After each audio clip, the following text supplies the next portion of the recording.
And here we are live. Hi, I am D Ocean, and this is D Ocean's Deep Woo. I hope you are enjoying. Whoa, I'm not enjoying that. What the heck is going on here? Okay, hang on. Well, leaping lizards. No, leaping phones. Okay, it's just about par for the course today. The phone just flying right out of the holder there. Hello, everybody. What you bounce to right now? Let's see. Chloe, Witch Moon, and Indie Groove. Indie Groove. Yeah. Indie Groove. And I don't see it. Cry, cry, cry. Right? Stuff that I expect to be here and somehow it got moved. I'm just looking for my little tablet to write down who's here.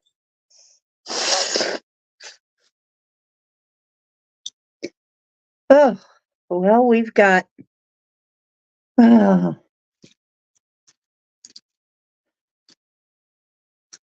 Mr. Cowboy here. And I almost thought I was going to have an incident with him because he found himself some thread to try and eat. So I had to pull that out of his guts because he was puking. Oh, yeah, wonderful thing to tell. So professional to tell you, but yeah, you know how cats are. It's like, oh, jeez. So I had to handle that, but I still got here in time. So I'm really glad, you know, knucklehead. You're not supposed to eat that stuff. How many times have I told you? It's that cat. He just, cats, they can't help it. They're fascinated by strings. So it's okay. We fixed it. So I did a couple of healings tonight and some other stuff before I got here. So I was really kind of concerned I'd be here on time, but I am. Yay. So once again, I would say if you have it in you, I don't ask for pay for most stuff I do.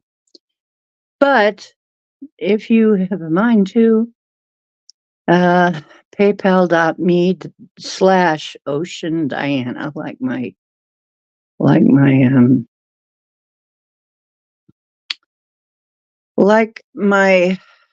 email.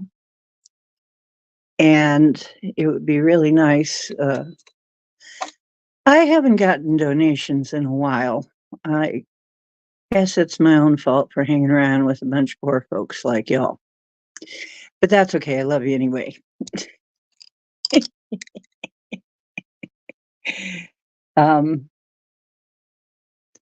But I have done a couple of readings, so that's helpful. So tonight is free reading night.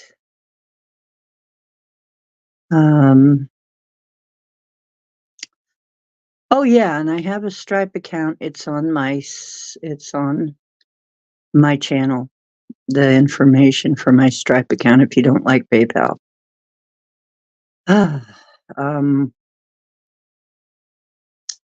And that's just, would you please, if nothing else, like, and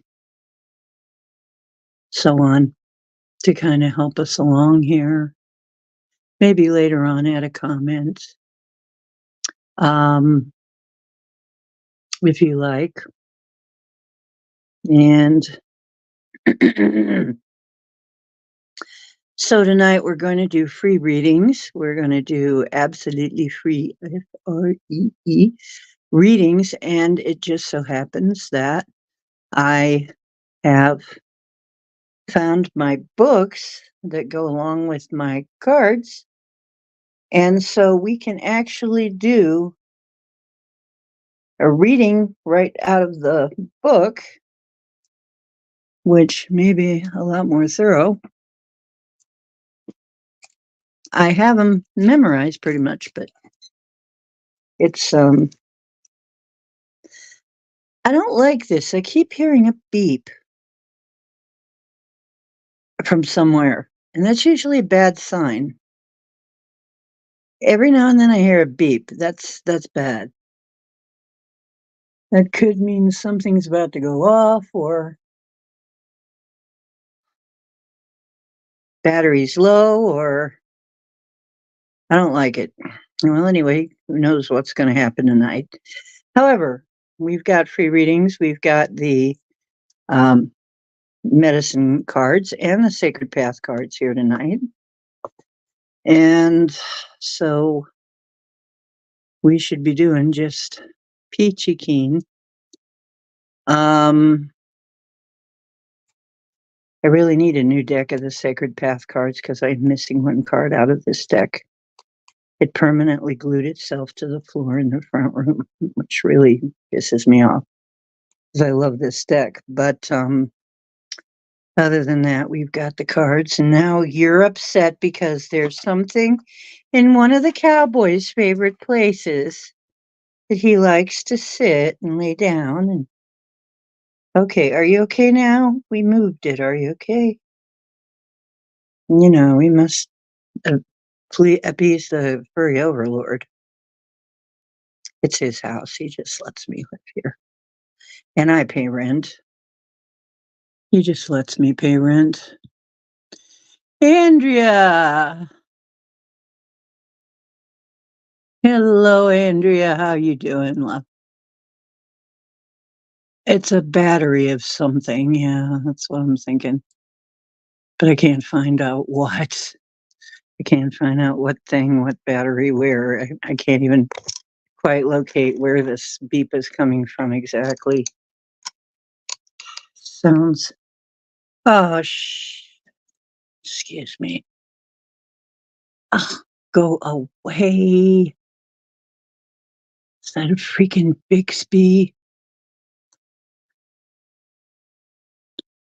If I could get Bixby off of my phone, I would do that.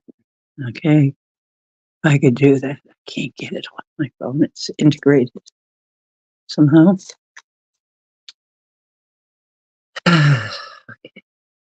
So we've got Chloe, who is a Smith counting countess, smarty pants because she was in first, but soon to be followed by Witch Moon.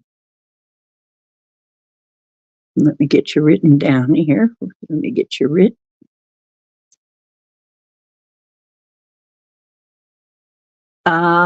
See what we got.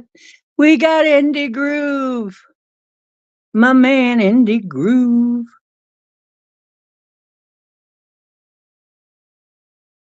Okay, Indie Groove.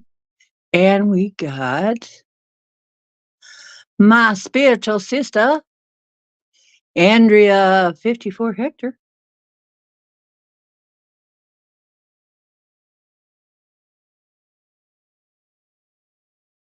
$54, that adds up to 9.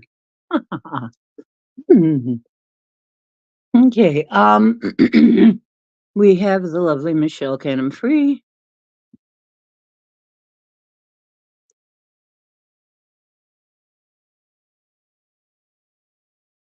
She's particularly lovely for being canned ham.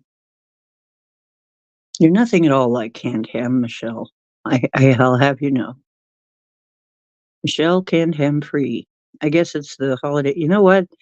In the holidays, I don't know why canned ham would pop up and they'd make stuff out of it. So I guess Michelle Canham free.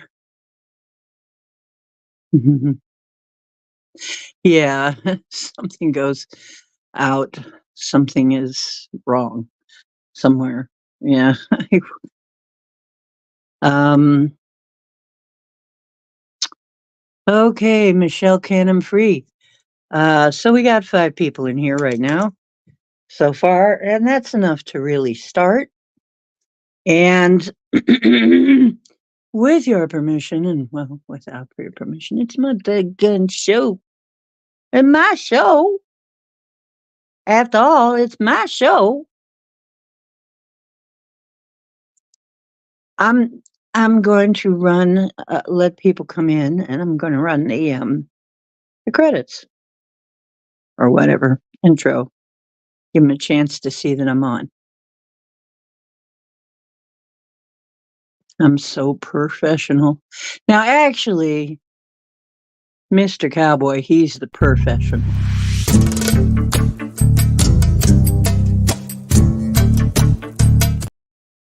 I hit the wrong button.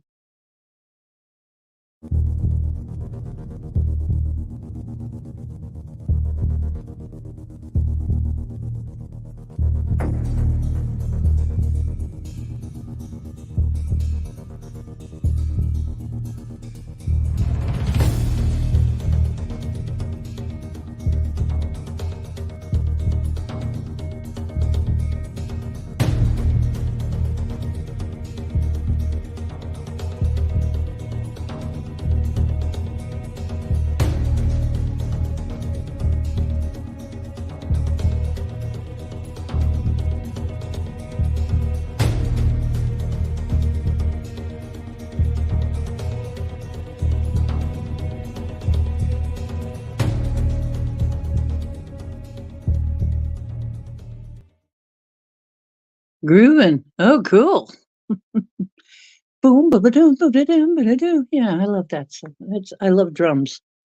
I used to just get out my Remo drums, my Remo djembe. I have a djembe and a doumbek. Actually, one of them's a djembe and one of them's a djembek. Yeah, which is nothing like a Jeff Beck. But the djembek's kind of like a crossbreed. But I love that djembek. Anyway, okay, so we're starting out with Chloe, the Canton Countess, the Shaman G, but we just know her as Chloe. And which moon will be next? So first of all, we're going to give you. Do you want? While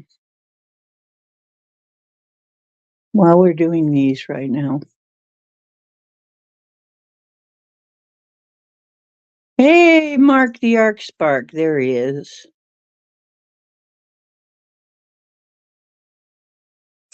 Mark Arc Spark. Mr. Arc Spark. What?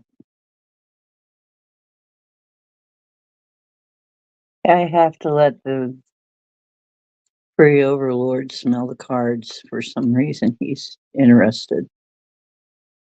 He's trying to eat them. Now he's rubbing his nose on them.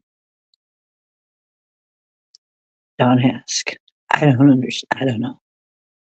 But he seems like he likes them. Okay? You just really like those? I've used them a lot. They must have all kinds of nice smell on them, huh? Okay, so first, Miss Chloe, we gonna give you. We're gonna be giving away. Oh, by the way, we'll be giving away a dice reading tonight. If anybody's interested, you get a full dice reading, and I'll come up with some kind of trivia. So, and we'll give away a dice reading. But tonight we have the Sacred Paths and the Animal Medicine cards, and you get one of each. Or if you, oh sure, Dollface. Of course, sweetheart.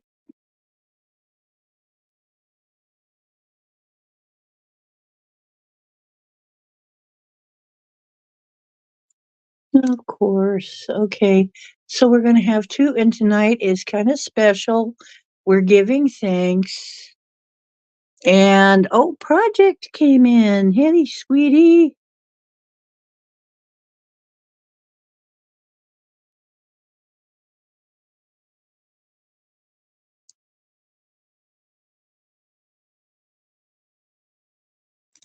Okay.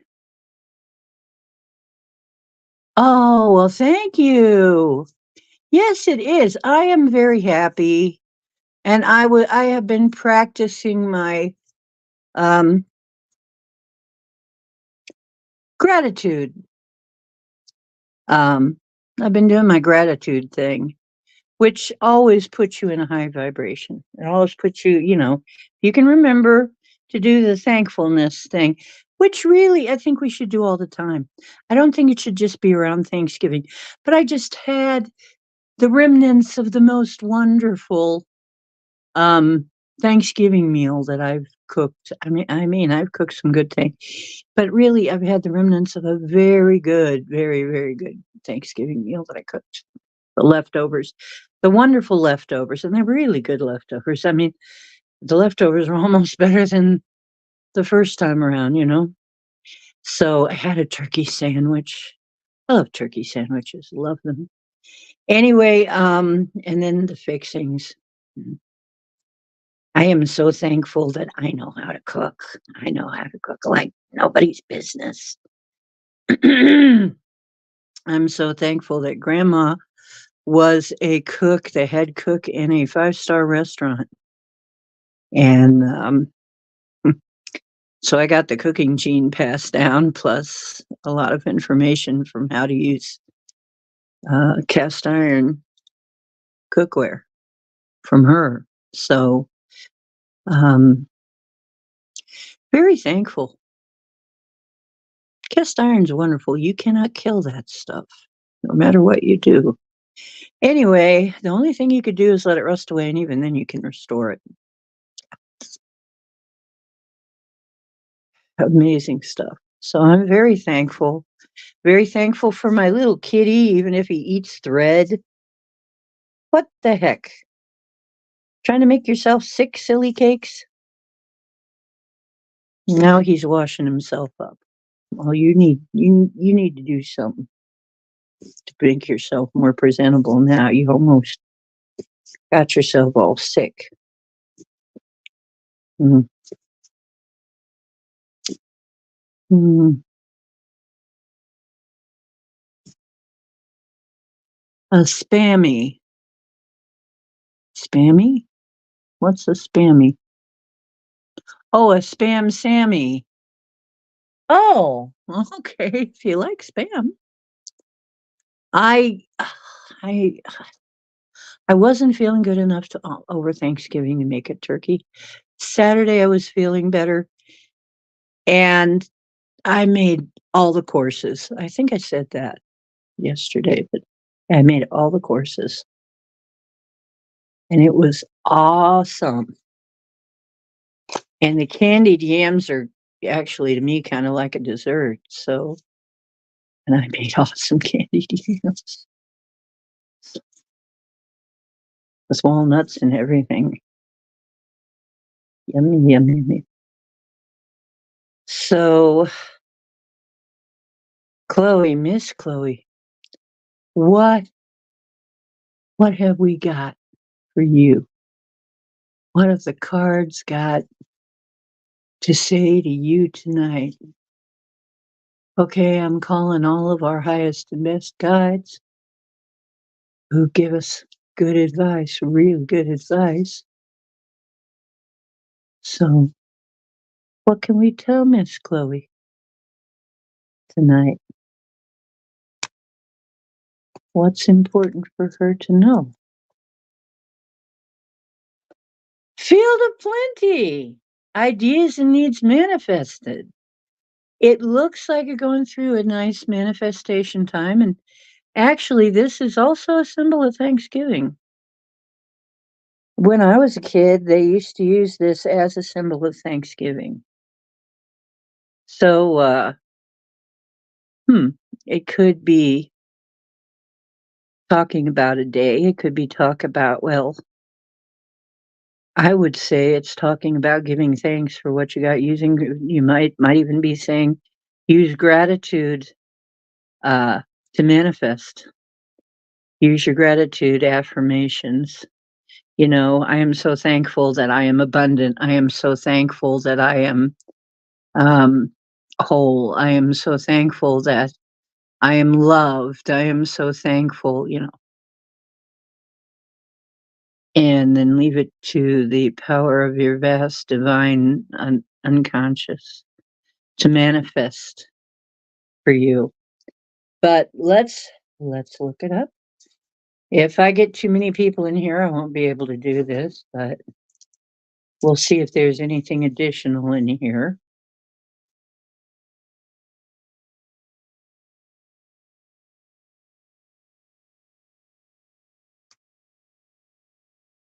Okay.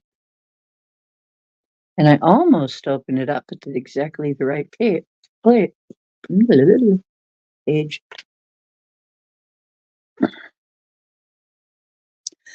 Ooh, this is cool.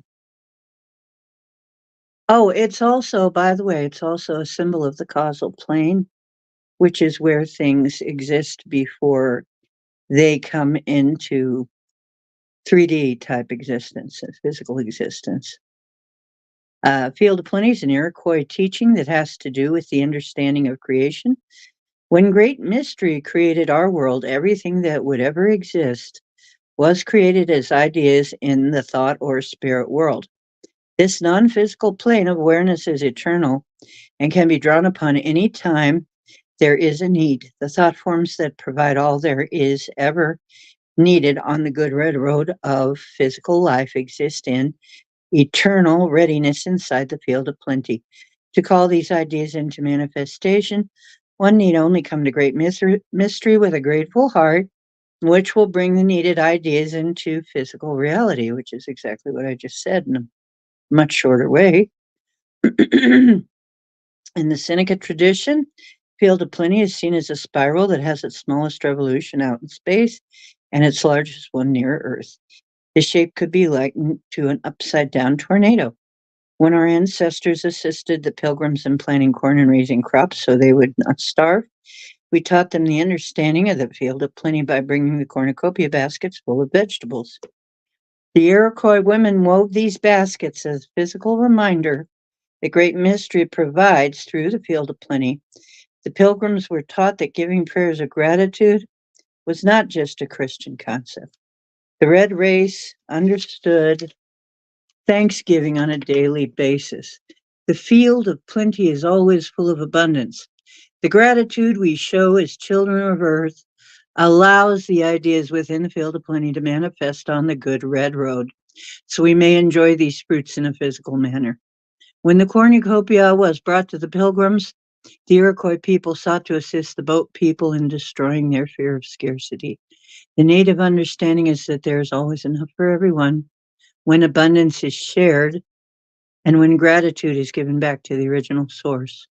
The trick was to explain the concept of the field of plenty with few mutually understood words or signs. The misunderstanding that sprang from this lack of common language robbed those who came to Turtle Island of a beautiful teaching. Our land of the free, home of the brave, has fallen into taking much more than giving back in gratitude by its citizens. Turtle Island has provided for the needs of millions who came from lands that were ruled by the greedy. In the present state of abundance, many of our inhabitants have forgotten that Thanksgiving is a daily way of living, not a holiday that comes once a year. Wow, I just said this. I was just saying this. Since the vibral alignment or harmonic convergence in August of 1987, which I celebrated, by the way, our elders have seen the field of plenty actually touch the Earth Mother and come to rest like a blanket over her body. And in so doing, the field of plenty is now able to provide instant manifestation for all Earth's children who call for their needs with gratitude prior to receiving those blessings. The field of plenty houses all thought forms that supply abundant creativity to the children of Earth. These new ideas are available to every two-legged and can be made manifest through acknowledging the ideas and acting on them. When there is a need, it's sent by the field of plenty in idea form to the consciousness of all life forms.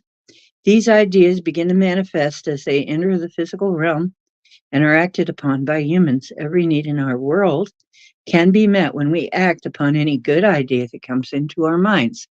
If there is a mass need for a new invention, the ideas that would allow an inventor to create that invention are made available to many people at the same time.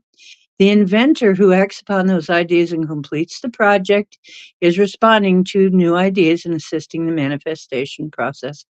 Every time an artist, dancer, writer, scientist, musician, architect, or any creative person acts upon an idea and creates something that can be shared by everyone, that person is developing his or her personal gifts as well as bringing abundance into physical reality. Yeah. Every time a teacher, mechanic, homemaker, or counselor assists another person, the same abundance is made manifest. Every talent and every role in physical life plays a part that assists the whole in manifesting abundant life. When Native Americans are in need of some tool or services of a skilled person, they give thanks to the field of plenty for manifestation of the needed item before it actually appears.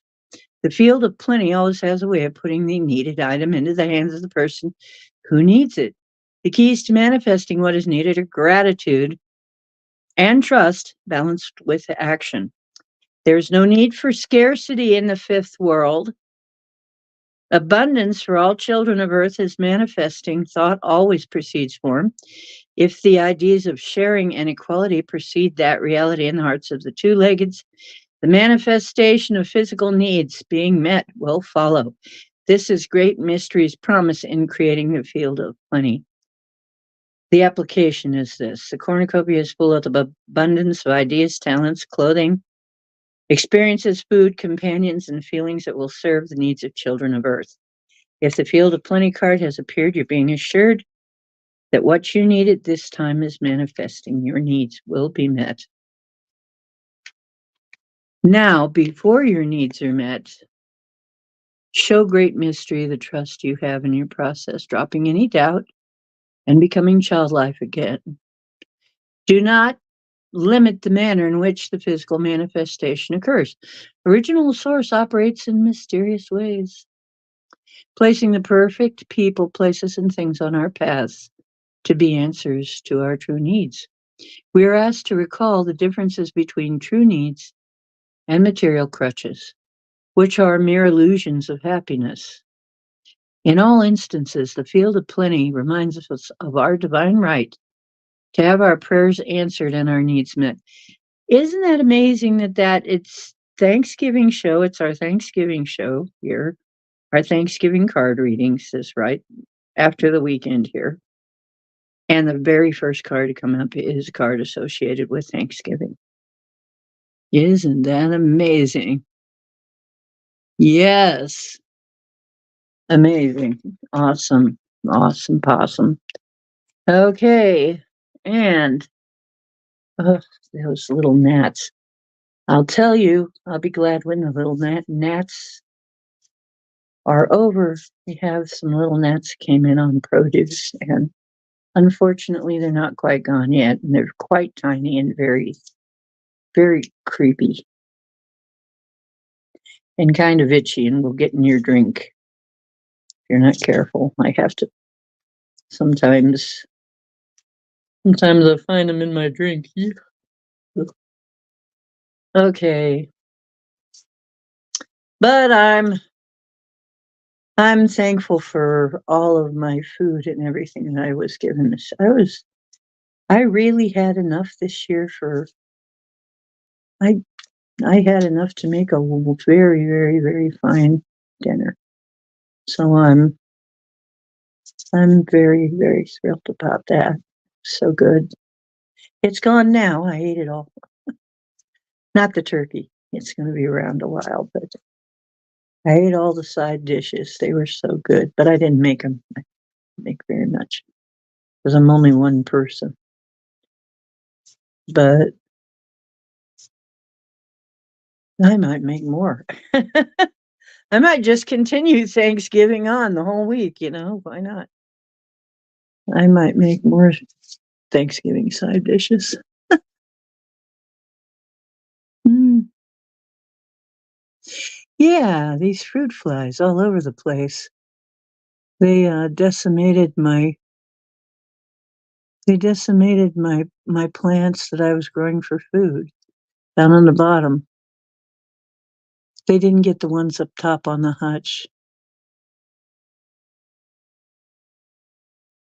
Yes, it is a synchronicity. It is absolutely. Absolutely. I'm looking at the comments here. Okay. Yeah.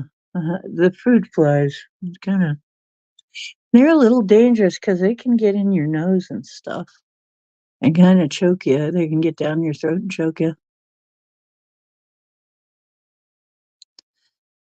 Something flew out of the fountain earlier. Ugh. Eek. Hi, B. Freeman. Okay. A, B.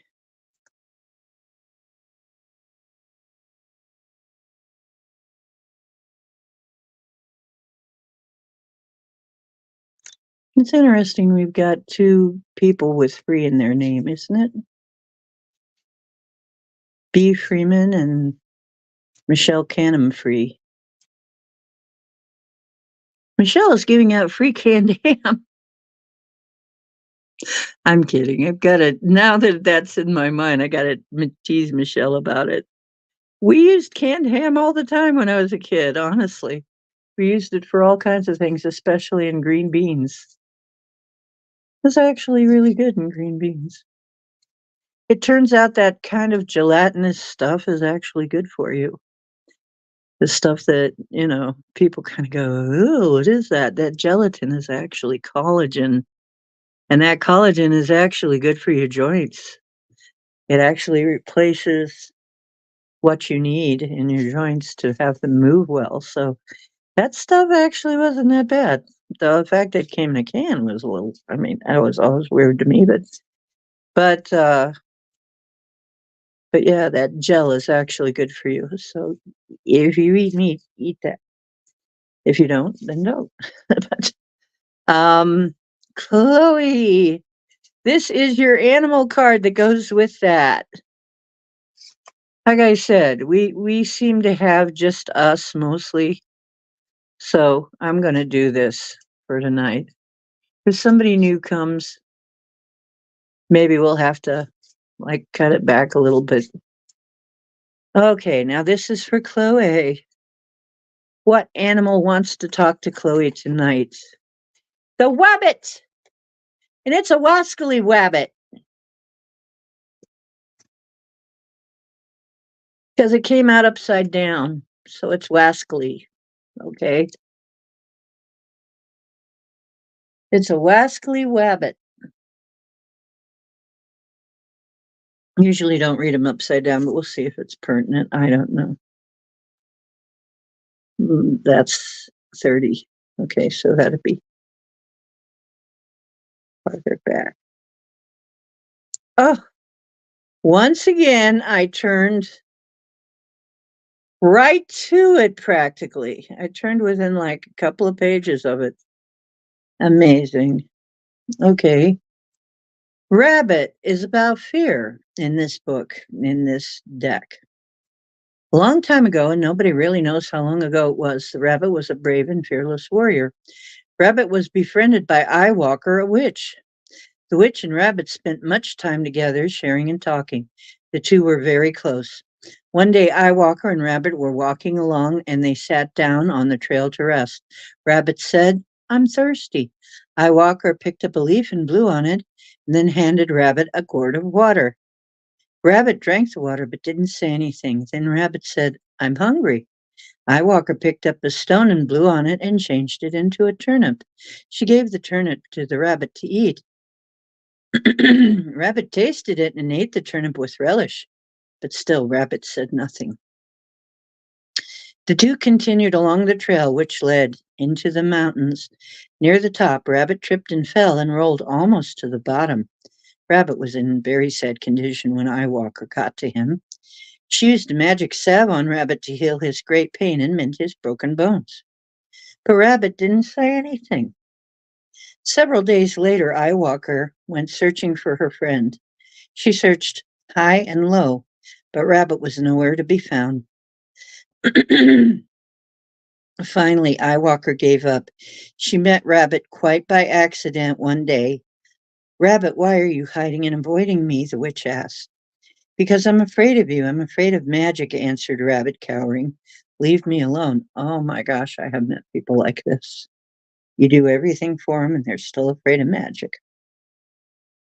I see, said Eyewalker. I have used my magical powers on your behalf, and now you turn on me and refuse my friendship. I want nothing more to do with you or your powers, Rabbit countered. Rabbit did not even see the tears his words were bringing to Eyewalker's eyes. I hope we never meet and that I never see you again, Rabbit continued. Rabbit, Eyewalker said, we once were great friends and companions, but no more. It's within my power to destroy you, but because of the past and medicines we've shared together, I will not do this. But from the day forward, I will lay a curse on you and your tribe. From now on, you will call your fears, and your fears will come to you. Be on your way, for the sweet medicines that bound us together as friends are broken. Now Rabbit is the fear caller. He goes out and shouts, Eagle, I'm so afraid of you. If the eagle doesn't hear him, Rabbit will call louder, Eagle, stay away from me. Eagle, now hearing Rabbit, comes and eats him. Rabbit calls bobcats, wolves, coyotes, and even snakes until they come. As the story shows, rabbit medicine people are so afraid of tragedy, illness, disaster, and being taken that they call those very fears to them to teach them lessons. The keynote here is what you resist will persist. What you fear most is what you will become. Here is the lesson. If you pulled Rabbit, stop talking about horrible things happening, get rid of what if in your vocabulary. It may signal a time of worry about the future or trying to exercise control over that which is not yet informed. The future. Stop now, write your fears down, and be willing to breathe them. Breathe into them and feel them running through your body into Mother Earth's giveaway. The contrary, the paralyzed feeling which Rabbit experiences when being stalked is Rabbit in contrary. If you have tried to resolve a situation in your life and are unable to, you may be feeling frozen in motion. This could indicate a time to wait for the forces of the universe to start moving again. It could also indicate the need to stop and take a rest. It will always indicate a time when you need to reevaluate the process you are undergoing and rid yourself of any negative feelings, barriers, or duress. Simply put, you cannot have your influence felt until you rearrange your way of seeing the present set of circumstances. There's always a way out of any situation because the universal force moves on. It is the way in which you handle problems that allows you to succeed. Take a hint from Rabbit and burrow into a safe place to nurture yourself and release your fears until it is time again to move into the pasture, clear of prowlers who want a piece of your energy. So in this case, Contrary Rabbit is saying, hey, you may actually have a right to feel a little worried about your circumstance. You may actually need to pull yourself in, burrow into a safe place, and release your fears so that you quit calling negative things to yourself if you've been worried about anything. And in this, I was also getting that somebody is afraid of you, Chloe. I think this was maybe talking about somebody else in your life that is afraid of you because of your abilities.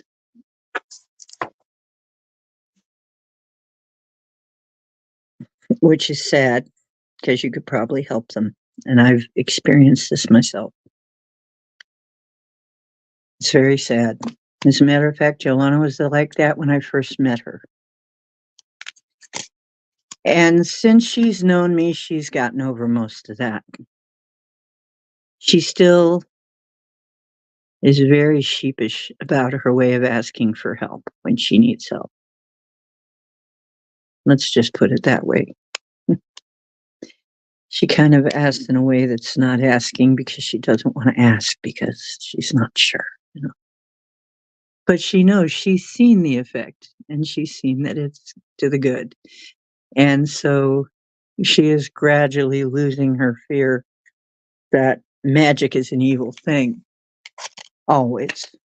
That she is finally beginning to see that magic can be a good thing in the hands of the right people.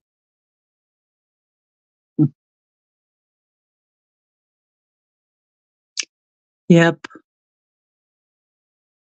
Yep. Yeah. Today you made a new friend. Cool.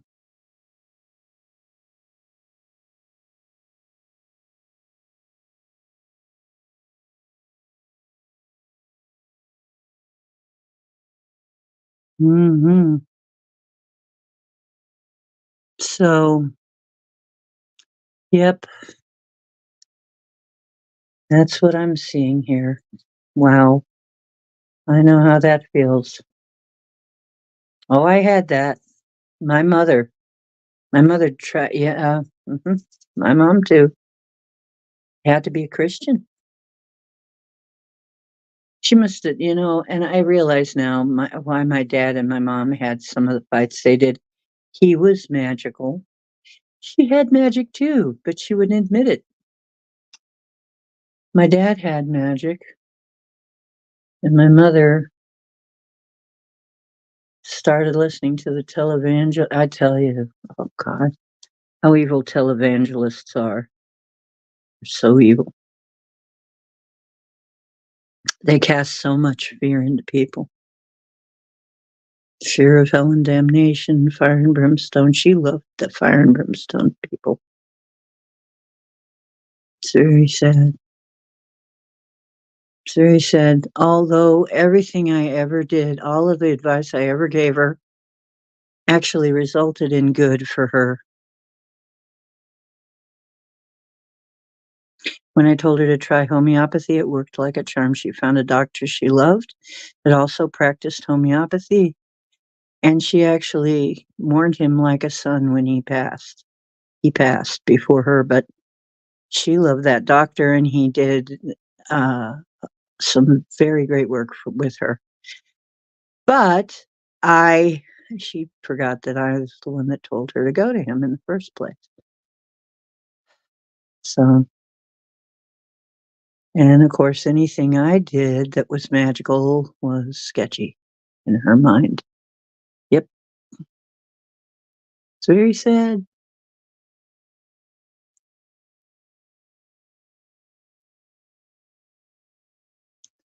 Yeah. Oh, yeah, that girl, Rara.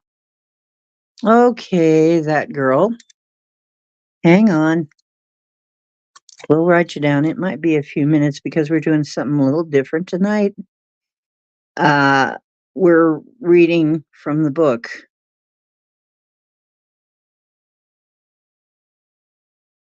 So I hope you got a little time. Um, you're number 10, Rara. Okay, which moon? You were next. Which moon? Louis Ta. Louis.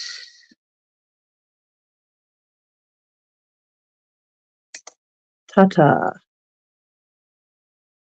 Okay. So here you go, witch moon. If somebody needs red, and they're short on time, let me know.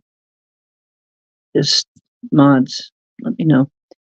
But witch moon, war bonnet, advance, advance.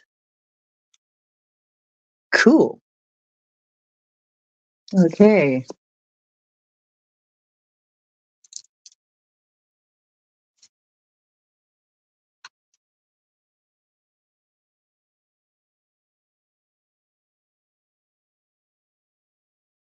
203.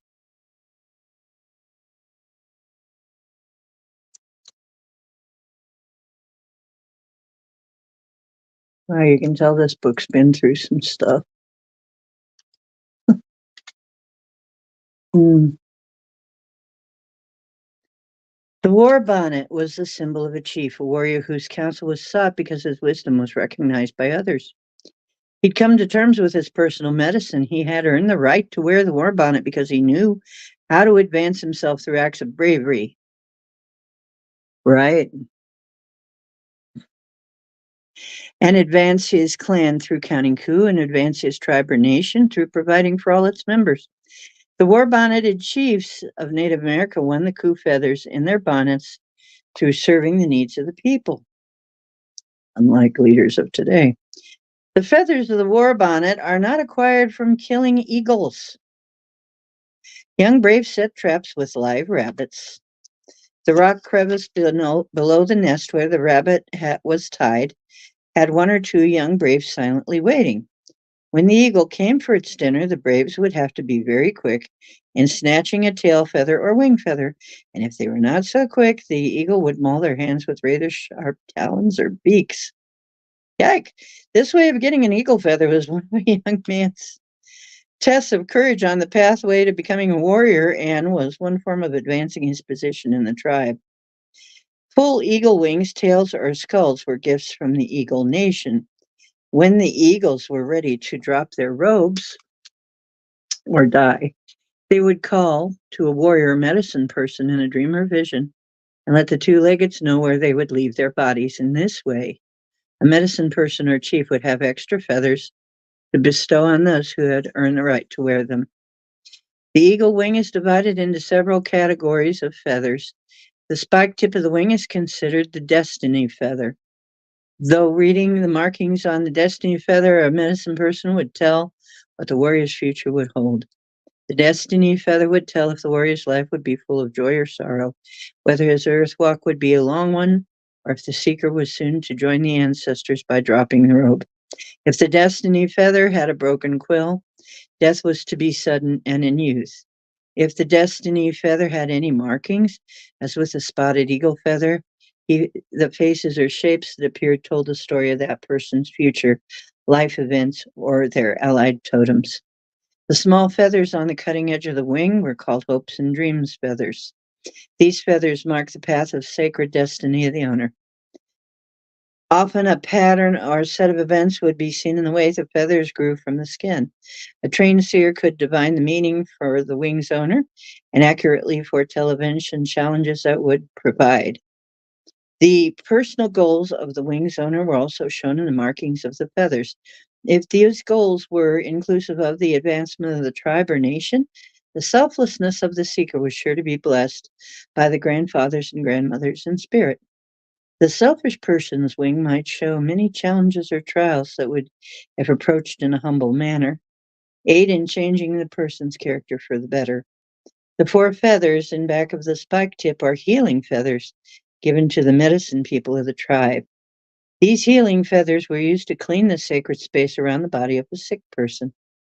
Since the eagle feather is used to gather negative energy or bad medicine with quick, firm strokes near the sick person's body, the spirit of the eagle can be felt by the patient. The eagle represents spiritual illumination, and if the illness was psychological, a person might feel a great deal better just by being feathered. The trained medicine person can see the energy needing to be removed and can use the healing spike feather to remove the bad energy from the body. The round-tipped healing feathers on the the round-tipped feathers on the underside of the wing nearest the eagle's body are warrior feathers, as were the tail feathers. These warrior feathers were added to the war bonnet. The warrior feathers are still used in a sacred manner and are passed down through families who carry the bloodline of chiefs in each tribe. As medicine people train the future generations to take their place, many warrior feathers as well as healing feathers are passed to those who honor the teachings and take responsibility for the roles they will inherit. These feathers are a part of the trust given to the future generation that embodies the advance of the tribe or nation. The passing of this medicine is a reminder that the tradition and teachings will be preserved so that our way of life will be protected. The plume feathers are from the eagle's breast. One plume is tied to the scalp lock of those who return from vision quest or complete the rites of passage.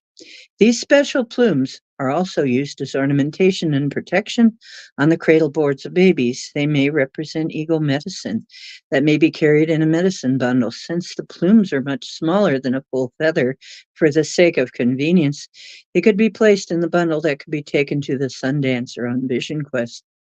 The purpose of placing these plumes in the medicine bundle is to call upon the guidance from the eagle's medicine during these rituals. If a warrior feather had a coup mark on it, it was a sign that the feather had been taken from another in battle. This was to note the change of ownership, and that's the spirit of the feather now owed allegiance to the warrior that counted coup on another brave. About 5 or 6 rows of the feather hairs are cut from the quill by the new owner, and some feathers have several cuts denoting how many times the feather has changed hands. If the quill of any feather is broken, the spirit of the feather has been released and is in the Without Fires camp, also called the Other Side camp. The world of spirit on the Blue Road is the place where the spirits live. Spirits are part of the Air Chief's clan and ride on the wind, as each spirit desires to send a message to those on the Good Red Road of physical life. He or she will come on the wind and take the form of a cloud person, so that the two-leggeds can read the spirit's smoke signals. Warriors learned to read the signs so that their medicine would be strong and victory would be assured. It was through the signs of the medicine allies that the warrior clan knew when to wait and when to advance. Every chief who acquired enough feathers for a war bonnet demonstrated certain qualities as a role model for the people, male and female alike. War bonneted chiefs were the strength of the people. They listened to the hearts of those they protected and never spoke in anger.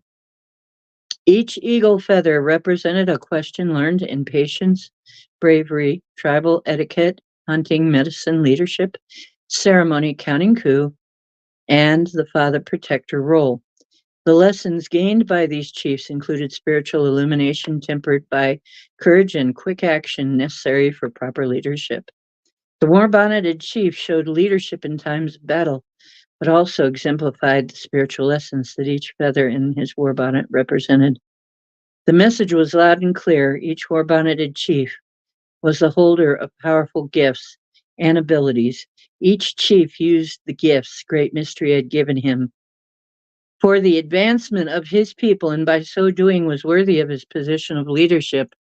If the war bonnet has appeared in your cards, it's time to advance. Don't waste energy on going backwards or staying in the doldrums. You're now able to move to the next step of the sacred path. Like a war-bonneted chief, you've earned your right to learn the next set of life's mysteries. Now take your medicine bundle and all of the strengths it represents and charge forward. The advance can be on any level. Your spiritual, physical, mental, and emotional healings are understood through life's experience. You can now approach your destiny with every feather you have earned, marking your vast victories, and see the destiny you have chosen emerging before you. Your medicine is strong and will allow the advancement you need at this time. Yay, witchy! Go, witchy, go, witchy, go, witchy, go. Go, witchy, witchy, witchy, go, witchy, witchy, witchy, go. Whee! No, we're not there yet. It's going to be long tonight because we're doing things different because it's Thanksgiving and we got the book out. Sorry. It's going to be a little different tonight.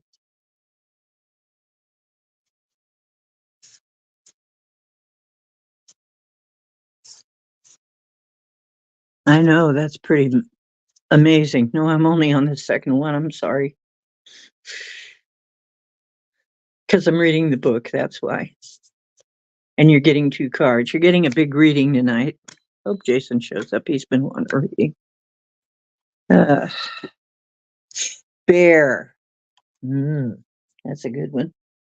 Medicine cards.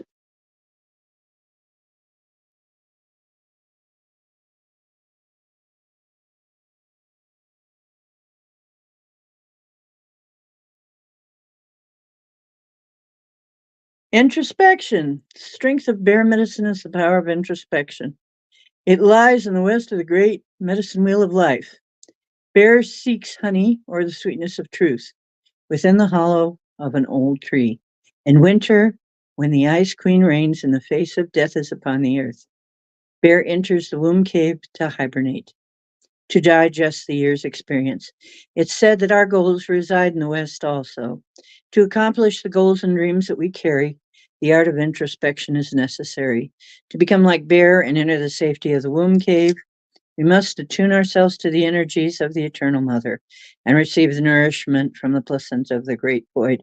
The Great Void is the place where all solutions and answers live in harmony with the questions that fill our realities. If we choose to believe that there are many questions in life, we must also believe that the answers to these questions reside within us.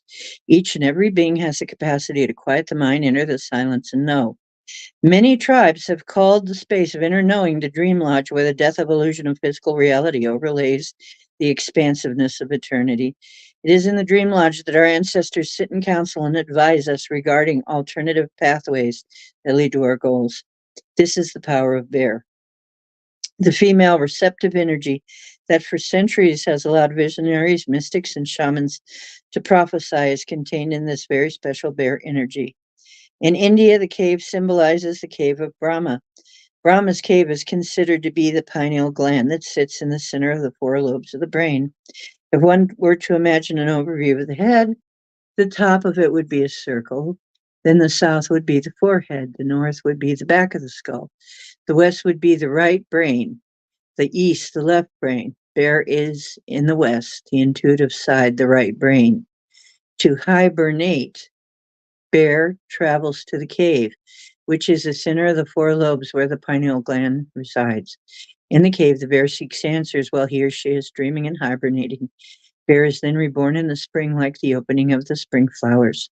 For eons, all seekers of the dream time and visions have walked the path of silence, calming the internal chatter. Reaching the place of rites of passage, the channel or pineal gland. From the cave of the bear, you find the pathway to the dream lodge and the other levels of imagination or consciousness. In choosing bear, the power of knowing has invited you to enter the silence and become acquainted with the dream lodge so that your goals may become concrete realities. This is the strength of bear, and it's upright. There you go, witchy poo. Meditation in the short form. Need to go in and meditate in the cave of the bear, clan of the cave bear. Okay.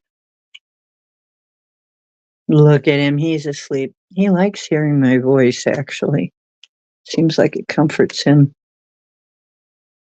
Witchy poo. Okay. Okay. In the groove. This is you. In the groove. In the groove. I hope you're here. If you're not here, you're gonna have to scroll back, scroll back.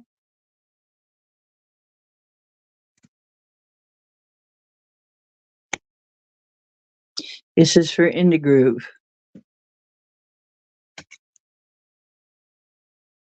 Now, if this is too long for you guys, let me know, and we'll just read what I think about your cards. If you don't have the time to listen to me reading, but otherwise, we're going to read tonight. In the Groove is here. Okay. In the Groove, you got the whirling rainbow, unity and wholeness achieved, my man. Ooh. Ooh. That sounds pretty good. Let's find out. 18. Oh, I got it the right way up.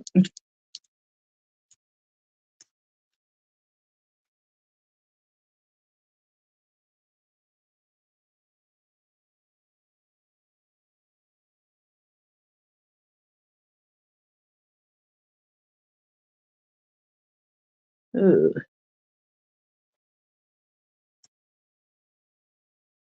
Poor little book has been through a lot.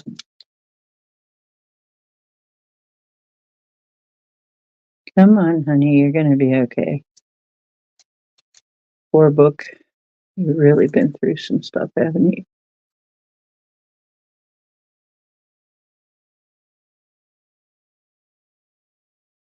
There it is. Whirling Rainbow. This is a very old book, by the way. It's about 20 years. About 20 years old. Unity and wholeness achieved. Whirling Rainbow. The teaching to the Navajo and Hopi, the swirling or whirling rainbow woman, is the bringer of friendly rains that nurture the three sisters, corn, squash, and beans, during the summer so that the people will be fed. Many times an image of the whirling rainbow is created in sand painting, an ancient sacred healing art performed by the medicine clans of those nations. The whirling rainbow woman comes from all four directions and curves like a swastika covering all directions. The outside of the sacred circle is protected by another whirling rainbow woman, bending her body in the space below, creating a cup shape to catch the rain and protect the circle. Without the rain, the three sisters will die and the people will not be fed. The whirling rainbow is the promise of peace among all nations and all people. The rainbow race stresses equality and opposes the idea of a superior race that would control or conquer other races. The rainbow race, and this is the true rainbows, okay, the true rainbows, bring peace through the understanding that all races are one, not the fake Rudy rainbows, okay? Some of them are fake. The unity of all colors, all creeds working together for the good of the whole is the idea that is embodied in the whirling rainbow.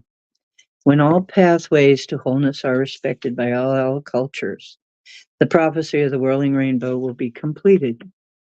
When I lived in Mexico and worked with the grandmothers, the Dreamtime Buffalo Society or Sisterhood had many prophecies derived from the seers and dreamers that had come down through the ages. The prophecy of the whirling rainbow was very specific. When the time of the white buffalo approaches, the third generation of the white-eyed children will grow their hair and speak of love as the healer of the children of the earth. These children will seek new ways of understanding themselves and others. They will wear feathers and beads and paint their faces. They will seek elders of the red race and drink of their wisdom. These white-eyed children will be a sign that the ancestors are returning in white bodies, but they're red on the inside.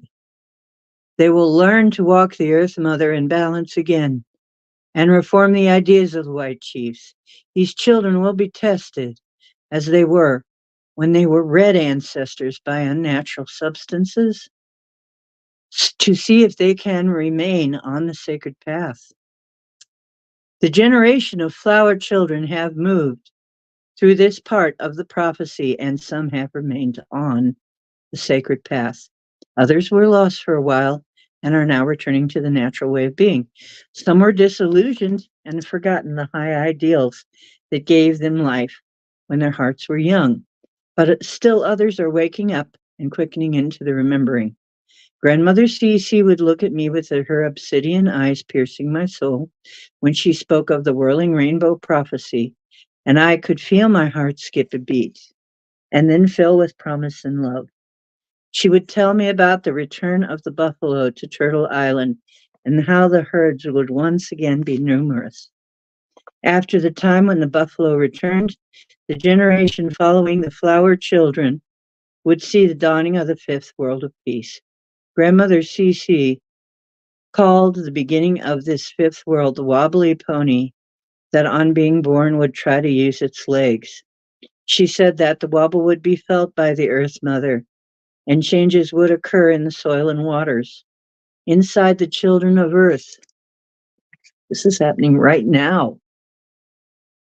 The wobble would create rolling emotions and feelings that would bring the quickening and remembering.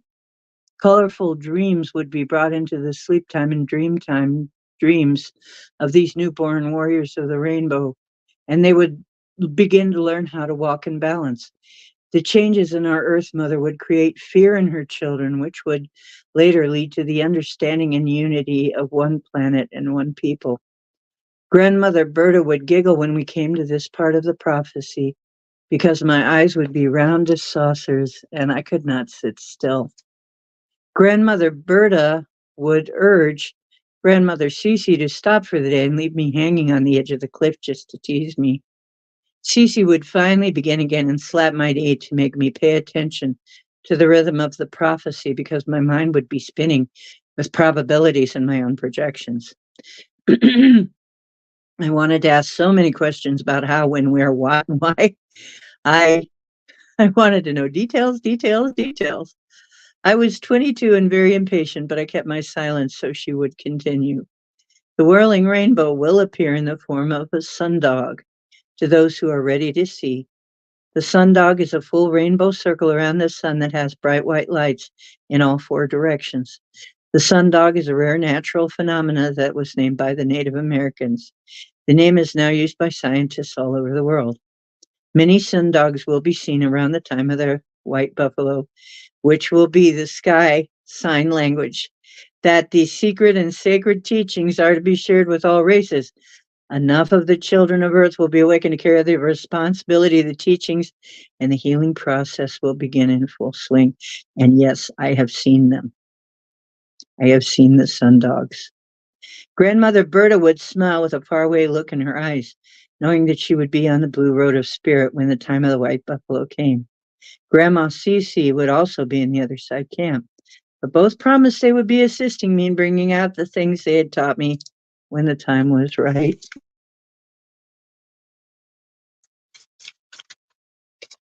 Both grandmothers spoke of the change in the feelings the children of Earth would have during the wobble or healing process as the whirling rainbows permeated their dreams. They said many will remember their purpose for being on this earth walk and will learn to develop their gifts to assist the whole of humanity. Truth will shatter the bonds of separation and goodness will prevail. Some details of earth changes will come into the dreams of those who are being warned to move where they will be safe. Others will be told that their talents will be needed in an area where the changes occur.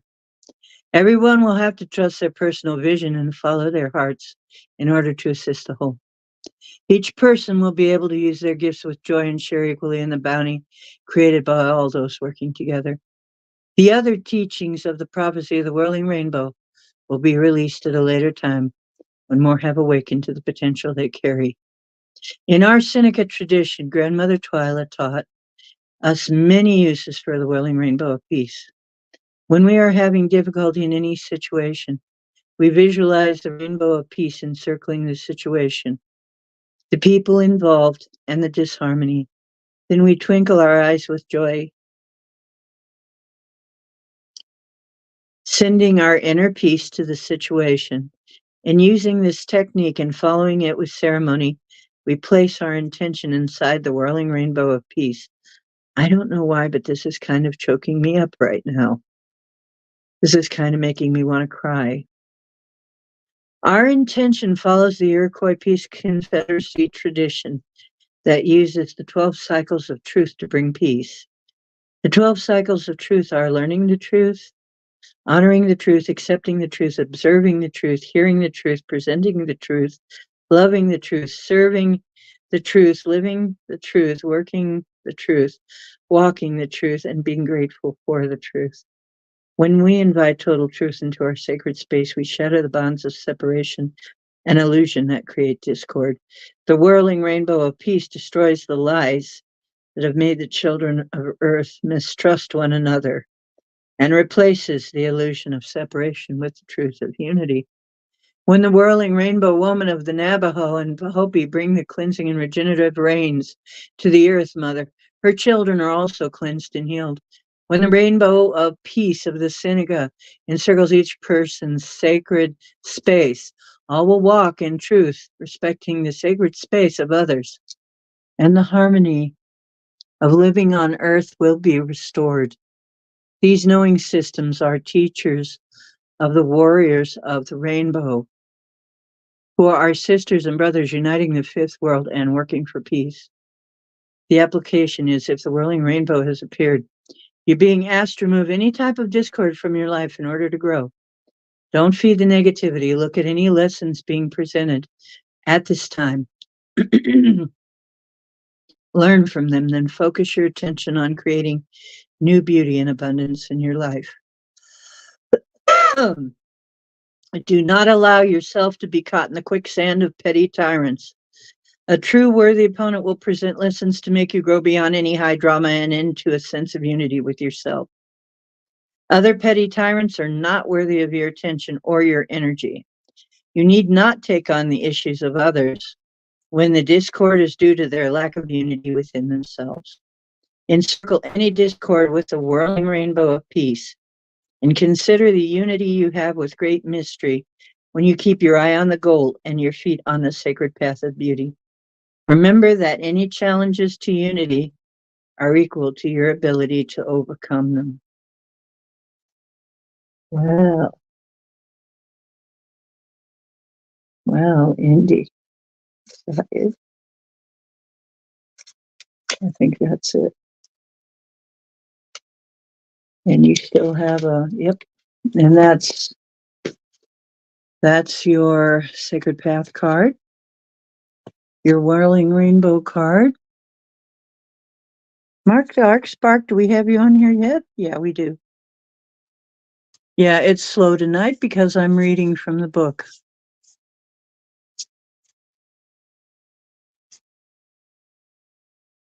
Oh, you had guests come over. Well, that's okay, Sky.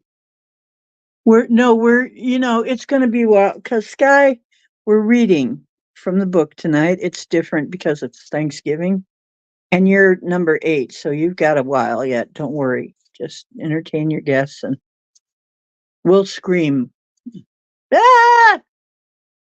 Sky, get back here at your reading. We'll scream at you. Okay.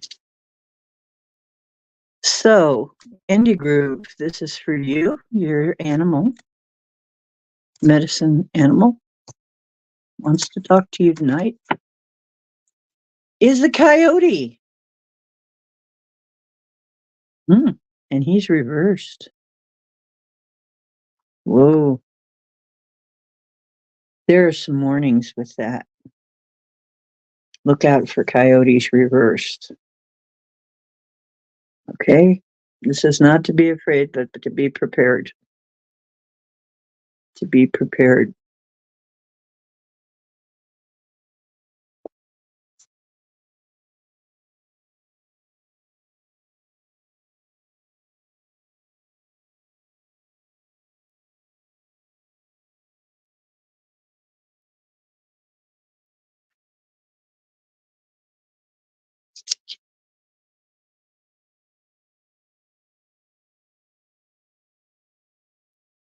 Okay. Coyote is the trickster. Thousands of myths and stories about Coyote, the great trickster. Many native cultures call Coyote the medicine dog. If you've pulled this card, you can be sure some kind of medicine is on its way. It may or may not be to your liking. Whatever the medicine is, good or bad, you can be sure it will make you laugh, but maybe painfully. You can be sure that Coyote will teach you a lesson about yourself. Coyote has many magical powers, but they do not always work in his favor. His own trickery fools him. He is the master trickster who tricks himself. No one is more astonished than Coyote at the outcome of his own tricks.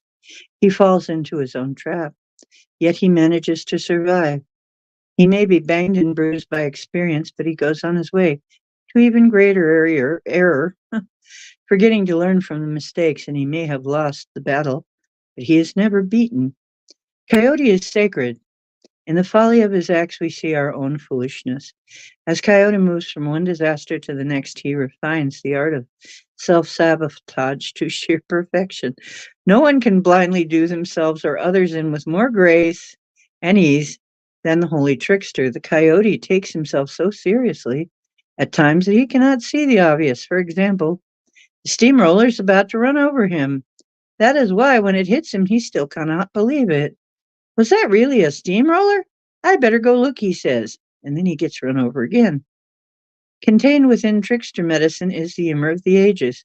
The cosmic joke is not just on ourselves, but on everyone else if they are following coyote or have strong coyote medicine. Someone like this may be able to convince others that a skunk smells like roses, but the fact remains that it's still a skunk. Oh boy. Snooze time is over if you pull the coyote medicine card. Watch out. Your glass house may crash to the ground at any moment. All your self mirrors may shatter.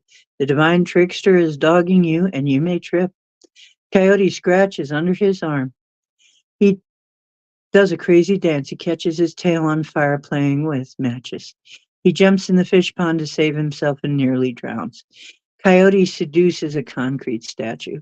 Coyote thinks he has found a bone, but it's a rattlesnake. Everyone watches the comedic scene. Coyote is you, me, booby traps, jet airplanes with toilets that don't work, blind dates, and all the humorous and whimsical things we encounter along life's way. Get ready for more of the laughs, lots more. Yikes. Go immediately beneath the surface of your experiences and ask yourself what you're really doing and why. Is coyote your medicine? Are you playing jokes on yourself? Are you trying to fool an adversary, or is somebody trying to trick you? Do you want to give the office geek the phone number of the beautiful news secretary? Or do you want to pull a prank on your best friend? When was the last time you did something just because it was crazy and fun? On the other hand, you may not be conscious of your own pathway of foolishness. Maybe you've conned yourself, your family, your friends, or even the public at large into believing that you know what you're doing. But listen, Coyote, you're balled up in your own machinations. You've created a befuddling, bewildering, confounding trick. Pick up your juggler eyes from the ground and put them back in their sockets and see through the genius of your acts of self sabotage. Find it amusing and laugh, trickster, and laugh. If you can't laugh at yourself and your crazy antics, you have lost the game. Coyote always comes calling when things get too serious. The medicine is in laughter and joking, so that the new viewpoints may be assumed. If you have coyote medicine, you may use it to take stuffy old fogies to lighten up, add cheer to a party, or break a death grip conversation with ease. Look at the positive side of sabotaging nosy questions about your personal life. Have fun telling some gossiper that you just returned from St. Tropez in your new Learjet. Contrary, if Coyote appears in the reverse position, you can be assured he's going to be contrary and a pain in your side. Look, I guess that's too, she was too polite to say ass. Look around yourself and watch which direction he's coming from. If Coyote is approaching you from the outside, beware of this master of illusion. Coyote may put you in his spell and take you to a briar patch to pick berries. It will be a painful lesson for you if you follow him. Coyote Reverse can appear in your life as a supposed all-knowing teacher, scam artist, get-rich-quick business planner, rare coin to door salesperson, femme fatale, movie producer, television evangelist, swampland realtor, politician, or anybody who wants you to follow their lead. Coyote is not the recommended business partner or lover. Contrary, Coyote may signal a time when everything you touch backfires. All your jokes may be exploding in your face. In this reverse position, Coyote also signals a time to beware the intention of others and to look for the boomerang you threw at another person coming back to knock you from behind. Someone else's trick may be on you, or there could be deception in the wind. Whatever Coyote Reverse has conjured up, it would be coming from any direction. Remember, this Joker is always wild. Well, that's a lot to think about. That's a lot to think about. Now, usually, contrary Coyote. Yeah, contrary Coyote. Somebody in your life is up to tricking you. Somebody in your life is tricking you, trying to trick you. However, Coyote Reverse can also mean Mercury retrograde, in my experience. Coyote Reverse can also mean something happens around Mercury retrograde. I'd say be very careful around this Mercury retrograde that somebody doesn't trick you in a bad way, and actually maybe even a harmful way. There may be further meaning for you from what I read, but that's between you and your thoughts, your meditations. But remember, you can pull a reversey on Coyote. Okay? You can pull a reversey card on Coyote. Oh, there's lots of Coyote influence around. Oh, yeah. God, we got coyotes in office. We certainly do. We certainly do. Well, you know what they say, forewarned is forearmed. And if you have 4 arms, that means you can get a lot more done, I guess. Okay, that was a joke.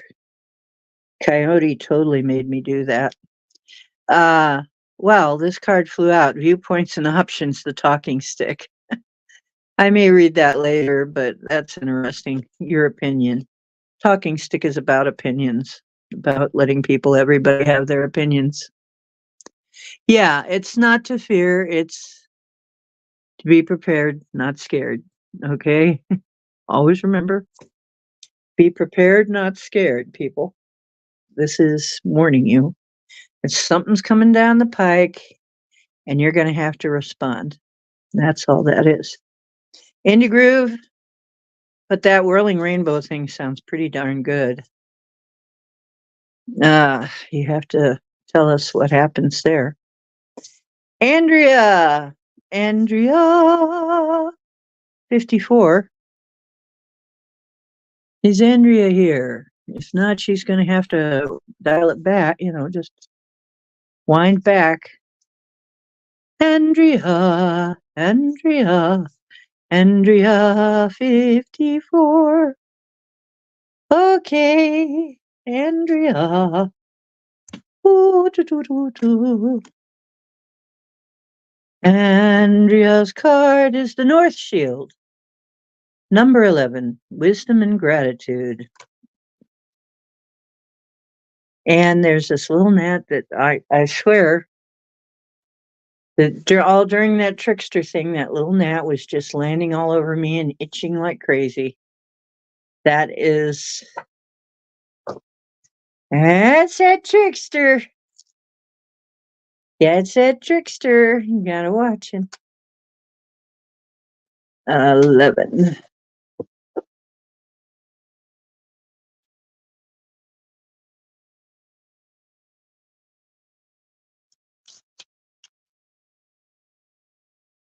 Okay, so I'm asking you guys, are you guys enjoying this? Is this good? Is this something that you are enjoying? Because,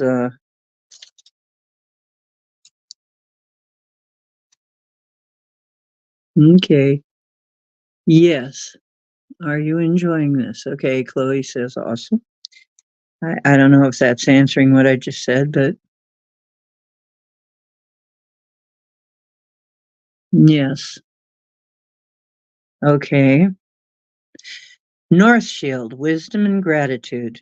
And it has a picture of a buffalo on it. You know what? I haven't been showing the cards. Have I? I've forgotten a couple of them. As I was entering the silence one winter's eve many years ago, I was taken into the dream time and whisked away to an ancient forest filled with newborn snow. The bare trunks of the birch and aspen were stark against the emerald green of the peace trees, the pines. Giant flakes of crystalline snow were falling around me as I came to the edge of the forest. Below me was a vast meadow, deeply drifted in blue-white powder, where not one blade of grass could peek above the blanket of snow. Far across the meadow, in front of another stand of trees, was a sacred spirit buffalo, asking me to come nearer. As I walked down the hill into the meadow, with a friend from my buckskin dress, leaving soft impressions in Mother Earth's new cloak of white. The only sound was the gentle crush of my moccasins against tiny ice creatures that made the threads of the snow robe. As I approached, I noticed that steam was rising like pipe smoke from Buffalo's nostrils, and her giant brown eyes held me as we joined minds. This sacred buffalo of the dreamtime had me sit cross-legged in the snow at her feet and feel the warmth of her breath so that I would not be cold. In a flash of lightning, her roofs turned white, and I raised my eyes to see all the color drain upward out of her body. Her eyes turned the color of a summer sky, a cornflower blue. Her horns became silver white, and she spoke my name. Midnight song, follow my horn skyward to the council of elders for the teaching of the North Shield, she commanded. There you will be given 3 trials that lead to wisdom, and you will know the lessons of the sacred white buffalo. I turned my eyes skyward, and the scene suddenly changed. I was sitting in the south of the great council fire. This circle of elders was numbered over 200. In the center of the wheel was a blazing fire that lit the faces of the ancient ones, so that I could see the expressions in their sparkling jet black eyes. One of the grandfathers in the north of the wheel told me to walk to the fire and stand in the center of it. I obeyed and was not burned. Then that grandfather spoke to me. All 3 roads to the North Shield are walked many times, and each path is tempered by the fire of experience, he said. Come to my seat in the circle and receive 3 symbols of the paths to the north. I stepped out of the fire and walked to the seat of the wise old man. There were 3 elders waiting for me. The first grandmother handed me a conch shell. She smiled and then spoke. This shell is the power of listening to the Mother Earth, her creature beings, and her children. Through listening, you may come to know wisdom. The second elder, a grandfather, placed a tomahawk in my arms and said, This tomahawk represents the peacemaker who knows when to bury the hatchet and forgive, and when to defend with the truth. It is through the proper use of the truth, forgiveness, and humility that you may also know wisdom. The third elder was the great buffalo white calf woman. She presented me with a pipe. Her voice was grave, but her eyes were twinkling as she spoke these words. The pipe is the symbol of balanced shields, male and female, red road and blue road, and of being grateful for the beauty of great mystery's perfect plan. The third path is gratitude and prayers of thankfulness. Through this path, you may also know wisdom. I thanked the elders and returned to stand in the fire as blue-orange flames spun me in a vortex of silver smoke that propelled me into the sky far above the elders' council fire. I was suddenly aware of being in a totally different setting. I was sitting in the south of an enormous table made of a slab of pewter-colored stone. The council that sat at this table numbered over 400. The shock of seeing their faces nearly sent me crashing back into my body on the physical plane. They were the races that came from the stars. Some appeared to be Earth-like, but most of the others were races that I never imagined possible before. I understood for the first time how the Kachinas must have looked to the Hopis who greeted them. The Sky Brothers and Sisters were an odd assortment of races who enveloped me with warm feelings of goodwill and caring. Despite the love being emitted, I was still aghast at their appearances. Some appeared to be over 7 feet tall with golden hair and very blue eyes, and were very much like Earthlings. Others were 3 to 4 feet high with enormous eyes that were all jet black with light bulb-shaped heads and web-like feet. Some of the others had copper-colored skin with tall human bodies and oriental eyes that were sky blue. Others reminded me of hammerhead shark faces with flat-topped heads and eyes at the outer edges of the flat top. Altogether, there must have been over 75 species of extraterrestrials. It took me a while to adjust to being looked at. I was trying not to ogle back. A being with blue-gray skin, bald head, and pointed ears was sitting in the north of his gigantic round table. He rose and spoke to me, giving me information about what I was to accomplish during his Earth walk. This Earth walk, he told me things about my personal records in times past and why I was to release the records that held the understandings of the red race. Hmm. I looked around the table and smiled at each being, seeing past the outward appearance until I understood the inner beauty of this variety of races. The sacred path of universal wisdom also has to do with our ability to accept the unusual or bizarre with grace and understanding. I was stunned to see a few faces that were a part of Earth's history. It was an astounding vision, and I was endowed during that time with a profound understanding of what it is to be a universal being rather than a limited identity. I found that beauty is in the eye of the beholder, and that all races of our universe are ready to assist us. I committed the wisdom that I had been given to memory, and bid the spirit council goodbye as I was engulfed in the whirling smoke of silver energy that returned me to my body. The revelation of the teaching of the North Shield is that north is the top of our medicine wheel, and beyond that is the south, or the beginning of a new medicine wheel. That is the place of our ancestors. Beyond the north of that wheel is the south or beginning of the universal medicine wheel, like giant links to the chain that connects all of great mysteries creatures. We transcend the links once at a time and travel each wheel, constantly evolving in unified oneness. Remember that there's no limitation when you reach the place of wisdom. The secrets are no longer meant to be kept from those with eyes to hear and eyes to see and ears to hear. Here's the application. Some type of wisdom is coming your way if you have chosen the North Shield card. You're now being asked to show gratitude for these new understandings in order to continue the growth process. Wisdom is one way in which you can experience the natural order of the universe and how it applies to your life. Wisdom is an inner knowing that cannot be traded, sold, or stolen from you.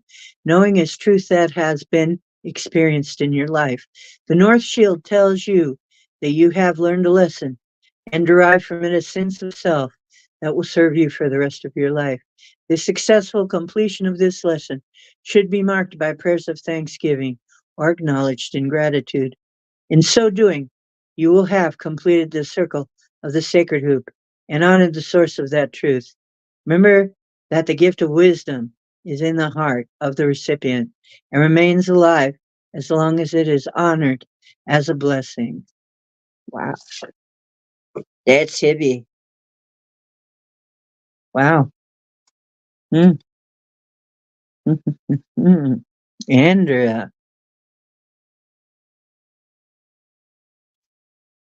Andrea, wisdom and gratitude. Hmm. This is for Andrea. What animal wants to speak to Andrea?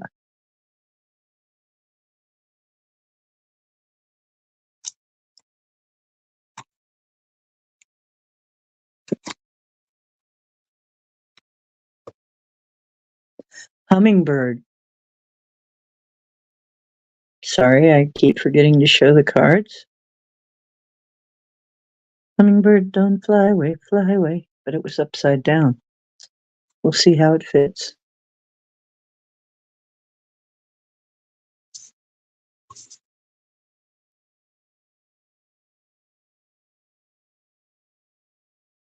Hummingbird, don't fly away, fly away. Hummingbird, don't fly away, fly away. Don't fly away. Don't fly away. Don't fly away. Don't fly away. don't fly away.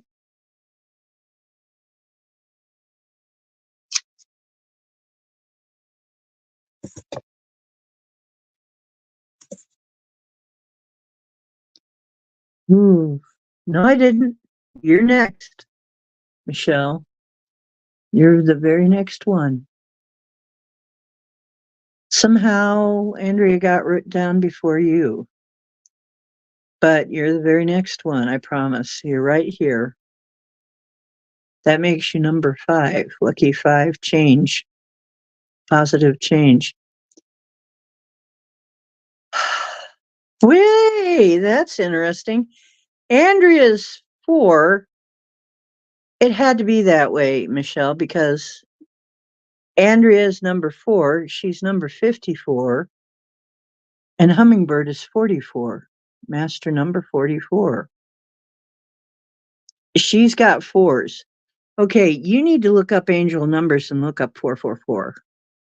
You need to look up the 4s. What 444, 44, and you need to look up what that means with all these 4s in your reading, okay? Hummingbird is joy. Associated with the ghost shirt religion, which taught that a certain dance done properly could bring about the return of the animals and that white people would disappear. Once again, the original people would know the joy of the old ways.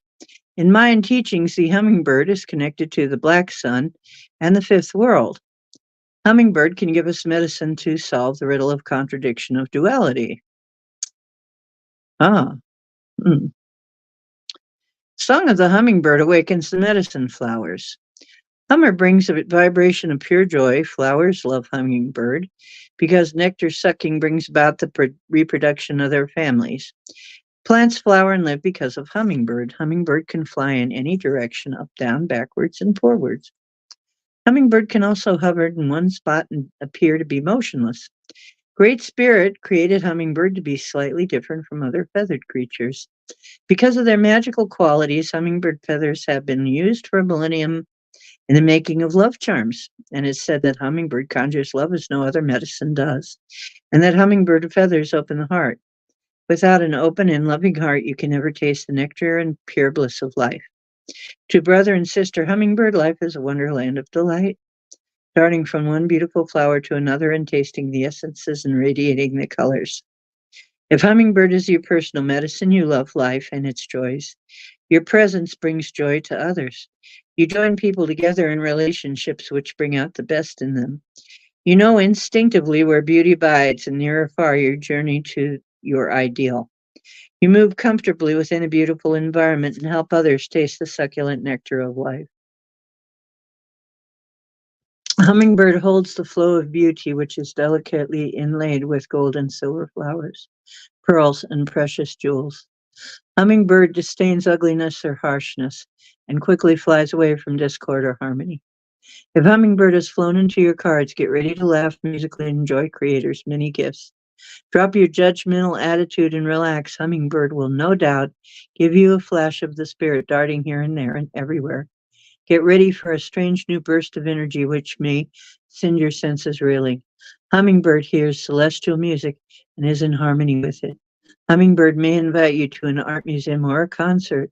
Hummingbird energetically embraces the highest aesthetics. Never be coarse in front of hummingbird. This is a fragile medicine. You may have no understanding. It may have no understanding of worldly affairs. Beauty is the target, and hummingbird's mission is to spread joy or be destroyed. Hummingbird quickly dies if caged, caught, or imprisoned. Follow sister hummingbird, and you will soon be filled with paroxysms of joy and experience a renewal of the magic of life.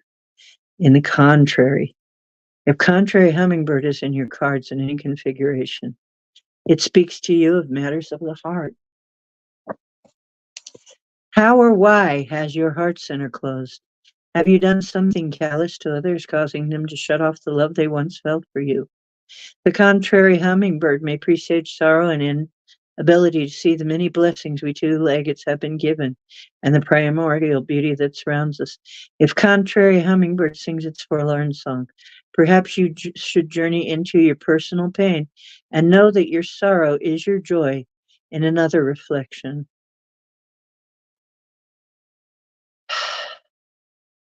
I think this can also happen if people are callous to you. Yes.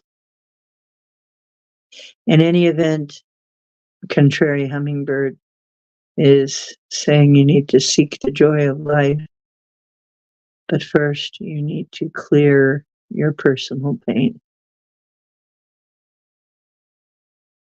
And once you clear your personal pain, there will be a reward of great joy. So it's asking you to clear your personal pain so you can experience great joy. Think you can handle that?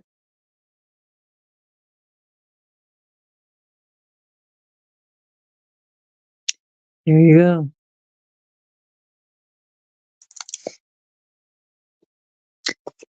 There you go. You saw a hummingbird not too long ago.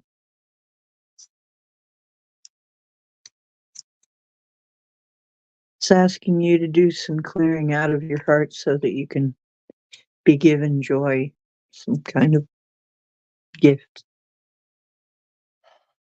And I think probably all of us experience that at some point.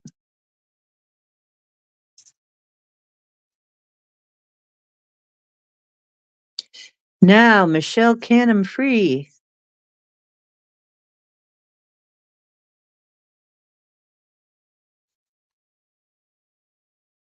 Yeah, man, I used to love that green beans and ham my mother made with canned ham or fresh ham. But okay, now it's always going to be in my mind, sister.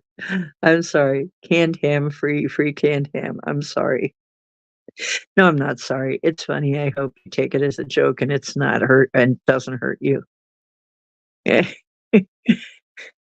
It actually brought up a memory of my childhood that was actually pleasant. So,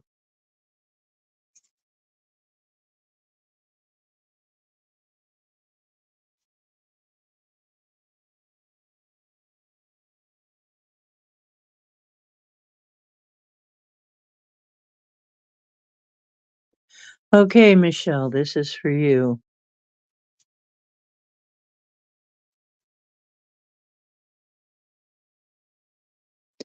Yeah, I think I had a lot of fun cooking with them. That was one thing that we did together that was good is when we were cooking and baking when I was young yet, and I was helping her cook and bake.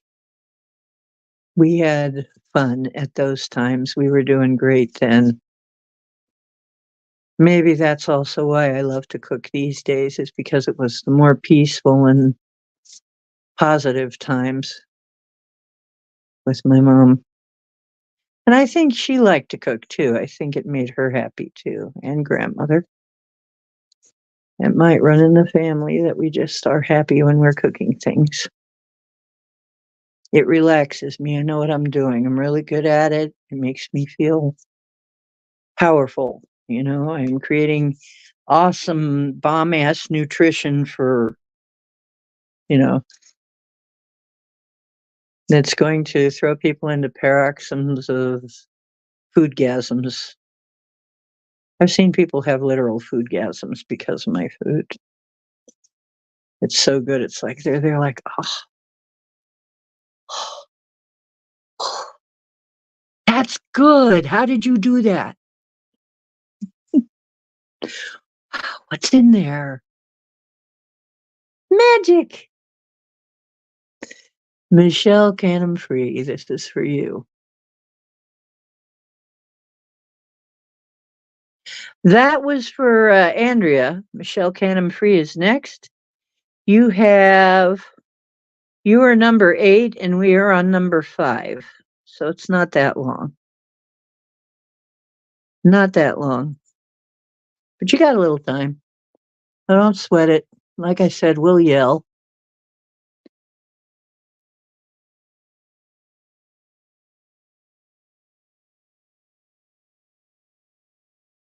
Michelle Canham Free, this is for you.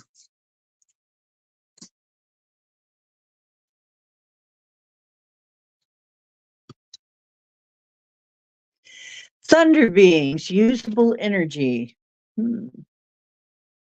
Sounds like something you could use right now.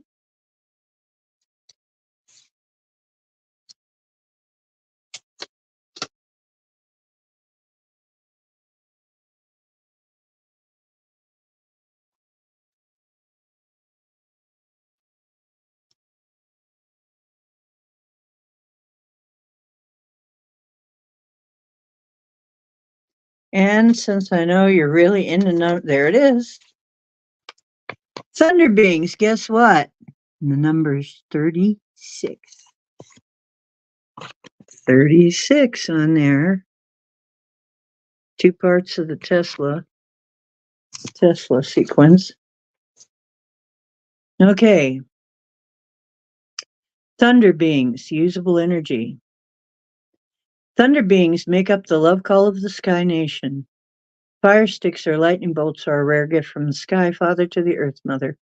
The thunderers who accompany a storm carry the mating call that announces the divine union of earth and sky. The thunder beings are the host of lovers who give energy to the Earth Mother. The Thunder Chief proclaims the beauty of the love between Father Sky and Mother Earth. The fire sticks create a bridge between the two lovers and are a physical expression of their love for one another.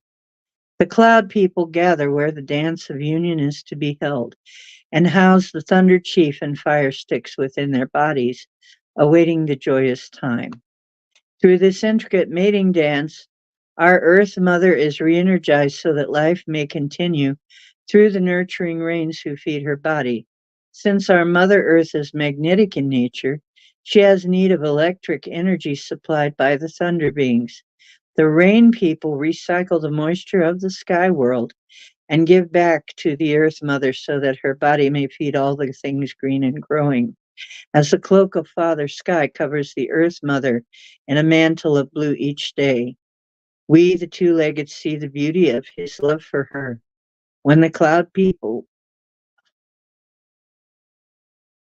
the cloud people are very close to me and the thunder beings. So hang on a minute.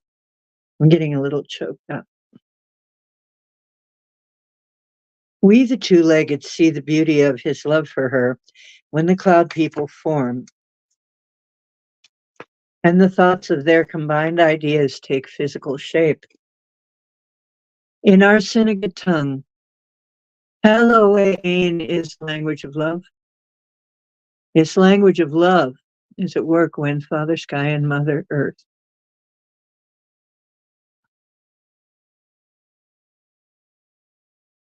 When Mother Earth needs the love and warmth of Grandfather Sun to support the needs of all her children, we see thunderstorms, lightning, and rain as their bodies dance the sacred dance of divine human union. Why did I say human? Maybe there's a reason I said that. The Thunder Chief calls out in Hawaiian, the ancient language of love, for the Earth Mother to prepare herself for her bridegroom.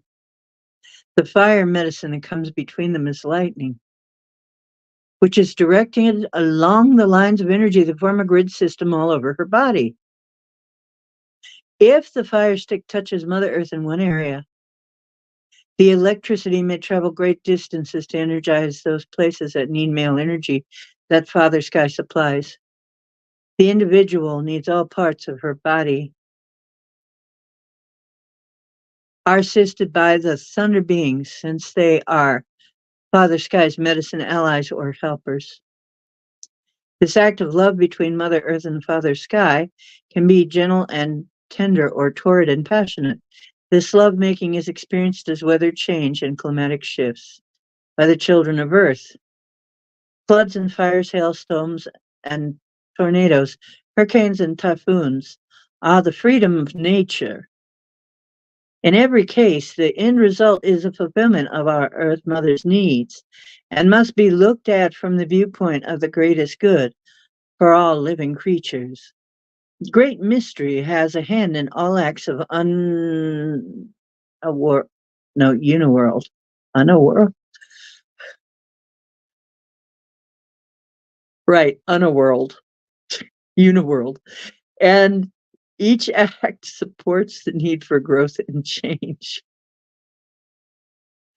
My own life was saved in March 1986. Of course, this is the author. By the Thunder Beings. I was driving across Utah heading back to California after my grandfather passed to the other side camp. I was accompanied by a very disturbed young man who had sought my counsel and healing. On that day, we agreed to travel in total silence, and I allowed him to drive my car. We were going to take a shortcut through a pass that was not usually open until summer. 14 miles up the path, we began to see snow. We were going to see if the medicine man Rolling Thunder would help my companion. I'd been frightened by his erratic behavior at the beginning of our journey 2 days earlier, and I needed some assistance. Oh my goodness. And she's letting this guy drive her car. That is really a lot of trust. I'm sorry, that's an aside. That's not in the book, but that's an aside. She must have a lot of trust. I broke the silence when he refused to look at the sign that blocked the pass. The warning of snow and poor road conditions. The light was disappearing fast, and when I spoke of my concern, referring to the map that the pass was over 10,000 feet high, with no more than a gravel road over the top, the young man snapped. He gunned the accelerator and propelled the car over a 3-foot deep snowbank that covered the entire road. We slid on ice, and the car ended hanging precariously over the edge of the icy road. Hence my question, why did you let him drive? I'm sorry. The cloud people had gathered, and grandfather's son was far below the horizon, about to disappear for the day. Are you guys kidding me? I was paralyzed with fear for a moment or two. No, really? I had never met Rolling Thunder, but Grandma Twyla had spoken of him as a wise and good medicine person. I entered the silence and called upon his medicine. At that exact moment, a plea from my heart reached the cloud people, and a clap from the thunder beings gave me courage. In that moment, I realized that the young man wanted to die, and that he would take me with him if he had to. I distinctly heard the voice of my grandfather's spirit telling me to take charge. I don't know how, I replied. His voice told me to grab the camping hatchet in the back seat and follow his instructions. I did. I scuffled across the car seat, angrily ordering the man out. Then I told him to start cutting sagebrush and instructed him to put it under the wheels for traction. Then while he was occupied, I called to the thunder beings for assistance, and then called once again on the medicine of Rolling Thunder, the medicine man in Carlin, Nevada. I got into the car and felt the thunder beings calm my heart and send me the message that help was on its way. I gunned the motor and was able to slide the car onto the one patch of gravel in the center of the road. In less than 10 minutes, the car had appeared. The old green Impala was filled with a family of tow-headed children and their parents. The father helped the young man accompanying me push my car while I raced the engine, and finally the car bounded over the avalanche of ice and the old winter snow. We thanked the family and then asked why they passed the sign saying the road was closed. The man replied that some men at a service station down at the last town had told him it was open. We all agreed to turn around and go back down together. We turned on our headlights and began the slow descent. After the fifth turn in the road, I looked back because I could no longer see the lights of the Impala. I stopped and waited, finally ignoring the screams of my companion. I turned the car around and went back to look for the family. The young man was so full of anger and hatred that it stunned me. It was dark and raining, and he was hungry. My companion didn't see why we should go back. The Impala had disappeared. No car, no skid marks, no wrecks. Nobody over the side of the mountain. They had just simply vanished.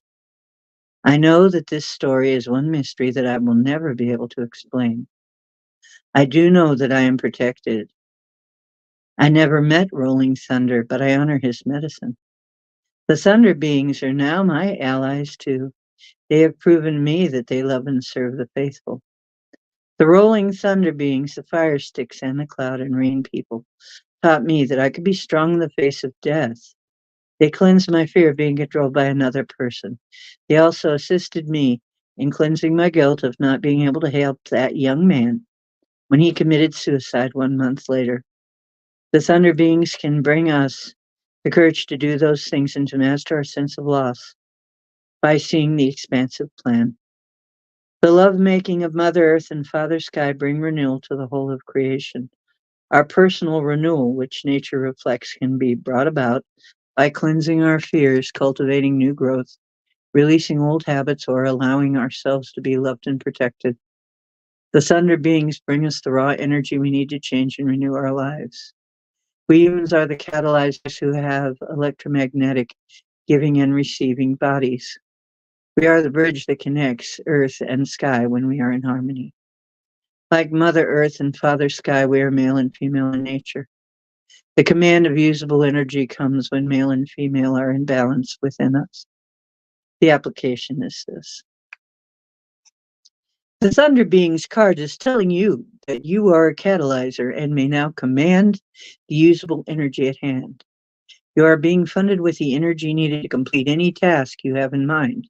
If you have been trying without results or just couldn't get enough steam going, this card signals relief, and you can drop the frustration and get on with it. The energy is now yours. Call it to you and use it. Usable energy comes in many forms. See which kind of energy applies to your present situation. Then command it. Your body is the lightning rod and will conduct all of the energy you need. Shout your intention to the Sky Nation. The Thunder Beings remind you to replenish yourself equally to the amount of energy you expend. Wow. Holy, I mean, geez.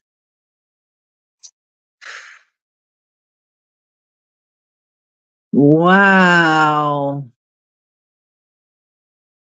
Mary wins. Yeah, I'll put you down. Hang on, Mary.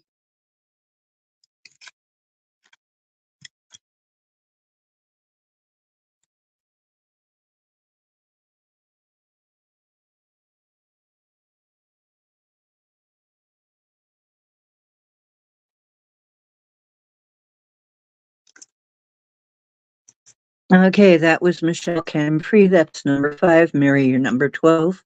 Mark, you're next. Dollface Steve is after him. Now we need Michelle Camfrey's. Oh, and by the way, there's the Thunder Beings card. And let's see.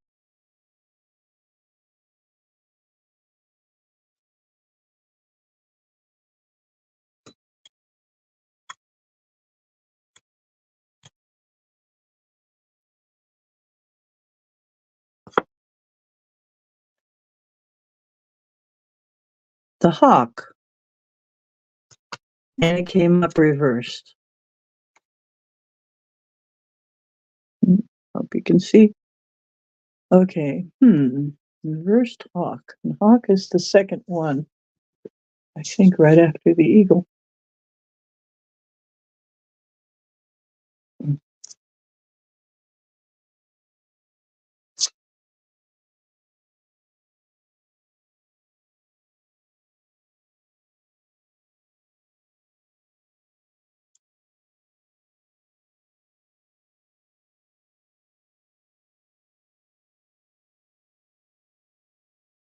Hawk.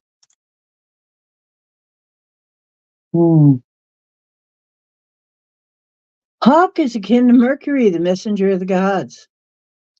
Hawk medicine teaches you to be observant, to look at your surroundings, observe the obvious in everything that you do.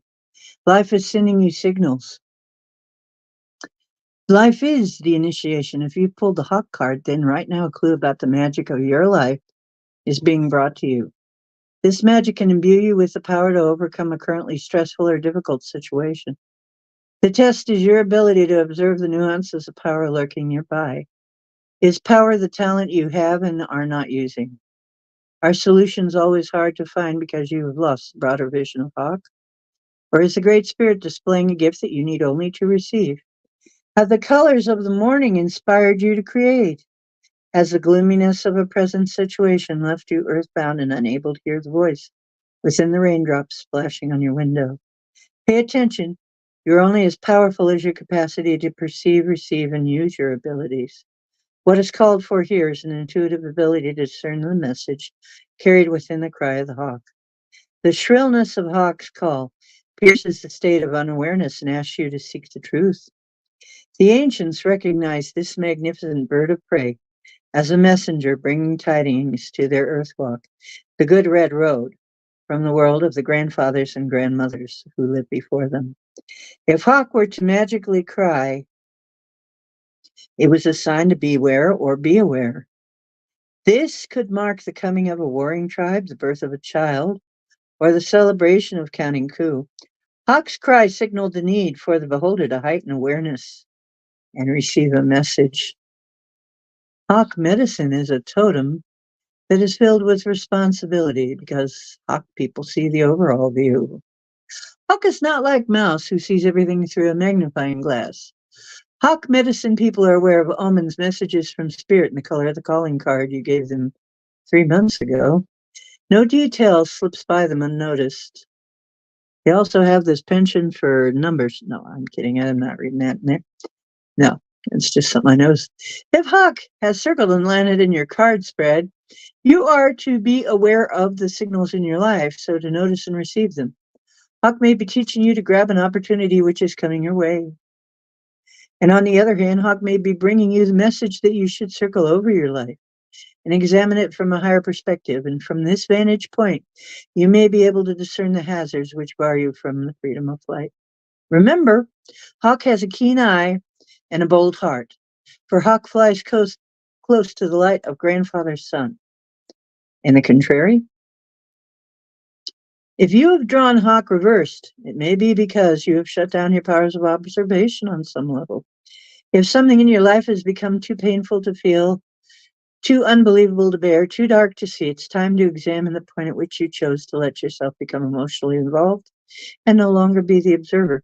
When you allow your emotions to override your perceptions, the message from Hawk cannot penetrate the chaos and confusion. At this point, you are asked to be mindful of the honest observer's neutral position, which allows the message to be intuitively and clearly understood without emotion coloring its true meaning. Emotional coloring is a tendency of Hawk medicine people when they are off balance. Their emotions cloud their vision and can lead to a crash landing. The ego can clip the wings and leave the hawk grounded. Also, if Hawk believes that those who cannot fly the same way he or she does have weaker perceptions, then the winged messenger has not understood his or her own medicine. Freedom of flight is a privilege, and being a messenger is an honor. The responsibility for delivery of the message is up to you. Take your flight and forget about interpreting the omen your own way. Let the receiver decide what the message means. After all, unless it was sent specifically for you, you might be tampering.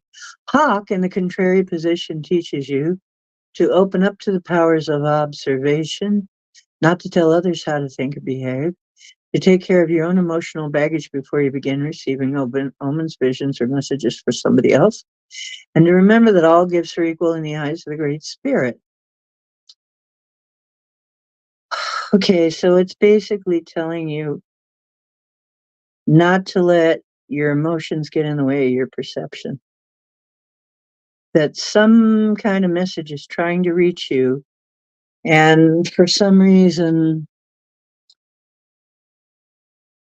whatever reason,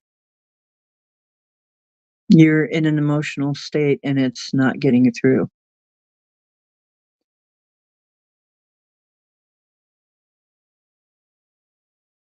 Hmm.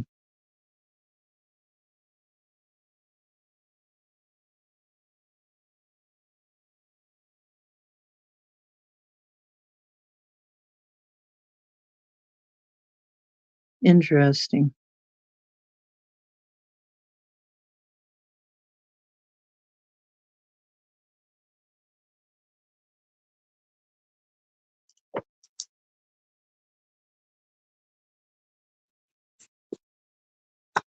So there may be a situation in your life that mirrors that.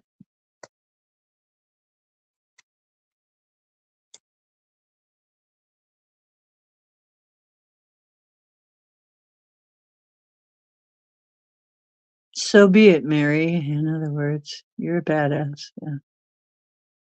We are badasses. Oh, you're a watery Cancer. See, and I have Cancer moon. When I get all emotional and watery, I miss things. Hmm. And it's kind of rough on a Sagittarius or an Ophiuchus. Be all watery and misty. Okay. Uh, the two energies don't go together easily. Let me tell you. You're welcome. Interesting. So you have hawk medicine with you. Don't don't sell that short. The messenger. And I'm also getting you also. I've got something going on with Mercury. And you're going to have some very interesting things happen when Mercury goes retrograde. Because reverse talk can also mean Mercury retrograde once again. Because he's a messenger. And so is Mercury. So you could also interpret that as stuff happening during the Mercury retrograde. Okay? And that's just from my experience. Now, I have to take a quick little break. We'll go on to Mark the Arc Spark. Mark Arc Spark?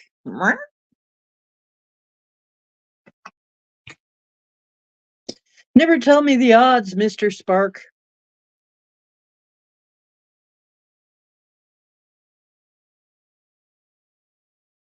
Well, okay, you can tell me the odds. I don't really care.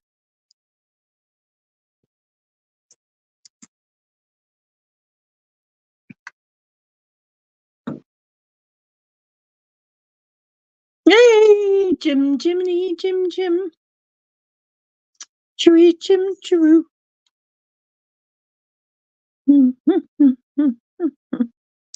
Jim. Okay.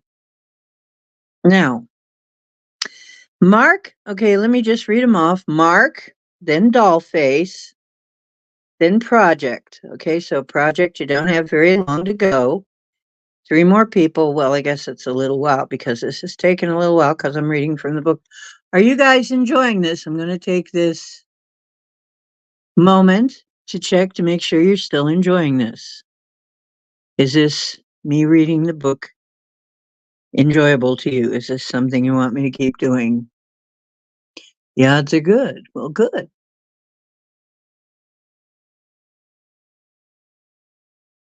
And I'm going to take a minute and have some water because that's a lot of reading.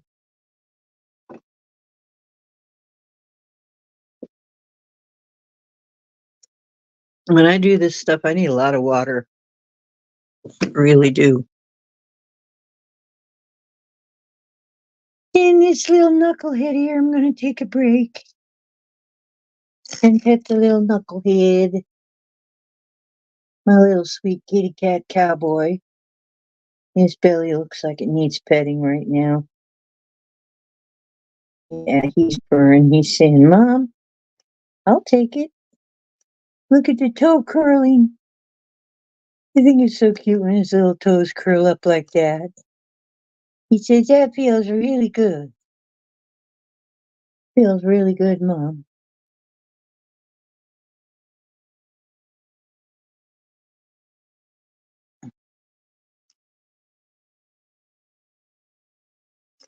He's such a happy boy. He's all full of turkey. Mm-hmm.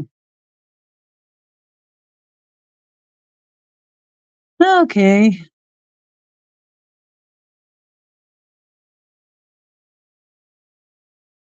So, V. Okay, V, hang on, V. Let me get you down here. V. How do you spell that? Oh, never mind.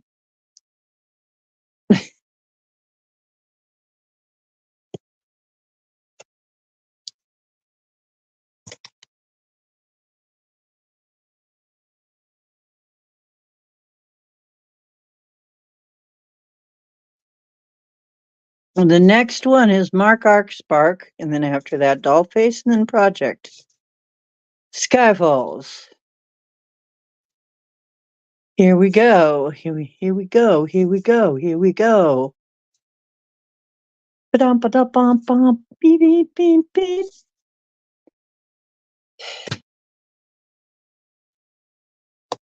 And this is Mark.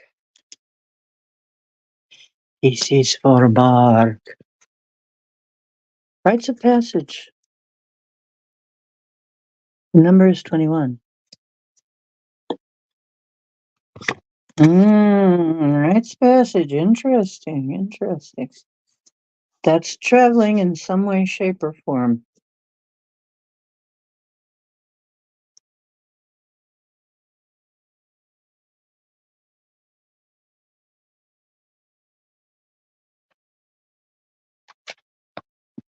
Rites of Passage. Teaching. Change. The rites of passage in Native American tradition refer to the changes from birth to childhood to adulthood or passing from life into the spirit world. The exceptions to this rule are special rites of passage that occur in the certain medicine societies when a member is being initiated into the mysteries of new levels of awareness. These new levels of understanding and spiritual knowledge are open only to those who have earned the right through the way they live their lives. To have earned the right to pass through the golden door that leads to all levels of imagination and awareness involves many years of proven good conduct, demonstration of spiritual gifts, as well as willingness of elders to pass down that kind of medicine. The rites of passage that every Native American goes through as a part of the growing process are quite different. The particular rites of passage used in ancient times for native boys especially involved the ownership and care of the boy's first horse. This was the first step to manhood and began a rather long process of learning of what it was meant to be a warrior. The second step involved going with tried and true hunters to observe and learn how to crack and eventually become a provider. In this case, the young man was taken. Hang on.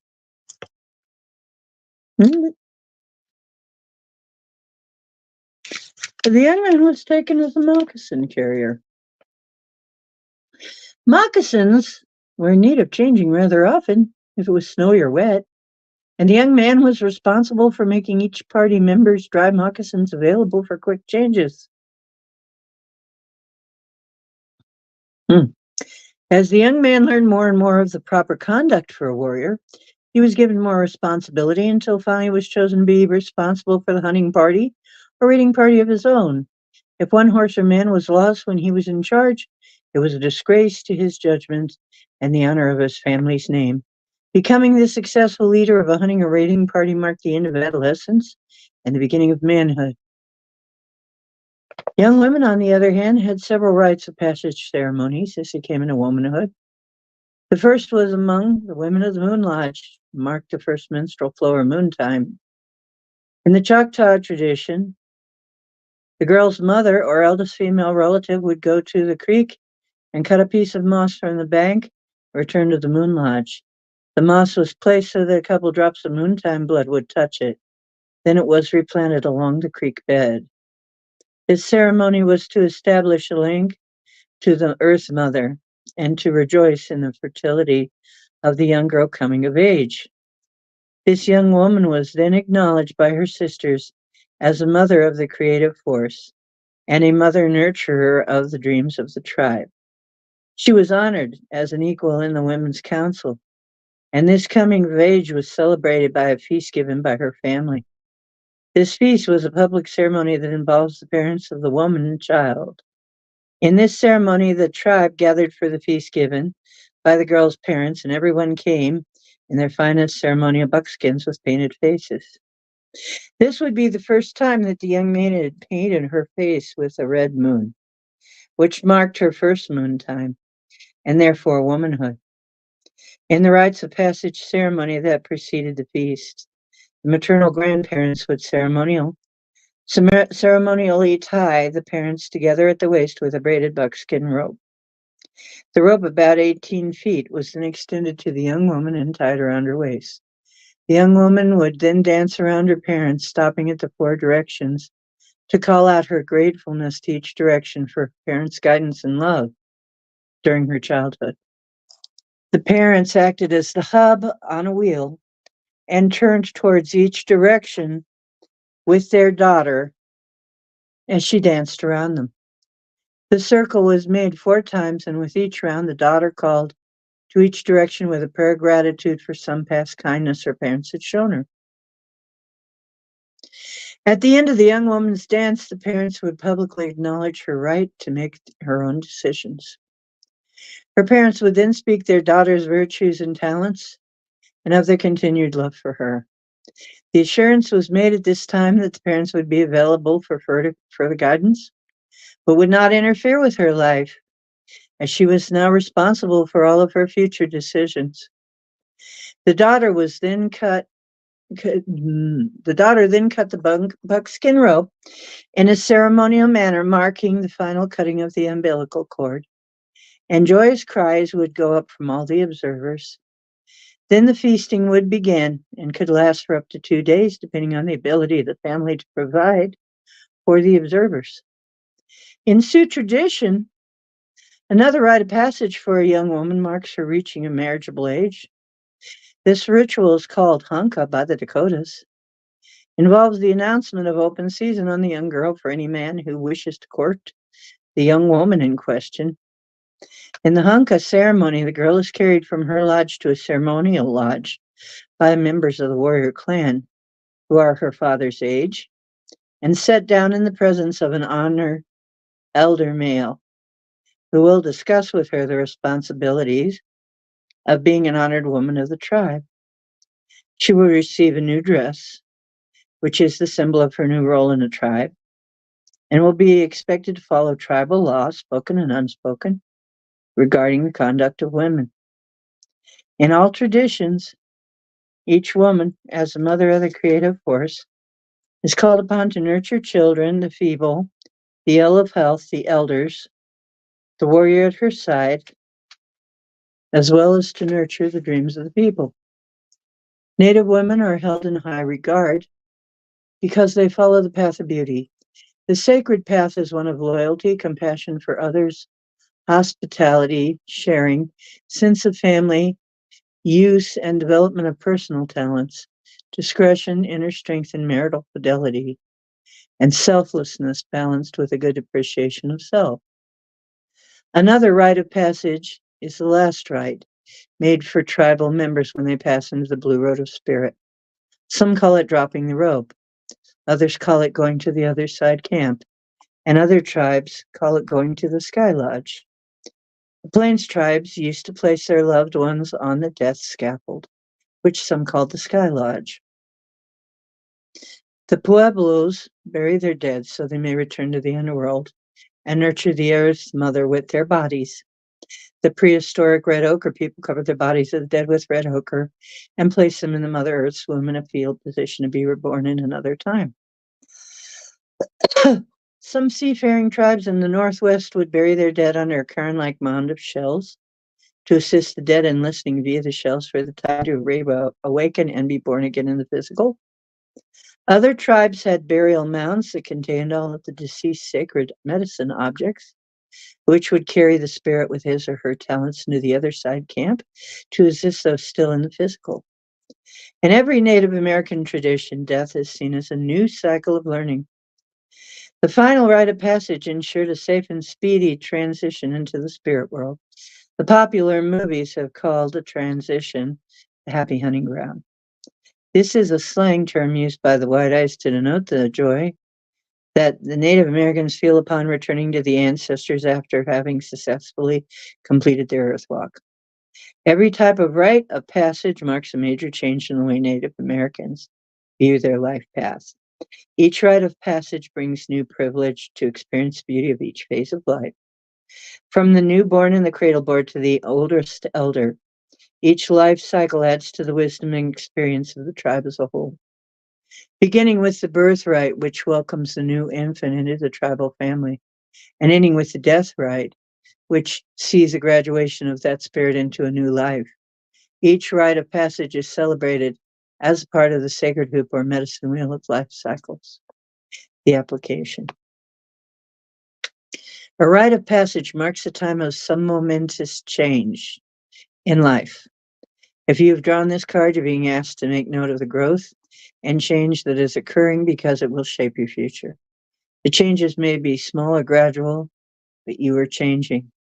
The changes may be drastic and earth-shaking, leaving a sense of confusion, but each one is benefiting your growth in some manner. The rite of passage card can speak of a need for a change you have lost if you have lost the magic and spontaneity of life. Only you can make the decision to change the doldrums to excitement. If this decision is made, be ready to fly with the eagle and experience the new freedoms those changes can bring. In all cases, change is the key. And remember, if the moment you're experiencing is not beautiful, recreate it. You will have initiated your own rite of passage.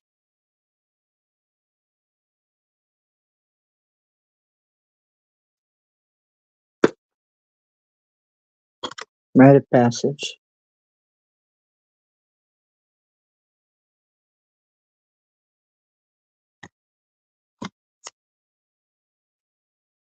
Wow.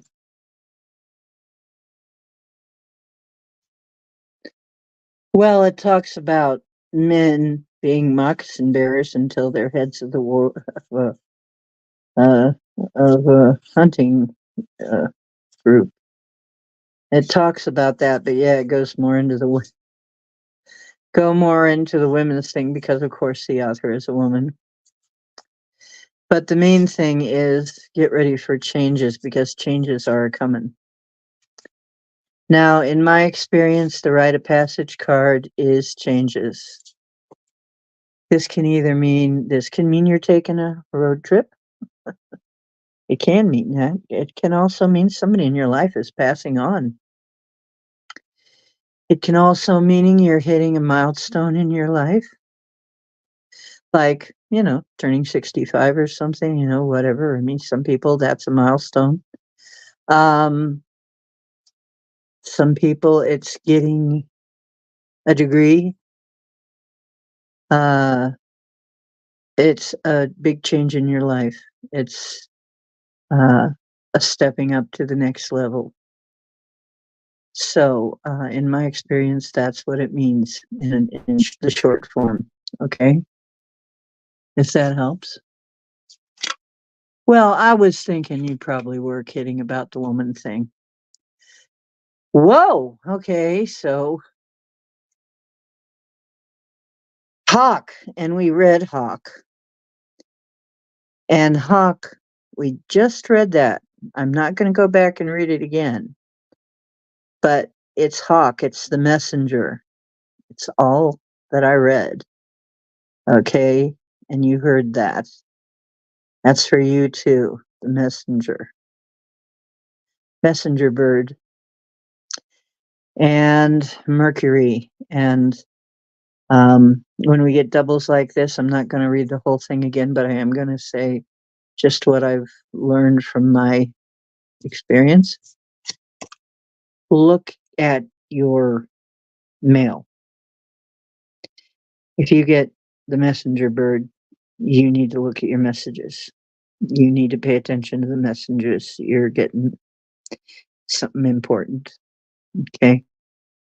Don't miss whatever messages are coming in for you. They're important at this time. It's important for you. And on top of that, it could be, you won a free trip to. No, probably not that. Maybe it's about, oh yeah, somebody wants to sell you car insurance? No. No, I don't think so. Mm. No, there's something important on the way in a message. You'll see. Just make sure you get the message when it comes, okay? Write a passage to the new earth. That's right. That's right.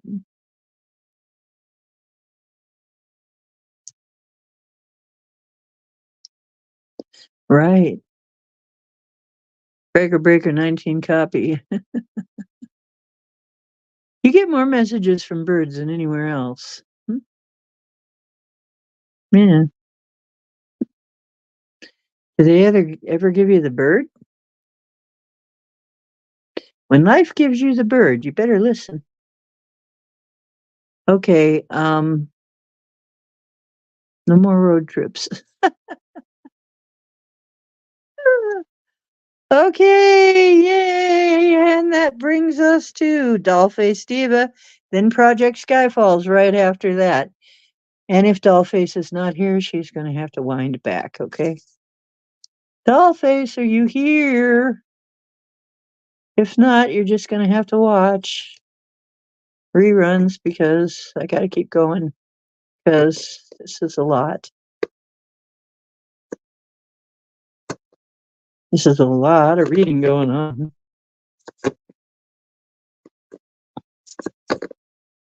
Oh, baby, a whole lot of shaking going on. A whole lot of reading going on. Toot, toot, toot, toot, toot, toot. Dollface. This is for Dollface.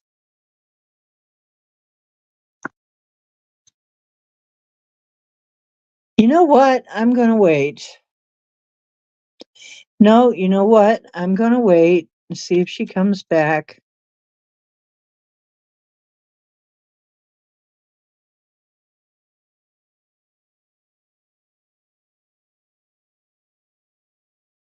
Yeah, I'm going to wait. And I'm going to go on to Project Skyfalls because she's been waiting so patiently.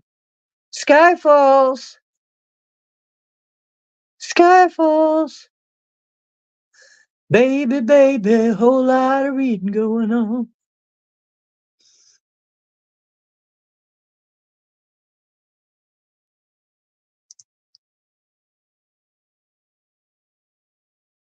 No promises. What? Good advice, but no promise. Ain't for me. Oh, try not to, Michelle. Okay. Mark the arc spark.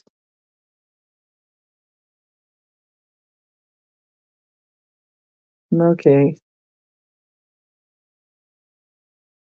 Project Skyfalls. Project Skyfalls, it's your turn. Is Project here? Oh, come on. We're finally to Project Skyfalls. Come on. Car 54, where are you? Skyfalls. Project Skyfalls.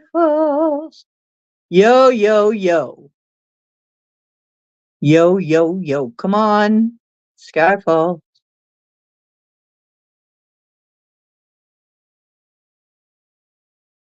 Oh, that figures.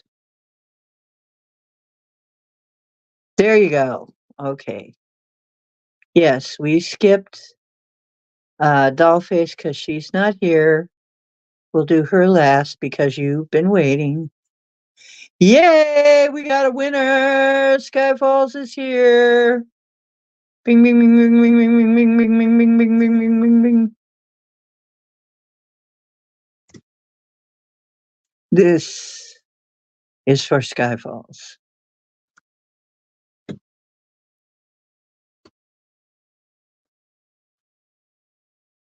West Shield, introspection and goals. Okay, good. That's one we haven't done. That means I gotta read it. 10, West Shield.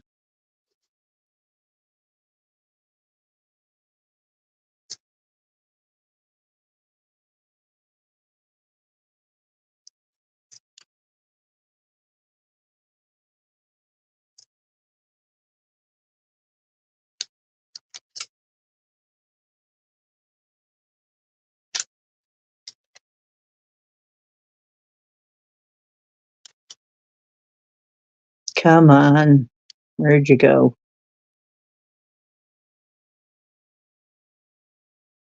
Wait, east?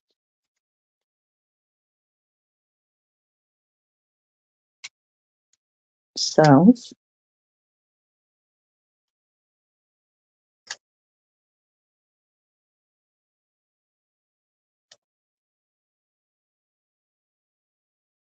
West. There you go.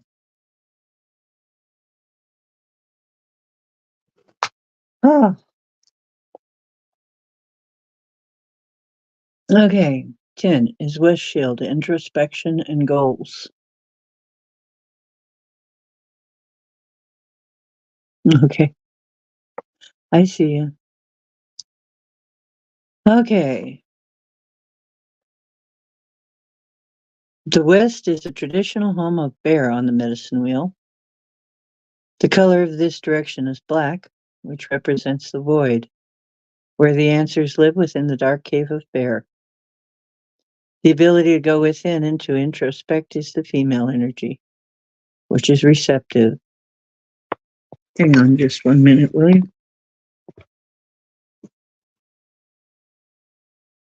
I'm just about to F up this little bugger's world. Sorry, but you're bugging me just a little too much, fella. So now I'm going to turn on the fan and it's going to be really hard for you to get around. That's what you get for bothering me. It'll be really hard for you to want to go where you want to go. Okay, now the West Shield, the teaching. The West is the traditional home of bear on the medicine wheel. The color of this direction is black, which represents the void, where the answers live within the dark cave of bear. The ability to go within and introspect is female energy, which is receptive. The womb of woman is the place where all ideas, as well as babies, are nurtured and given birth. The darkness of the fertile womb is the place where each of us on the good red road of physical life had our beginnings. We were the future generation to our parents. What future holds is always in the West, the place of our tomorrows. To understand the West, the looking within place, we must first understand our natures. Unless we are connected to all our relations, the standing people, which are the trees, the stone people, the creature beings, the Mother Earth, the Father Sky, the Grandfather Sun, Grandmother Moon, four chief spirits, air, earth, water, and fire, creepy crawlers, insects, and all other life forms from atom to star nation, we feel that the answers live outside of us. If we understand that the spirit of all these other life forms dwells inside our bodies, we begin to understand that we can look within to feel and know the answers. In our earthly bodies, our cells carry memory of all that has ever been. Answers live in our spirit's knowing potential. The bear came to me in a dreamtime waking state several years ago and lumbered through my awareness to take me on a dreamtime medicine walk. I found myself in a forest high in the Rocky Mountains by the old burial ground near Creede, Colorado. The bear wandered up the spring above Moonshine Mesa and drank deeply of the cold, pure water coming from the Earth Mother's breast. When Bear turned to me and spoke, we used to use words. Like you two-legged, she said. We retreated into our silence at the end of the Second World, when the world was cleansed by the great ice mountains. Your people had finally come together in clans and families. They had heard the Thunder Wolf's song and started to use words of their own. We knew that you humans would not be alone. and that humans would survive if they could communicate with one another. We creature beings had to leave the two-leggeds alone so they could learn their own sounds and how to use communication. Unfortunately, that was also the time the two-leggeds shared so many of the opinions of others that they started to judge their personal truths. They began to worry about what others thought and failed to find their own answers within their own hearts. I understood that Bear was trying to show me how the two-legged sought approval, entangling ourselves with the fear of being different.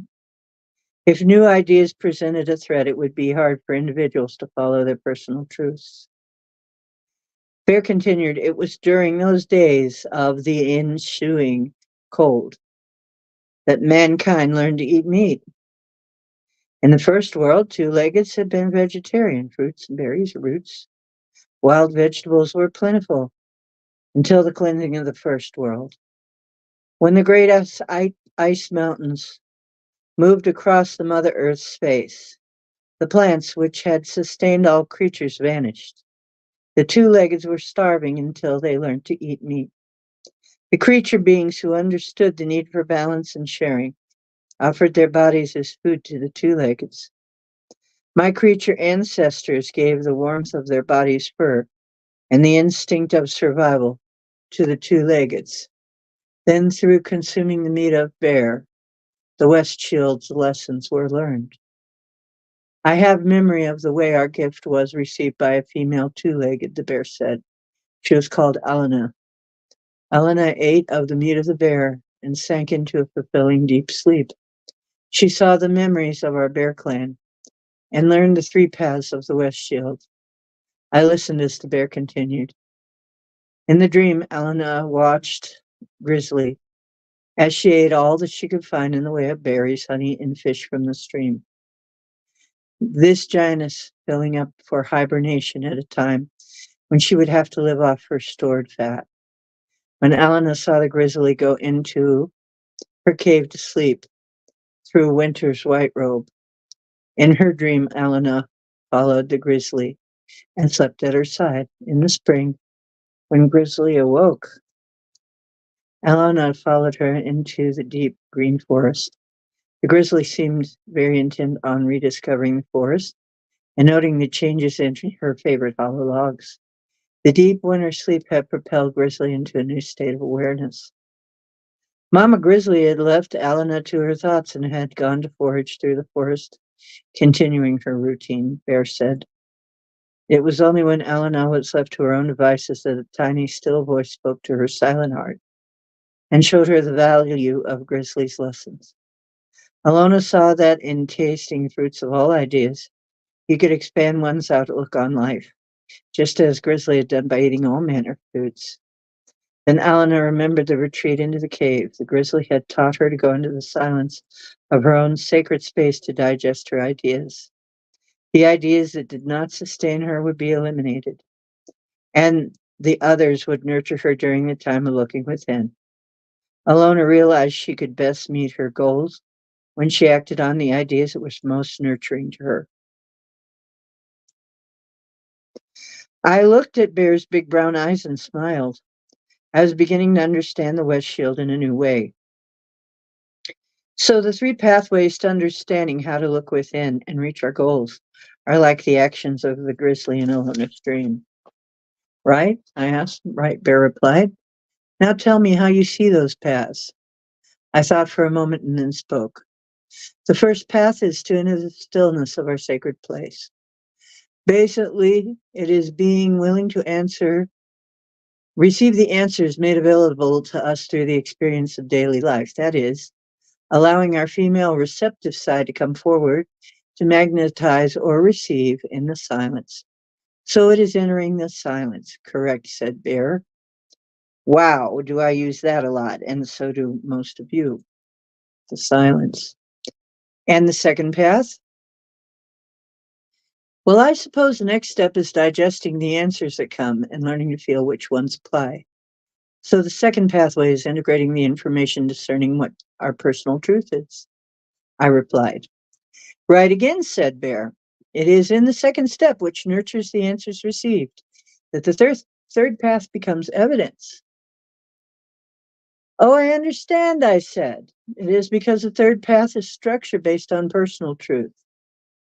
If we have a knowing about our digested ideas, we may then formulate a plan on how to attain our goals. That's the structure. If our goals are based on our personal truth and desire, they will be approached with joy. They will be goals we want to nurture because they are truly our own and not the ones that others have expected of us. That's right, isn't it? Bear chuckled and rolled over, scratching her back on the boulder next to the spring. You have the idea, she mused. All of the actions of Grizzly will allow each person to tap their inner knowing. And like Alona of long ago, my clan can give the strength necessary to meet each tomorrow with joy. There's no need to fear the unknown that the future holds if you follow Grandmother Grizzly and digest the knowing of your personal truth. I thanked the bear for her lessons and began the journey of understanding my personal wish shield. May this sharing also aid you in the joyful filled sojourn to the land of bear and the lessons of the West. If the West Shield has appeared in your spread, Bear is asking you to look at your present goals and discern how they affect your future. Are the answers you seek from your own inner knowing? If not, it may be time to enter the science and digest the questions so that your personal answers can emerge. Bear also reminds us the West Shield is a place of all tomorrows. If you are afraid of the unknown, it may be time to clear away the fear. Strength to accomplish this clearing is Bear's greatest medicine. Call on Bear and feel the courage to meet the future and fill your spirit. In all cases, West Shield speaks of the ability to complete our goals, the acknowledgement of our inner strengths, and the power to find and know our answers. Remember that the opinions of others become mixed with our own doubts and become limitations when we forget to enter the silence. But I don't think you'll forget.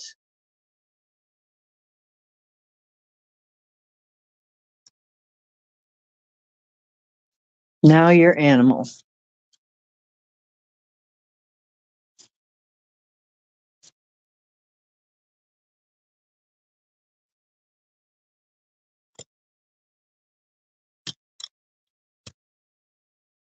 Okay, let's look at chat.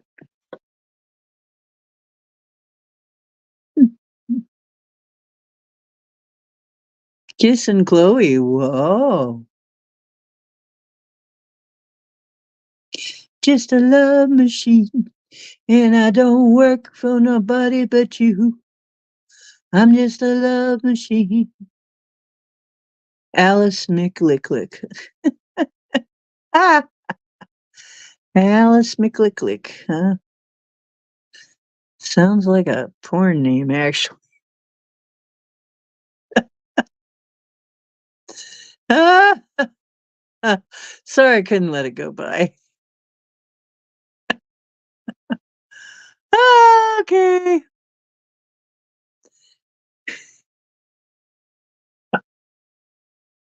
No, I'm not kidding. Yeah, I am.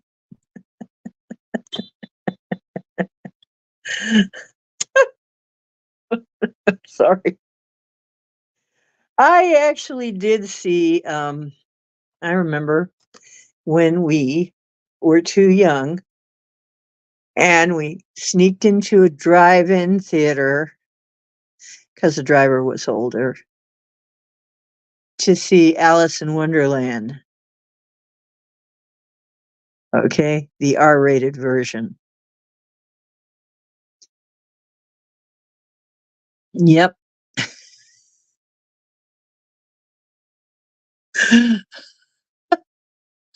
Alice McLicklick, huh? Okay, I couldn't help it. That brought me, boy, some of the associations in my mind. I gotta watch it, right?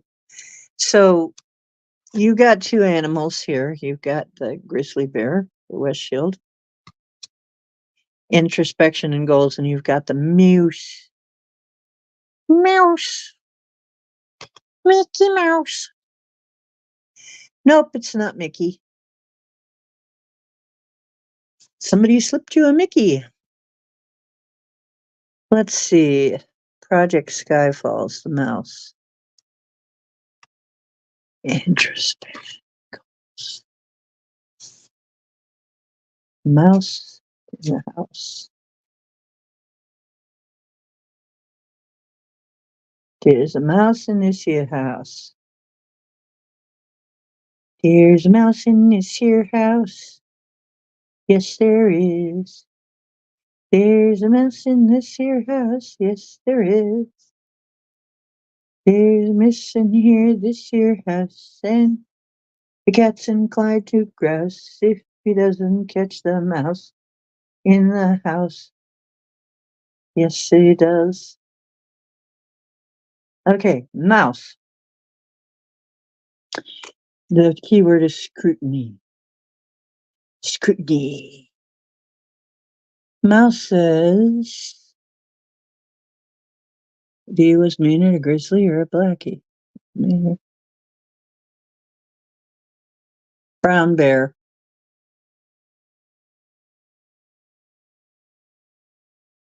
I can still see him right now. He parts his hair in the middle and wears glasses. Oh, wire rim glasses. He's so cool.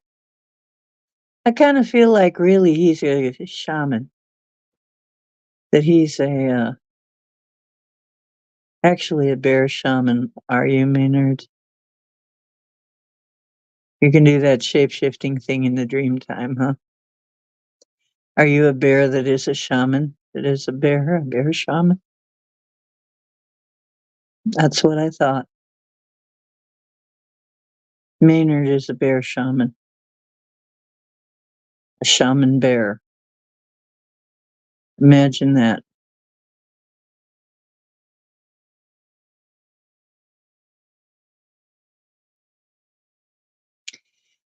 $20 mouse. And this is for Skyfalls. Mouse says I will touch everything with my whiskers in order to know it. Paradoxically, this is both a great power and a great weakness. It's good medicine to see up close, and it's good medicine to pay attention to detail, but it's bad medicine to chew everything to pieces. Mouse has many predatory enemies, including birds, snakes, and cats. Since mouse is food for many, has a highly developed sense of danger at every turn. So-called civilization is a highly complex set of components, which calls for more and more organizational skills and scrutiny to detail every year. Indeed, mouse is a powerful medicine to have in these modern times. Things that might appear insignificant to others take on enormous importance to the mouse. Mouse people anger many other medicine types because they appear to be nitpickers. Mouse people will spot the lint on your coat, even if it matches in color. They will try to convince you that the simplest task is fraught with difficulty. They are fixated on methodology. They sort and categorize and file away for later use. They may seem like they are hoarding, but this is the farthest thing from the mouse's mind. They are merely putting everything in order so that they will be able to explore it more carefully at a later date. The chiefs tell us that without mouse there would be no systemization of knowledge. Mouse ended the Renaissance man and hearkened the age of specialization. Mouse knew from the very beginning that there is always more to learn. One can always delve deeper and deeper and deeper. If your personal medicine is mouse, you may be fearful of life, but very well organized with a compartment for everything. Hang on. There's another page. To be continued. You should try to see a larger picture than the one staring you in the face. Develop largesse of spirit. Try to become aware of the great dance of life. Realize that even though you may be sitting in Los Angeles, there's also New York, a moon, solar system, galaxy, an entire universe. Jump high, little friend. You will glimpse the sacred mountain. If mouse is in your card spread, its medicine is telling you to scrutinize. Look at yourself and others carefully. Maybe that big hunk of cheese is sitting on a trigger that will spring a deadly trap. Maybe the cat is in the pantry waiting for you. In my case, if the cat is in the pantry waiting for me, it means he wants some turkey. Maybe someone to whom you have delegated authority, such as a doctor, a lawyer, or even a plumber, is not doing the job faithfully. The message is to see what is right before your eyes and to take action accordingly. Act accordingly. Okay, so basically, it's telling you to look closely at your situation and scrutinize what's really going on. So look up close at the situation. There you go. Interesting, interesting.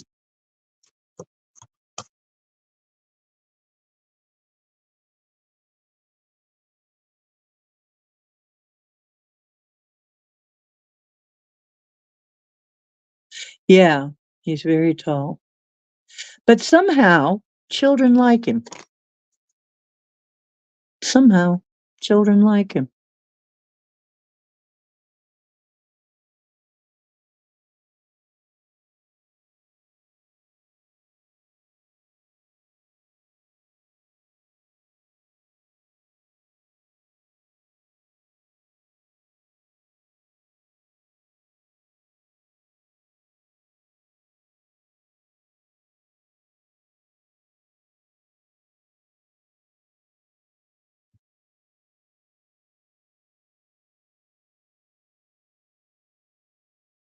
Yeah. Yeah, it's interesting. Maynard seems to be the one that when I need to deal with child spirits or children, he usually handles it very well. He's such a big old fluffy friendly bear. He's huge, but he's very friendly. He's very somehow he's not scary at all, not one bit. Not even a little. I mean, he's so friendly looking. I mean, he's like I said, he parts his hair in the middle like a person. He has wire rimmed glasses. He kind of leans over in a kind of kindly way and is very patient, and especially with child souls. And is actually a very sweet fellow. I suppose when he was on the earth plane, he was a very sweet individual, very kind hearted individual.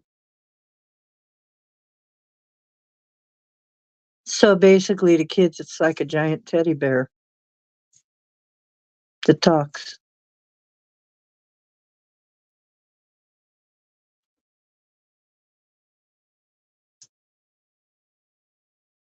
Hmm.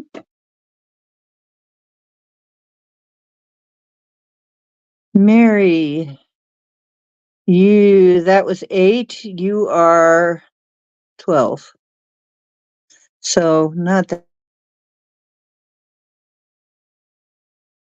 there. Be free. Be free, man.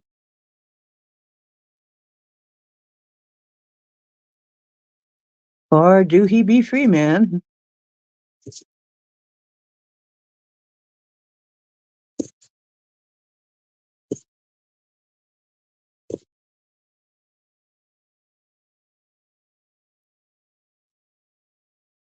I can see Maynard right now. He's sitting somewhere on the edge of my awareness, just listening and reading a book. Interestingly enough, he's reading a book too. What can I ask? What book you are reading?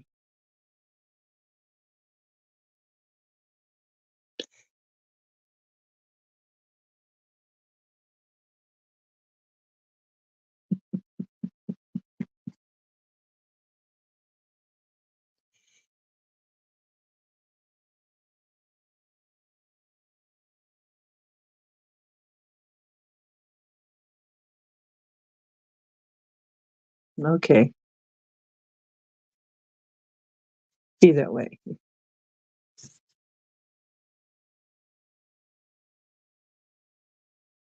Oh, yeah, it has gold letters on it.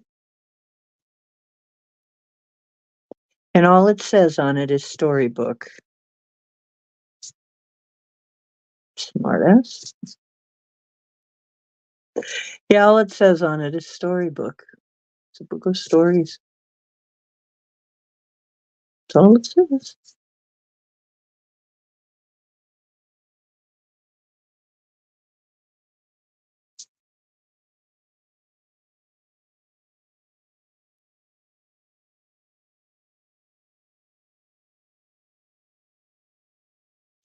He says it is the stories of the lives of each one he's been in charge of, each one that's been put in his care. It is the stories of their lives. Interesting. You have that, huh? Interesting. Never knew that. Hmm. The things you find out from Dreamtime Bear Shaman. Shaman bears. Be free! Be free! Be free, man! Ah, you made a regrettable decision. Okay, we will get there. Well, V, unfortunately, you are number 14. Um,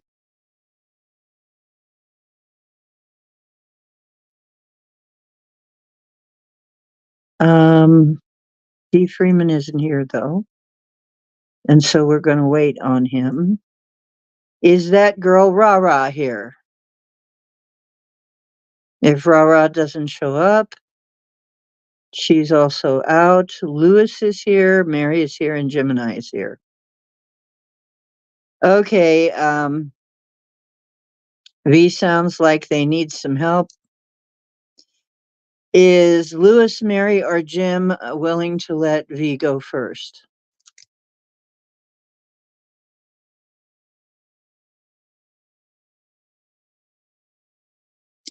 Well, thank you. Yeah. Does Maynard have a shoulder hump? Kind of. Well, he's usually hunching forward, kind of.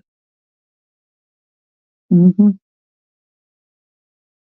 If that's what you mean. He's kind of hunching forward.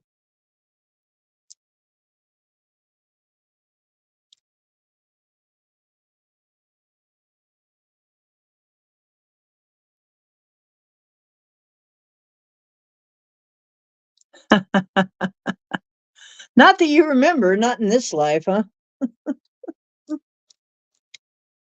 Okay, so nobody is saying, so I guess we're going ahead. We're putting some people on hold until they show up again, or if they show up again. And Lewis then is next. So V, you are lucky. You have a lot fewer people to wait through. You only have 3 now. We cut out 3 that aren't here. Okay, here we go. Lewis, this is for you.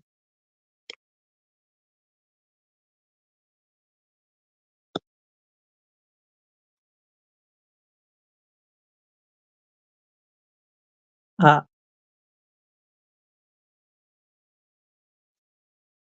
okay, rites of passage again. I'm not going to read it again, but you know what it means. Lewis, it means changes are coming. Maybe travel, maybe a change in profession, a change in attitude, a change in attitude, change in any kind of way. The number is 21. There's the card.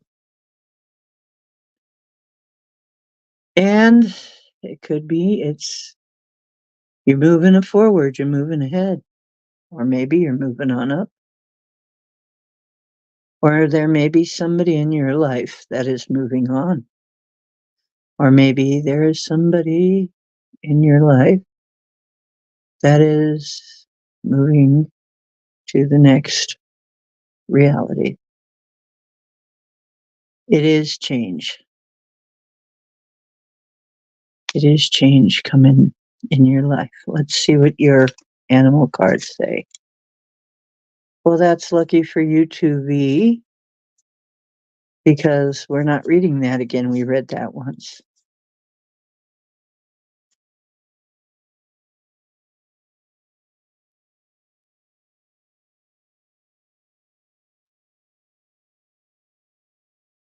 This is for Lewis.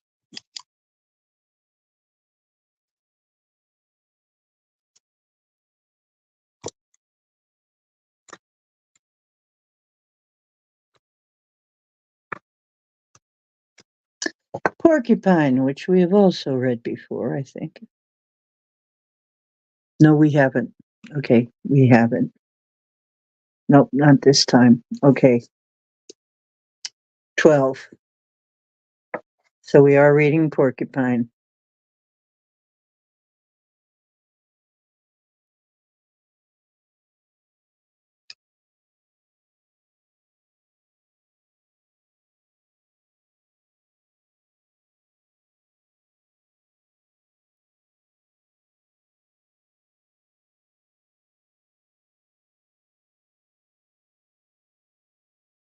Okay, 12. Porcupine is innocence. The south of the medicine wheel is the place of childlike innocence and humility. It is the home of playfulness and the position of porcupine on the medicine wheel of life. Porcupine has many special qualities and a very powerful medicine. The power of faith and trust. The power of faith contains within it the ability to move mountains. The power of trust in life involves trusting that the Great Spirit has a divine plan. Your task is to find the pathway that is the most beneficial to you and that uses your greatest talents to further the plan. Trust can open doorways to the creation of space. So the space thus created allows others to open their hearts to you and to share their gifts of joy, love, and companionship. If you were to observe porcupine, you would immediately notice its quills. These quills are only used when trust has been broken between porcupine and another creature. Much like otter, porcupine is gentle, loving, and non-aggressive. When fear is not present, it's possible to feed a porcupine by hand and never get stuck by its quills. Through understanding the basic nature of this animal, you may come to understand your own need for trust and faith, and for becoming like a child again. In today's society, this is a needed reminder to honor the wonder of life and the appreciation of each new day as an adventure of discovery. Porcupine sat silently looking at a hollow log. She wondered if it was a playhouse that nature had created just for her. Porcupine envisioned all the things she could do with the log. She could climb on top and make the log roll from side to side. She could go inside and see if there were any juicy worms for her to eat. She could also scratch her back on the rough outer bark if she wanted to. And just as Porcupine was wondering what to do next, she saw the bear approaching. Bear was big and black and looking for honey. Oh, another playmate to share my log, she thought. Hello, Bear, she cooed. Do you want to play and share my log with me? And the gruff old bear snorted, Porcupine, don't you know why I'm too old to play? You're in my way. I'm looking for honey. Now go away. Why, Bear, you're never too old to play, she replied. And if you forget what it was like to be a cub, you'll always be as impatient and gruff as you are now. Bear began to think about what Porcupine had said. Maybe she was right. All the other creatures were running away from Bear in fright. Even other bears were turning up their noses when he growled at them. This little porcupine was certainly trusting him not to eat her. She even offered to be his friend. The old bear looked at Porcupine and began to feel something move inside him. He started to remember the games he had played as a cub. Joy started to live in him again. Little Porcupine, you have reminded me that in becoming strong and seeking answers, I got caught in trying to be an intellectual. I became afraid of what others would think if I dropped my massive gruffness. I was afraid they wouldn't take me seriously anymore. You've taught me that in being a fuddy-duddy, I was causing others not to care for me. Thank you. I'd love to play with this old log. So it was that Bear became childlike again and learned the innocence of Porcupine. In choosing the Porcupine card, you have given yourself a gentle reminder not to get caught in the chaos of adult world, where fear, greed, and suffering are commonplace. The medicine in this card is that of relief from seriousness and severity. Open your heart to those things that gave you joy as a child, and remember the preciousness of fantasy and imagination, and the making of some game or toy from nothing but scraps. Honor the playfulness of spirit that lets everyone win. And actually, I would say when I get this for people, you're protected. You don't really have a whole lot of predators. So you are able to play. Okay, you need to play more and think less at this time. Okay, and you may be smart and all, but you got to take a break and play. And saying go do something that gave you joy when you were younger. It'll be good for you. I think it's interesting it was a story about a bear and a porcupine, don't you think?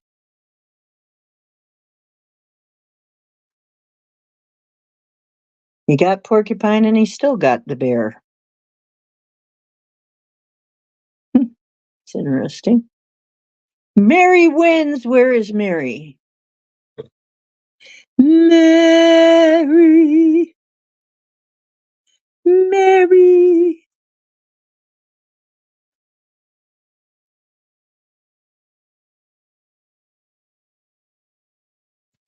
Mary. It's a jolly holiday with Mary. Mary makes your heart so light. Though the day is gray and ordinary, Mary makes the sun shine bright. Mary Poppins. Where is Mary Poppins? If she's not here, we're going to have to skip until she gets back. Witchy is awake.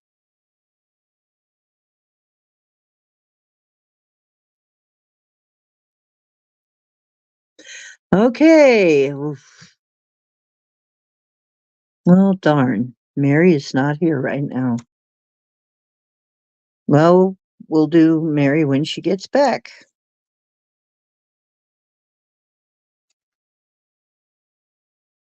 Okay, Gemini. Well, that puts you even closer, V. Mary's not here right now. Jim Jiminy, Jim Jim, Jerry Jim Jeroo. Good luck will rub off when I shake hands with you. Okay. Come on, Jim Jiminy.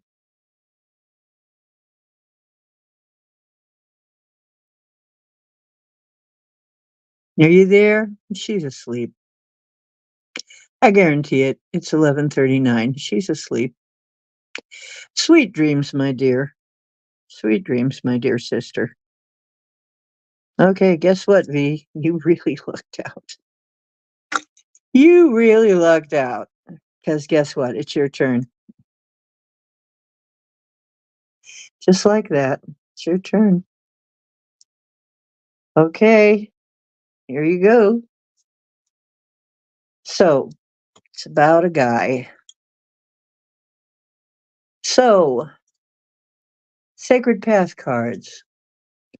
What advice can you offer to V?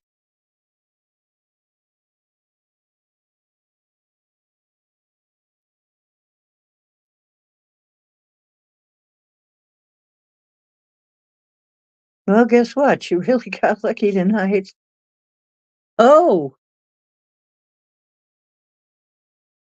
well, we skipped you only because you weren't here and V is like dying to have a reading. So I'm gonna do V and then I'm gonna do Mary Wins, okay? Okay.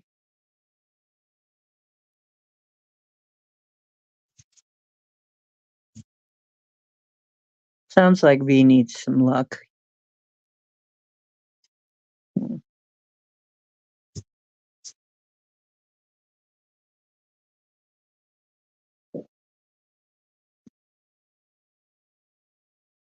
Why aren't you seeing me?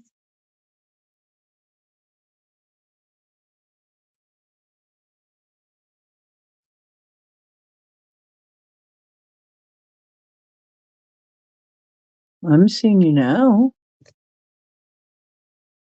but we weren't seeing you before.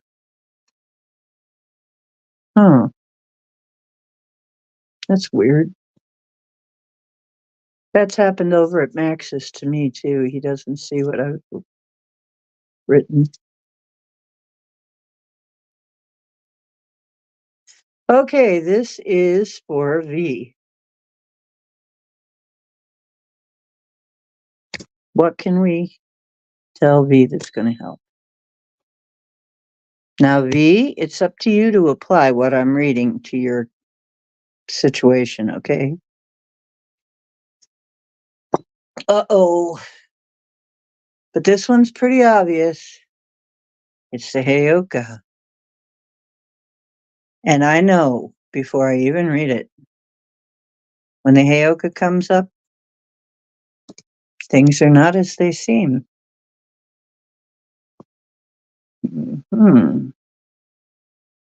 Things are not as they seem. Humor and opposites.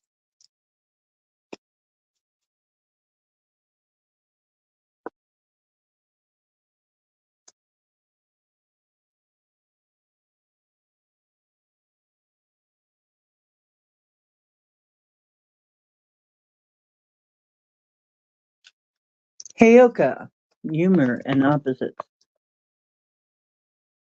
The teaching. The Heyoka is a contrary clown who holds total wisdom and teaches the people through laughter and opposites.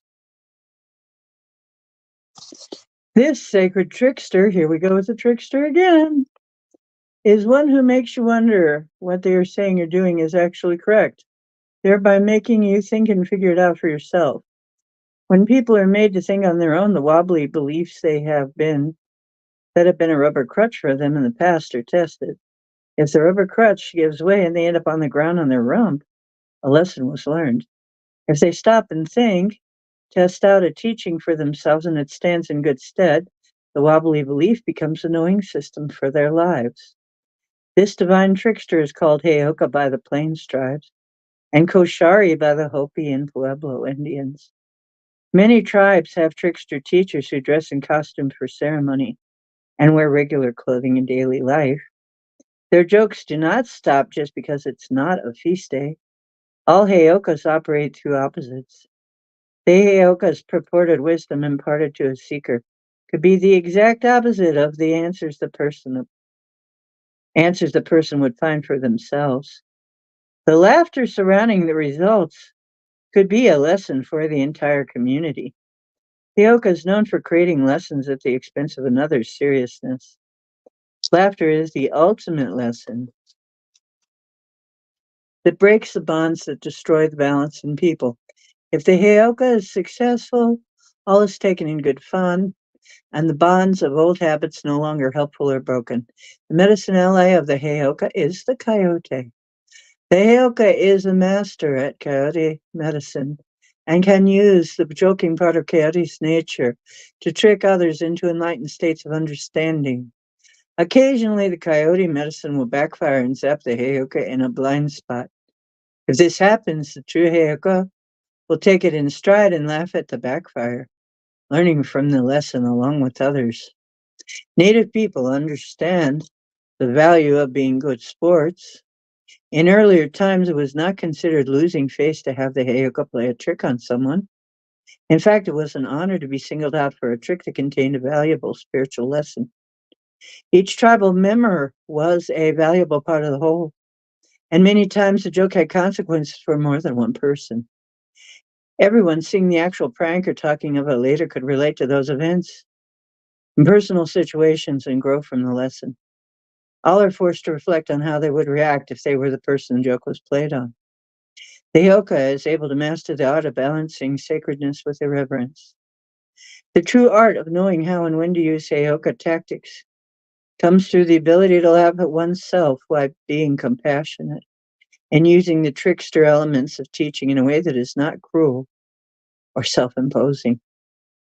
An experienced Heyoka will know how sensitive a student is and would never use a trick on that student to create more pain. In this situation, the Heyoka would make a joke and become the laughing stock of the situation so that the student could reflect on it through another's experience. This art of self-sabotage is planned and in no way makes the balanced Heyoka feel lesser or abused. The joy of the wise elder within the Heyoka knows well that the results have created growth in another. The lesson is complete and even the self-sabotage was staged and yet served its purpose. The sacred medicine path of the Heyoka can involve diminishing fear through laughter. Many people are frightened by the mystery of the void. They have to be tricked out of their fear so they can see their self-created boogeyman was only an obstacle to divine connection. The Heyoka is seeds and situations where stubbornness stops growth. If a Heyoka knows that someone is stubborn and has to do it his way, trickster will tell him to do the exact opposite.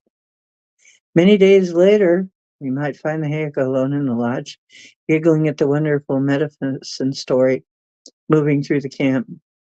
The stubborn person had done exactly what Heyoka said not to do and had a mystical experience that was life-changing. Only the Heyoka knew that due to stubborn's refusal to be guided, the trick had worked, spiritual growth ensued. Since, you know what, I know people like this. If you say zig, they'll zag every single fucking time, right? I'm sorry, but okay, since the magical coyote is the divine trickster's ally, all of the antics of the coyote are suspect. When a hunter tracks a coyote, the trail will double back on itself many times and can fool even the most experienced tracker to the point of total frustration. Anyone trying to guess a Hyoka's next move can likewise become befuddled. Coyote teaches two-leggeds to find joy in their own foolishness. When the Heyoka calls upon Coyote to assist him in keeping prying eyes off his trail, Coyote will assist in a multitude of ways. I learned my first coyote lesson in Mexico in Hoquin. My medicine teacher wanted me to see how ridiculous my seriousness had become. We spent the whole day gathering dried cow dung, rabbit pellets, coyote, dog, and owl waste, carefully placing each in an old tin bucket. The next day, we spent mixing it all together, crushing each part into powder, and slowly adding water to make a paste. And after this was completed, I was told to mark a circle in the earth with a string and a stick, making sure the circle was perfectly round. Then Hoquin told me to fill the tiny groove in the soil with the paste that I had made from all the toothpicks. I was very careful to make a perfect circle, not to let any of the circle be crooked. Hoquin praised my work and now how careful I had been during the 2-day process. He then told me to enter the circle and sit in the center until I understood the value of the lesson. So I sat there for at least 3 hours, thinking that maybe this was a way to contact the power animals. Finally, Coyote came into my consciousness, took one look at me, and rolled on the ground in side-spinning laughter. Coyote was laughing so hard he could not speak. I was fascinated. While still sitting in my circle of poop, serious as ever. In between his guffaws, Coyote spit out the words that taught me my lesson. For the past 3 days, you've been examining other people's shits, he screamed. Now you've surrounded yourself with it and are so serious, you can't even see how ridiculous you look. I started to laugh at myself as I imagined how Hoko must be rolling in hysterics at the joke he played on me. I wondered how he could have kept a straight face for 2 days. Finally came to me that I spent the previous days worrying about the problems of others. All these worries had left me, in effect, sitting in a circle of other people's mill garbage. The lesson hit me hard, and I laughed until I was aching, with no breath and tears ran down my face. It's taken me many years to master the lesson. I still get sucked into the drama of others. At times. Hogan was an excellent teacher, and even now he will come to me in spirit and break my serious with Morpho's Heoka antics. The primary lessons of the Heoka trick us into revelations rather than giving us all the answers. Heoka is needed when we refuse to allow ourselves alternatives. The view will always expand if we use the divine medicine of laughter. Nothing is beyond repair. We may need to use comedy to crack a smile so we can reclaim our sacred space. Heoka medicine can be called upon through Coyote. Remember that the divine trickster is the perfect integration of all things wise and foolish, sacred and irreverent. When we ask for lessons, we need to be prepared for adventure. We need to be willing to laugh and have others laugh with us. We will achieve the ultimate union of opposites when we learn to celebrate more than we mourn. The time has come to laugh and reclaim our divine right to find pleasure in the sacredness of being human. The application is this. If the trickster has appeared on your horizon, you're in for a barrel of laughs. You may be doing exactly the opposite of what you need to be doing and about to get busted for it. Stop leaking your creative energy on other people's problems or high drama. Stop being so serious and crack a smile or Coyote will dog your dreams. Remember that some days you are the fire plague and some days you are the dog. That goes for everyone. Don't let getting pooped on get you down. Learning through laughter or opposites can be fun. The keynote to the Heyoka card is to lighten up and start balancing the sacredness with irreverence. If you are just being stubborn, it may be time to create a contrary lesson that will force you to crack up, crack a smile, or trick you into going into the crack in the universe to find out what's really important. When I encounter this card, I can tell you right now, things are not the way you think. And the other thing is, in some way, shape, or form, you're being too serious. And and you're getting affected by other stuff, by other people's stuff. Whether that's because you're an empath, and a lot of us are. My gosh, that itches. Uh, I swear I got cowboy hair stuck to me or something. They're so itchy. He always has an itchy face. Anyway,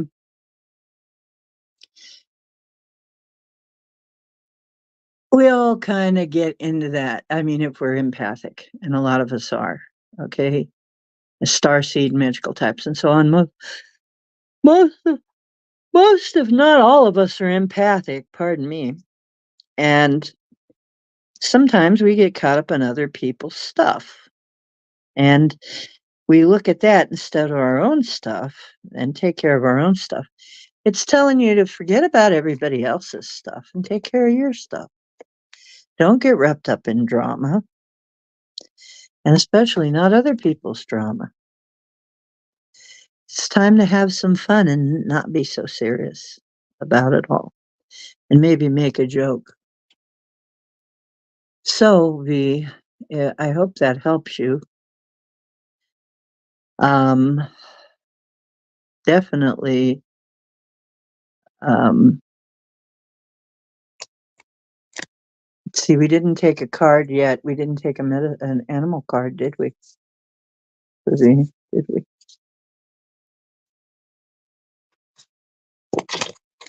Bear again. Bear. Introspection. It's time to meditate a little bit. and introspection. It's time to pay attention to yourself. This is about going into your bear cave and meditating and paying attention to yourself. Paying attention to what you need. Okay. 5. I don't think we read this one yet.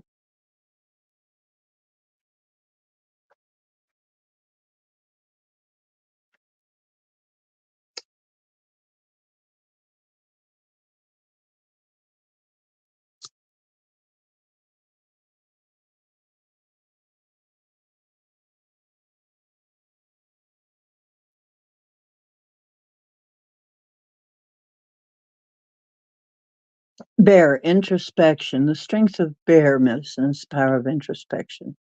It lies in the west on the great medicine wheel of life.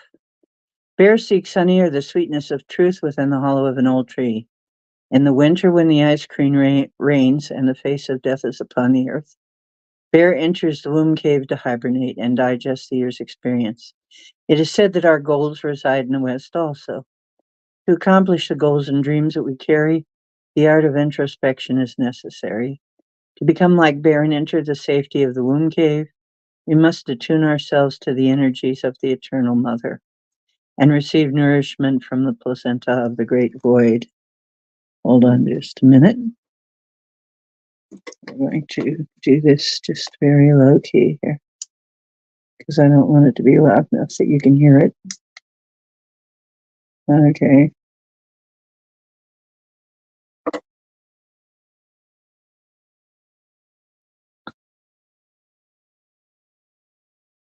To become like bear and enter the safety of the womb cave, we must attune ourselves to the energies of the eternal mother and receive nourishment from the placenta of the great void. The great void is a place where all solutions and answers live, in harmony with the questions that fill our realities. If we choose to believe that there are many questions to life, we must also believe that the answers to these questions reside inside of us.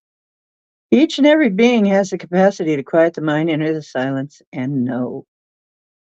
Many tribes have called this space of inner knowing the dream lodge, where the death of the illusion of physical reality overlays the expansiveness of eternity.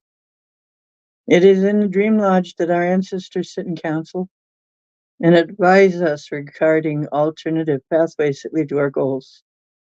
This is the power of bear. The female receptive energy that for centuries has allowed visionaries, mystics, and shamans to prophesy is contained in this very special bear energy. In India, the cave symbolizes the cave of Brahma. Brahma's cave is considered to be the pineal gland that sits in the center of the four lobes of the brain. If one were to imagine an overview of the head, the top of it would be a circle. South would be the forehead, north the back of the skull, the west would be the right brain, and the east the left brain. Bear in the west, the intuitive side is the right brain. To hibernate, bear travels to the cave, which is the center of the four lobes where the pineal gland resides. In the cave, the bear seeks answers when he or she is dreaming or hibernating. Bear is then reborn in the spring, like the opening of spring flowers. Koreans, all seekers of the dream time and visions, have walked the path of silence, calming the internal chanter, reaching the place of rites of passage, the pineal or channel gland. Okay. From the cave of bear, you find the pathway to the dream lodge and the other levels of imagination or consciousness. In choosing bear, the power of knowing has invited you to enter the silence and become acquainted with the dream lodge so that your goals may become concrete realities. This is the strength of bear. There you go. Now, apply that to your current situation, and we have a party. Okay? Mhm.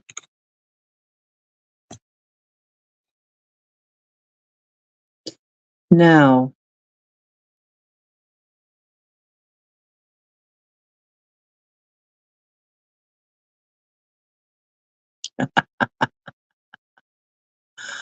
Ah, cool.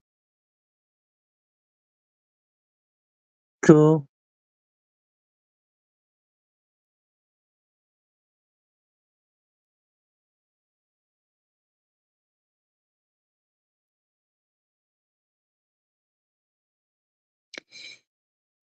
You know, we tend to make things way too serious a lot of times. We all do it from time to time. And it's that very serious seriousness that drives people away. Taking things too seriously can just drive people away. And, you know, it's very attractive to be witty and fun. I mean, to be having fun. It's very attractive. When somebody's having fun and they're kind of inviting you to join the fun, that's very attractive. So so sometimes we just gotta pull ourselves up and say, "Okay, that's it. That's enough serious."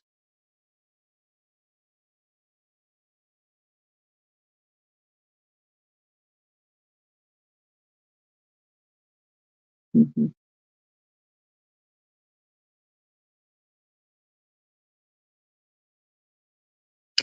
Well, yeah, a lot of us are. We like, you know, a lot of us are introspective types, okay? So Bear is one of the very basic teachers.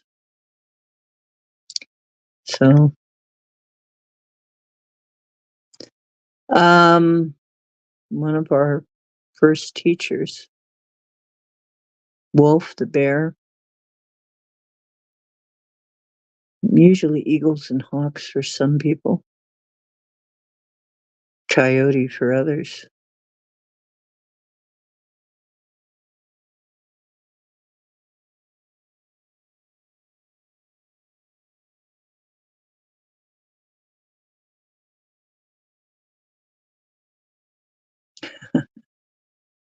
Winnie the Pooh.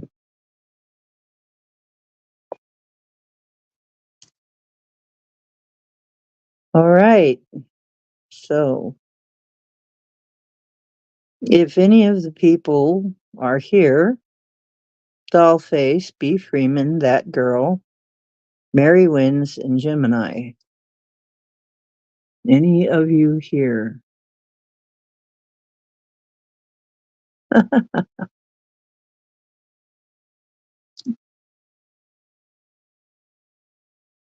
Okay, Mary is here. Yay. Okay.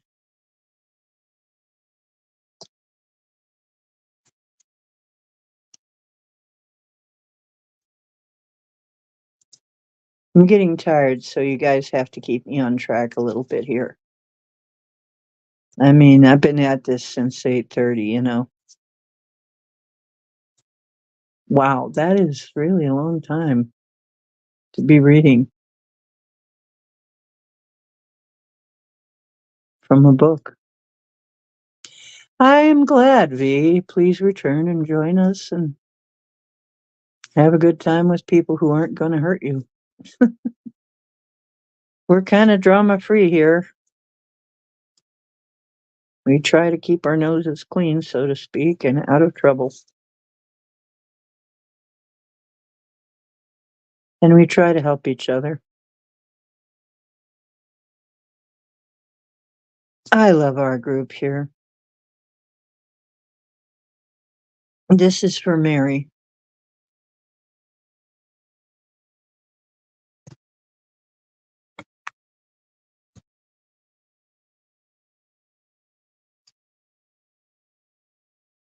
Hour of Power. It's a jolly holiday with Mary. Mary makes your heart so light. Ritual of Joy. 42. Well, that sounds very promising, Mary.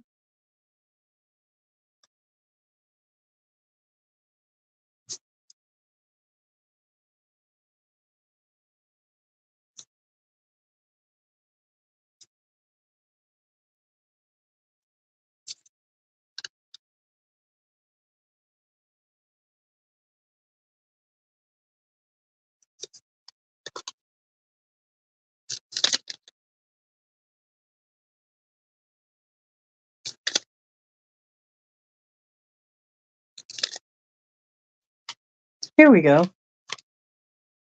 Hour of Power, Ritual of Joy. And it's got little rays of light coming down. All human beings have their own internal timing. Some are very quick to accomplish a daily task, while others are more methodical. Some people have a slow metabolic rate, and others have food seemingly run through their bodies.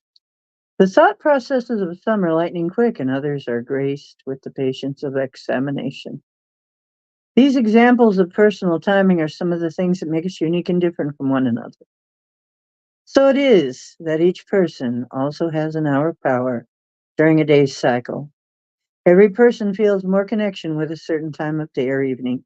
For some, it may be just before sunrise when the world is still and quiet and the fading darkness is about to greet grandfather sun. For others, it may be at 3 or 4 a.m. when the stirrings of life are totally quiet and entering the silence is easier. For some, it may be high noon when grandfather sun is at his peak and flooding his warmth and love on all creation. For others, it may be sunset, the day's transition into starry wonder. For all people, their special time of the day or evening is their hour of power. Once again, we need to look at the significance of power. When you feel power, you might feel happy, courageous, bold, ready to meet life, full of vitality, able to use your talents, connected to all life forms, and or balanced in who and what you are. These are all aspects of wholeness. The power that lives as truth is no more than our acknowledgement and proper use of all aspects of ourselves.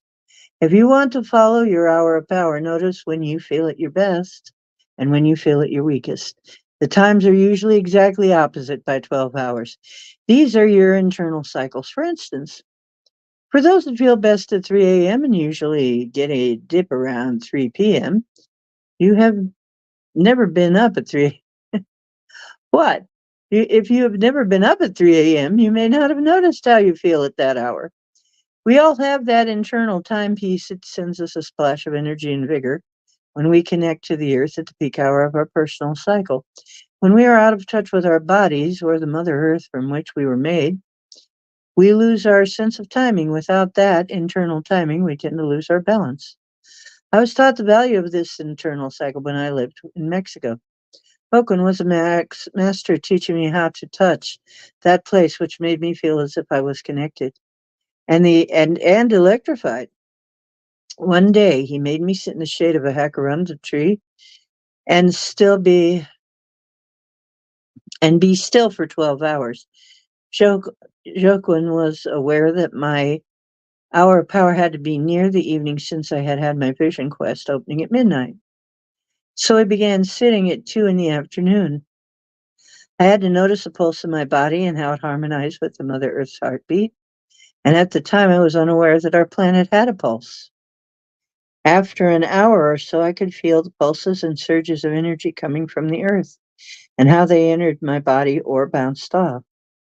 Just before sunset, the hills of San Luis transformed into an undulating sensuality of long shadows of lilac light highlighted with apricot and gold. Mother Earth's breathing female form was shown to me in the hills and mountains beyond.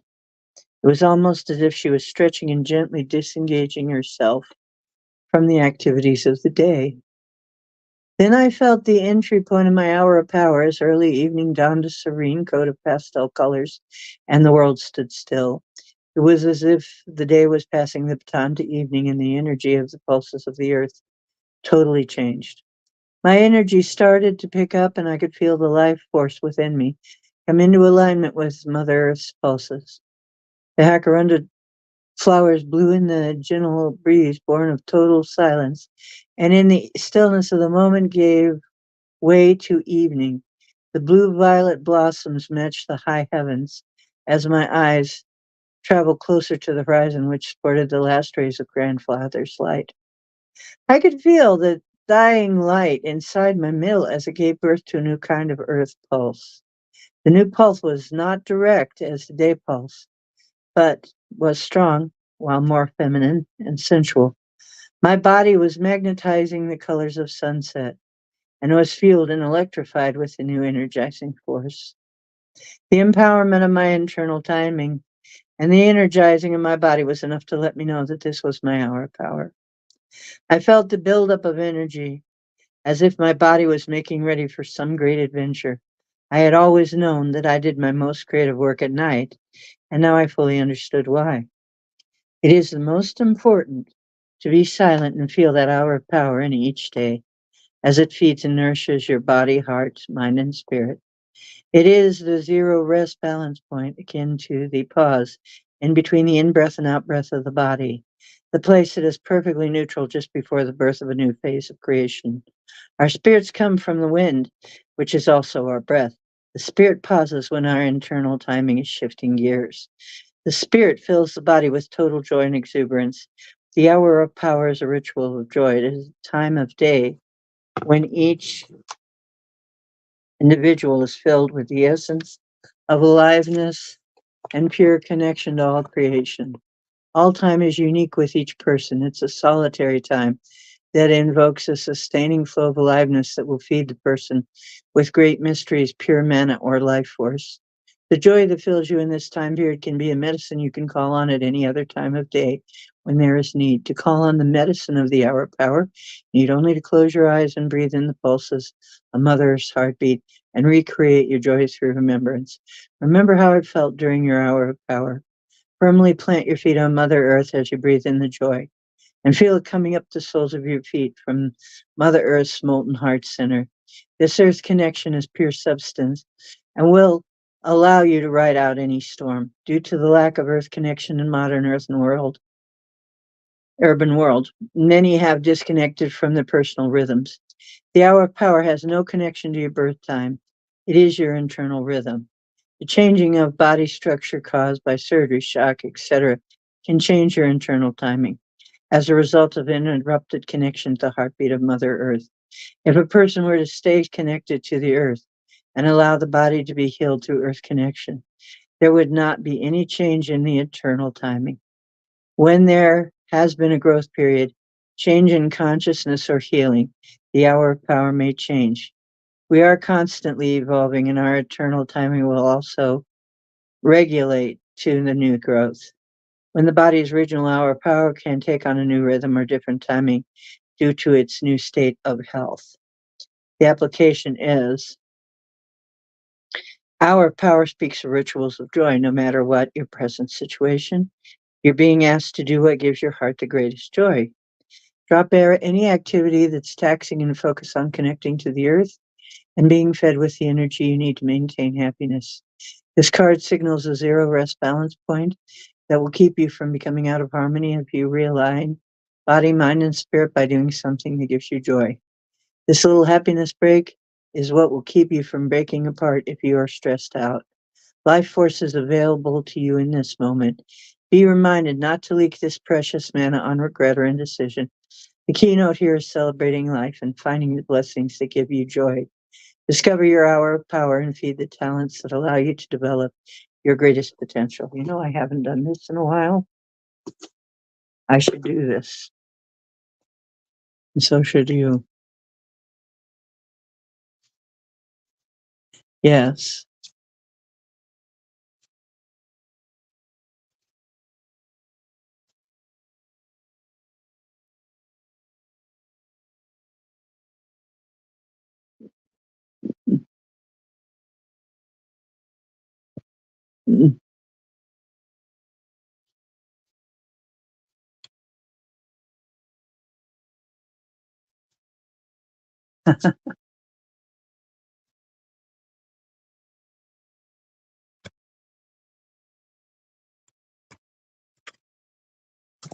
And this is the last one I'm going to do.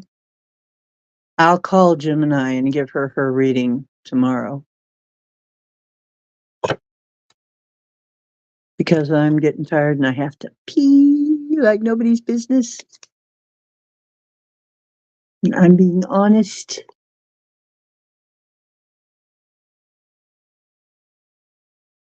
Yeah, I do that too, Mary Wins. 33.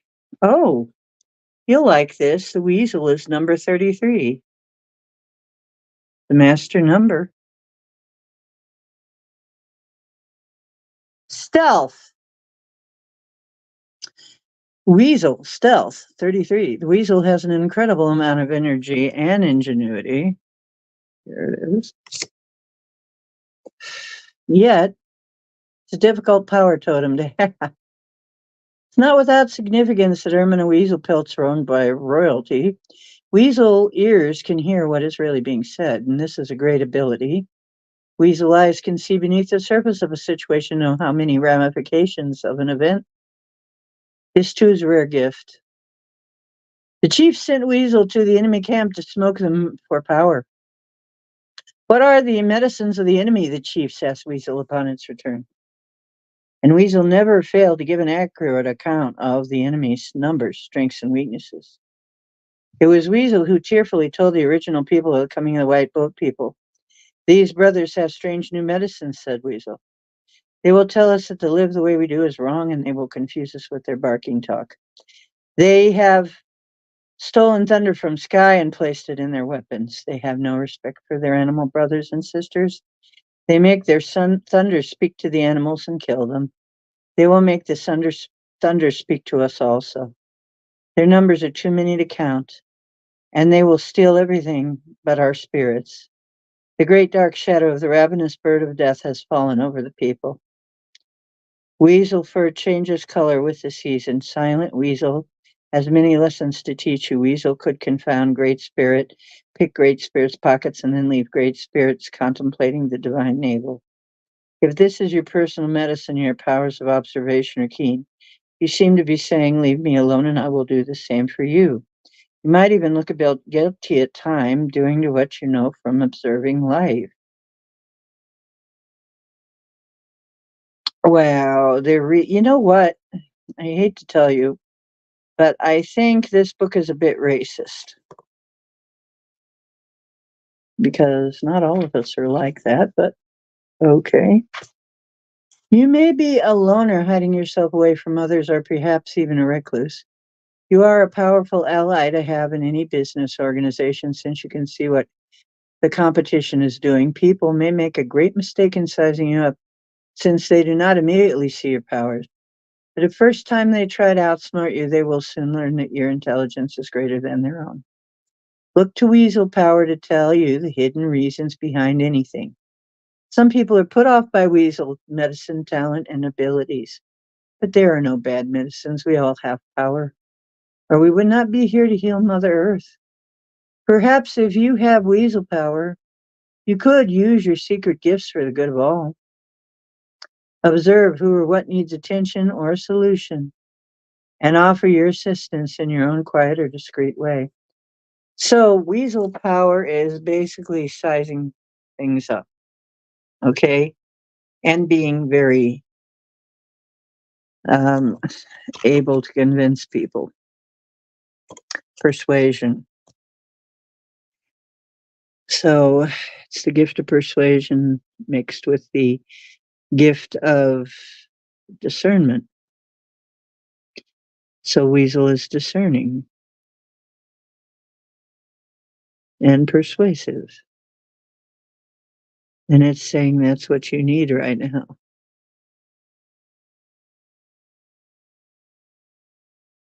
I will always use my power for good and not for evil. Good for you.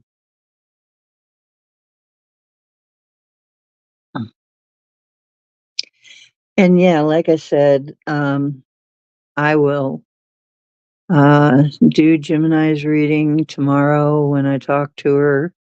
I don't know that anybody, you know, the other two people are gone. Um, I guess they're going to have to wait 2 weeks. It's okay. Because I'm tired now. I just want to relax. That was my gift, my Thanksgiving gift to you guys, was the long reading out of the cards. And now I'm taking something for me.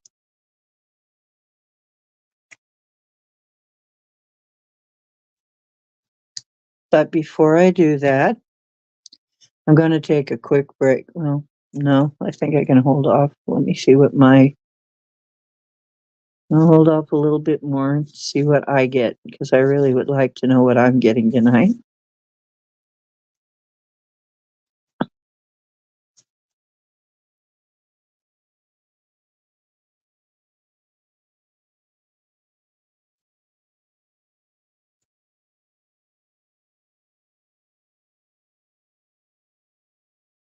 And so, what does the sacred path have to say to me? Moi. Storyteller. I'm not kidding. I shit you not. Storyteller. Is that not what I've just been doing all night? Okay, folks. And there it is, right there. You can't make this stuff up, folks. Okay? Storyteller expansion teaching. The storytellers of Native America are guardians of our history and our sacred traditions. They ensure the future expansion our children will bring to Earth by keeping our ancient knowledge alive. Storytellers traveled among the bands and tribes of various nations, carrying news of events that affected the whole. The storyteller would recount the events of other camps at the communal fire after dinner. The storyteller would tell of brave deeds, coups that had been counted on an enemy, a medicine dream that prophesied coming events, medicine stories that kept tradition alive, or the latest news of births and deaths. The Plains Indians sometimes called their storytellers twisted hairs. These storytellers wore a small knotted and twisted bun that fell in the center of their forehead and marked them as historians and the teachers of the tribe. A male twisted hair was not expected to go into battle, but rather to observe and recall the fight blow by blow. A female twisted hair was the historian of women's lore and medicine stories that assisted young women in maintaining pride in their tribal roles. The storytellers of all tribes and nations are the bridge to other times and ancient teachings. The children of future generations learn from storytellers and apply the lessons of the medicine stories to their own lives. Although the grandparents or parents would tell medicine stories to their children as they tucked them under the buffalo robes each night, it was not the same as when a storyteller of the nation arrived for a visit. Medicine stories are told and retold year after year to keep the teachings of the people alive. Every story has many meanings and relates to life in a multitude of ways. Each time a story is retold, the level of understanding grows and expands along with the maturity of the listener. The same events inside a story may be repeated many times in different ways to allow listeners to discern how the story applies to them. The red people's way of thinking is very different from that of other races. We do not tell others what the true message is in our medicine stories, but rather allow people to use their individual gifts of intuition and observation to discern what the true meaning is for them. In this way, the teaching of the red race insists that everyone be allowed to learn at their own speed in their own way, and to apply or not apply the teachings to their lives. The storytellers were trained to allow freedom of thought among those who sought their wisdom. In this manner, children were taught that they had a perfectly good intellect and were equal members of the tribe. Every child who came to the storyteller was placed on an eye to eye level with the twisted hair as an equal.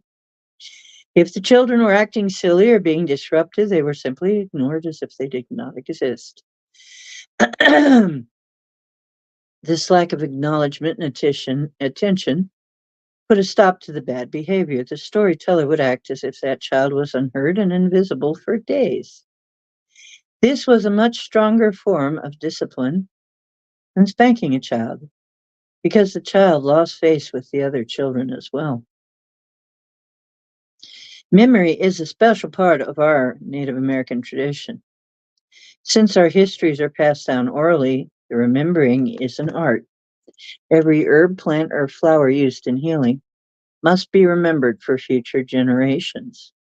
Every dance, ceremony, ritual, initiation, and teaching must be committed to memory. All tribal laws and prophecies must remain intact for future generations. The coups and losses have to be remembered for future strategies. It's obvious that one person could not remember all these things or be an expert on every subject. This is why the various clans had historians who held the original history of an area of expertise in their memory. These fragments of tribal teachings were passed down to the next generation, and each person held one fragment that was a part of the whole way of life. A tribe storyteller held a position in the Council of Elders. As a historian, the storyteller was called upon to recall past events with total accuracy, so the events could be used to pattern a present situation. The Twisted Hare is taught how to live life in a balanced manner through the actions of characters in medicine stories. Medicine story that was told in a timely manner could end arguments, change the course of a life, bring courage in hard times, or encourage the youngsters to take on new responsibilities. Without directly criticizing the actions of another, the storyteller could recall a medicine story. They could point out a trail of folly or fear.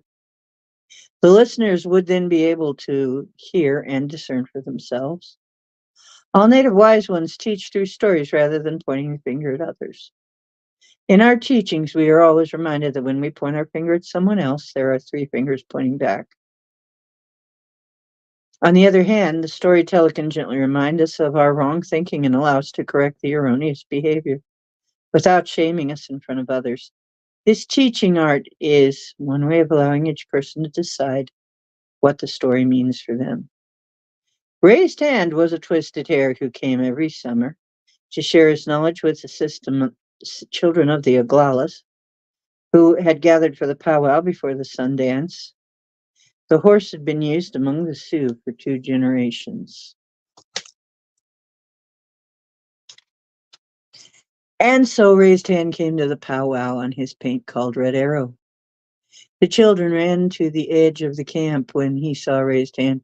When they saw Raised Hand approach with his noble companion. Raised Hand had 2 eagle feathers tied to his scalp lock, and the twisted hair knot hanging in the middle of his forehead. The twisted hare has arrived, screamed the children as they ran to greet him. Eyes filled with wonder, the children watched Raised Hand move into the camp. He was sitting proud and erect on Red Arrow, looking straight ahead, with his jet black eyes glued to the center of the camp. Raised Hand was the oldest twisted hare in the Sioux Nation. No one knew how many winters he carried on his back. Even the chief who came to greet him remembered Raised Hand as an elder when he was a boy. Dismounting in the center of camp, Raised Hand was greeted with great respect and warm howcolas. Hello, friend. The council of chiefs was called, and Raised Hand went to smoke the pipe with the leaders of the Glala. After the pipe was smoked, food was brought, and news shared among those inside the medicine lodge. When evening came and the last night of grandfather's son's rays of love touched the swirling buffalo grass of the prairie, the feast began. Everyone always enjoyed a reason to celebrate. The return of the Raised Hand to this band of Oglalas was very special. The expectations ran high and all eyes were focused upon the storyteller as he began sharing the news of the births and deaths, the coups that had been counted, the decisions of the various councils and other bands over the last winter.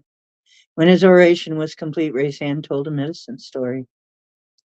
Many winters ago, he began, when the buffalo were plentiful and the enemies of the Sioux were the crow, I was nursing at my mother's breast, and I was small. But I watched the camp and heard the drums of my ancestors speak to the people. I understood what the drums were saying and the stories they told. For such a small one, stories were comforting. When my mother was occupied tanning hides or making pemmican. So it was that 10 winters passed. I had become a young boy with responsibilities. At that time, my name was Here's the Drums, because a medicine woman that assisted in my birth had noticed my fascination with the drumbeat.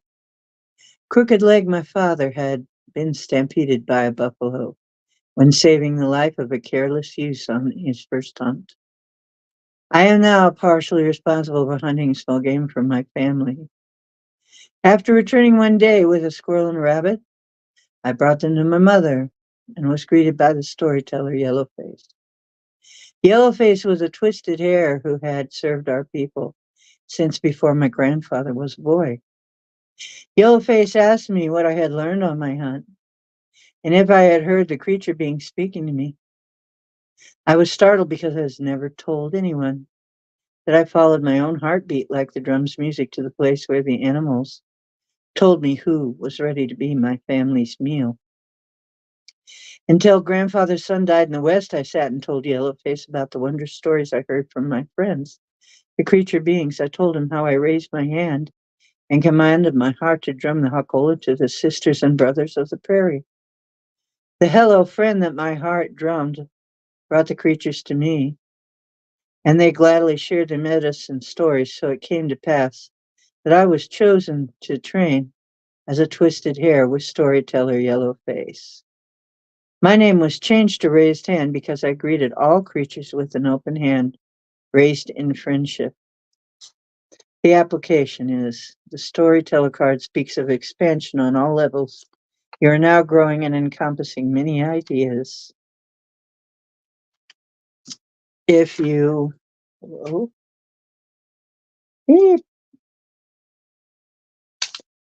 if you have received this card, see which area of expansion needs your attention and feed your personal fire of creation. Create more and enjoy the expansion knowing you earned it. Note that the expansion will continue if you're willing to share how you achieved your success with others. Many lives are influenced by another story. In the good fortune of your present situation, you may be instrumental in encouraging others. In all cases, expansion occurs when people are allowed to grow at their own rate and with their own understanding.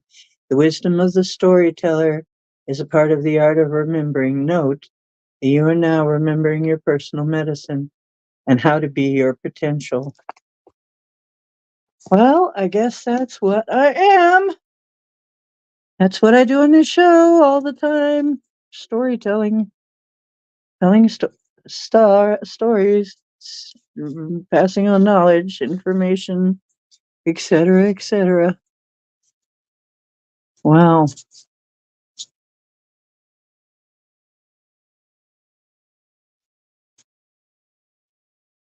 cool. Gonna participate. Oh, Brandy. Brandy, she's a fine girl. What a good wife she would be. But my life, my love, and my lady is the sea.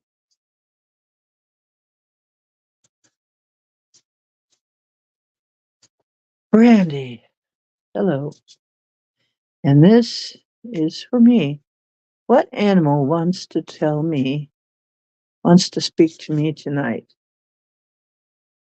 Tonight, tonight, tonight. Whoa. Hawk. And reversed, though. What am I not seeing? Two. Hawk. There's some message I'm not quite getting. Maybe. Let's see what it says again. Reversed.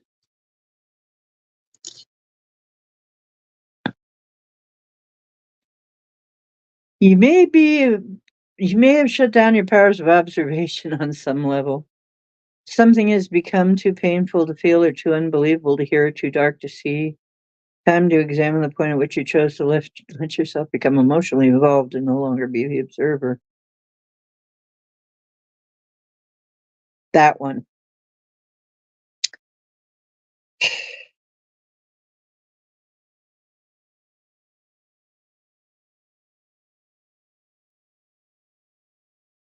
Well, I'm not going to reread the whole thing.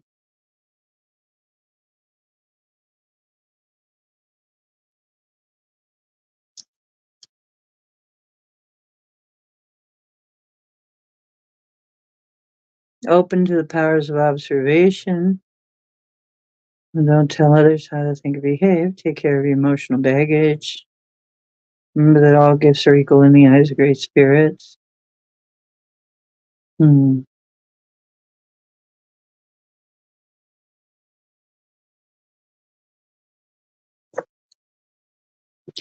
So, something I'm not quite getting, maybe, or some message I have missed. Because that's usually what I interpret that card as, is it's you're not getting a message or you're missing something. There's something that maybe you need to look at your mail and you haven't looked at you haven't kept up with your mail or something like that. Like I said, I have developed meanings for these cards based on experience. So I think I'm pretty good at letting people just and have their own opinion, whatever that is. I think I'm pretty good at most of that stuff. However, I'm very bad at checking my mail regularly, and I do have a tendency to get tired and tune things out, or sometimes get emotional. And that, my friend, I think is something that all of us empaths can relate to. Yeah, sometimes it's hard for me to separate my emotions from what's going on.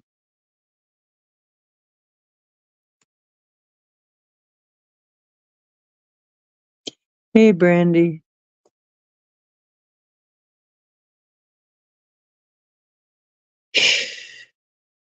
So we'll see what that relates to. Could just be that I have some messages that I need to look at. Could just be that I'm missing something, missing a message, or haven't been keeping up with my mail, perhaps. Maybe I really need to look into that. Um, and once again, don't let everybody else's feelings crash you. It's so easy for us. It's so easy for us, isn't it? To let other people's feelings in and just as empaths. It's hard sometimes not to feel the angst of the whole wide freaking world, right? But it's something you work on as time goes on. She's always a woman to me. Da da da da da da. Da da da da da. I'm trying to decide, Brandy, if I have the strength to do your cards, to do a card pull for you. But you know what? I hate to tell you this. I think I'm done for the night. But you're welcome to hang around. I only promised the first 2 hours, and we're long past 2 hours. So, and James Ortiz, yeah, we're past the 2 hours. So I'm sorry, but I'm tapped out now. You're gonna have to wait, or you can always request a personal reading. That's possible too.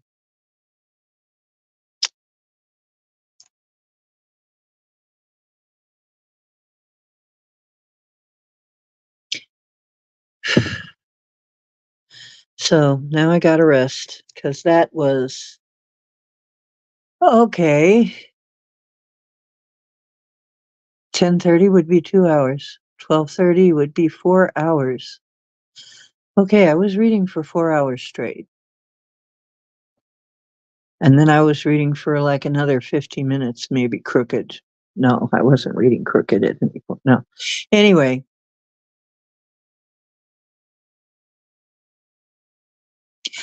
no, you know what? I didn't get to see the moon. I was in here reading everybody's cards. No, I got up kind of late for in here, and I'm like, oh gee, and then I had to deal with Cowboy eating thread, having to get that out of his craw before it goes down into his stomach and makes problems. And him about to throw up and all that.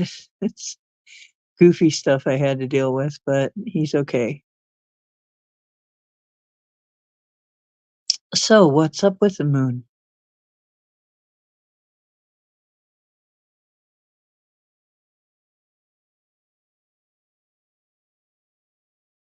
Yeah, I'm sorry, but if you want a reading, you're gonna have to come back in a couple of weeks. Um, Not tonight. Or ask for a reading.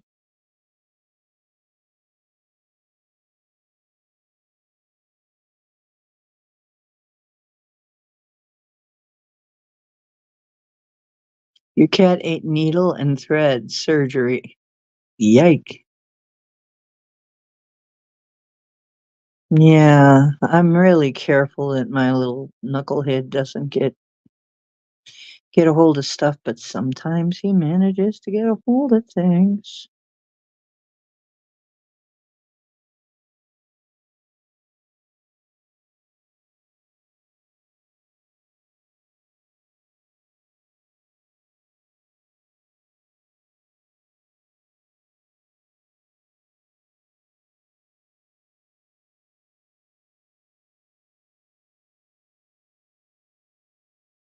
Okay,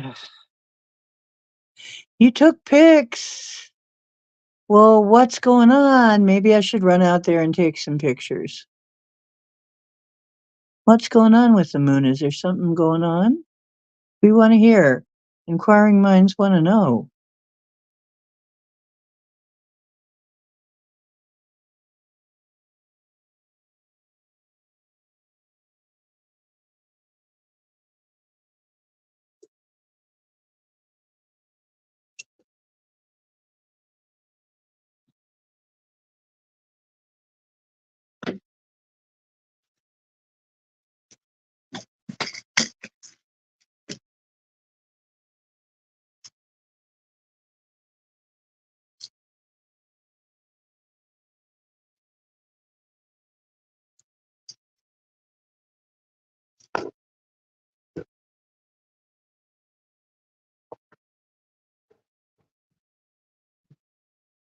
Now, where is the thread spool? If I can find where he chased the spool, if I can find where Mr. Knucklehead found the thread spool, oh well, guess I'll have to do that later.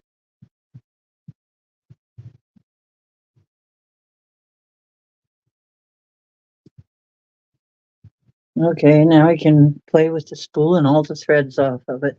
Okay, you guys talk amongst yourself for a minute while I go take a bio break. It's been hours.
Okay. It wasn't letting me mute anything, so. Oh, well. Mr. Cowboy has gone off to lie in the front room in his nice window seat that I made. He's such a happy boy.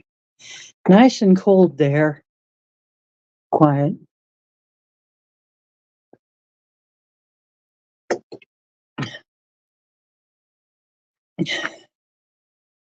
And he'll probably be back in when I quiet down and turn the light off and get ready to cuddle with my baby cake kitty.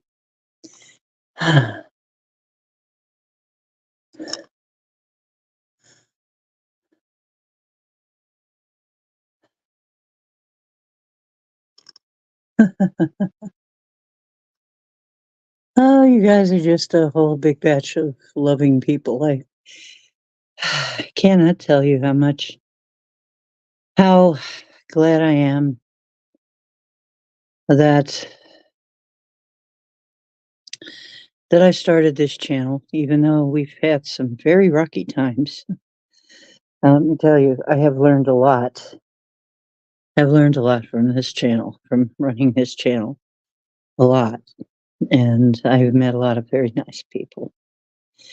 Um, and I just want you to know I'm very glad that I know you and that I met you. So if you're here on this channel, you know who you are. You're God. And so am I. So, okay, I'm feeling a little better now. Wow, that was just really a marathon, folks. That was a marathon. And I'm sorry, but I'm not going to do any cube readings tonight. It's just too much.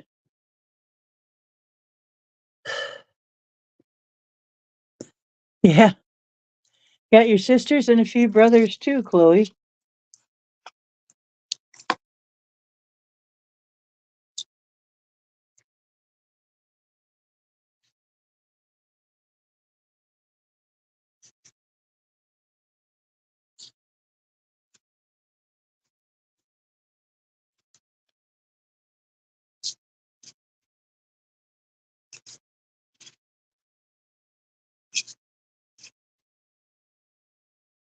Okay, now this is easy. Does anybody want to raise your vibration card? Because I want one. Ah! Take the weight of the world off your shoulders. Make the world go away and get it off my shoulders. Say the things you used to say and make the world go away.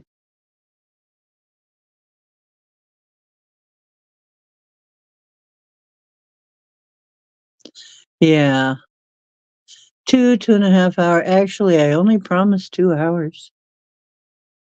I only promised two. Tonight was a special night, though. We're celebrating Thanksgiving. But yeah, most of the time I'm cutting it off right around 2 hours so I don't get totally tapped out.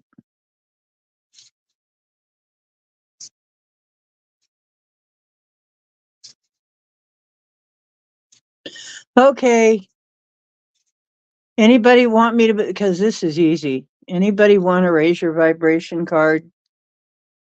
If anybody came in and missed a full reading, I'm going to give you the option of a raise your vibration card, right? And actually, anybody who wants to raise your vibration card, because that's easy. Does anybody want one? Brandy, how about you? You didn't get a reading if you're still here.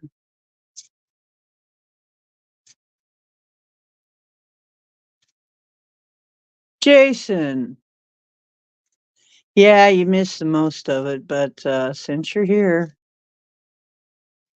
we'll give you a raise the vibration card. We did a lot of reading of all kinds of. I mean, I was out reading from the book The Sacred Path and the Medicine Cards, but now I'm just doing raise your vibration because it's very easy.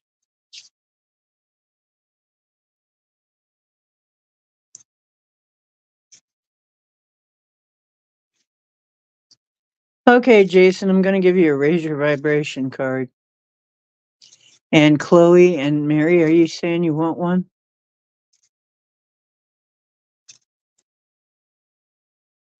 I know Jason wants one. He came in for a reading. No, he came in for an argument. No, he didn't. He came in for a reading. Jason. Jason.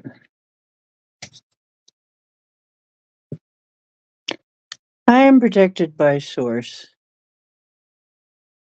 There you go. Raise your vibration cards. So the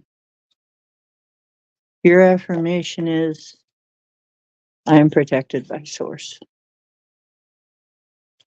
So let's see. Chloe. Okay, hang on. Michelle. I am grateful for the earth. I'm grateful for the earth. Mm. Chloe.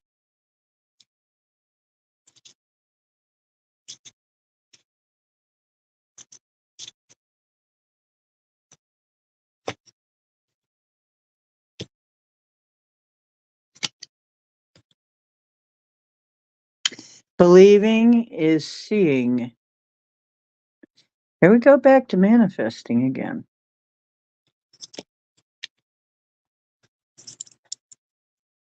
Mary.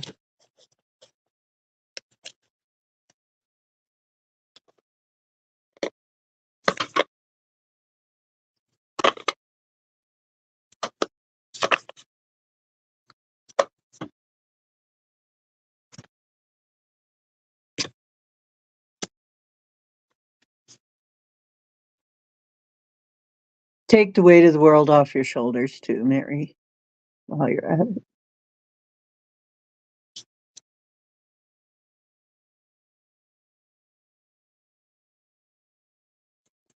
Anybody else?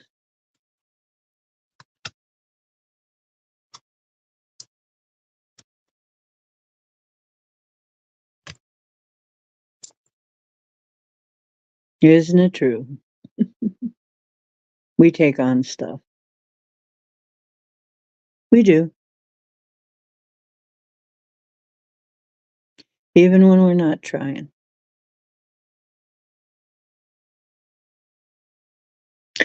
So now I just get to talk to you a little bit.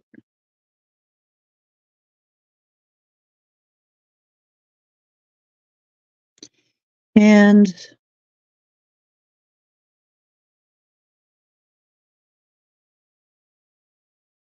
I don't know, I haven't seen the results of our thing that we did Sunday yet. Things I have a feeling are simmering in the background. And you know what? I think I'm going to ask about that.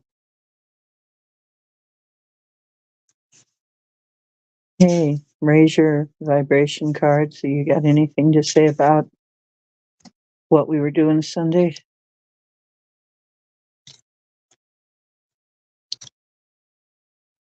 Take the world, the weight of the world off your shoulders. All right, already. All right. I guess I will.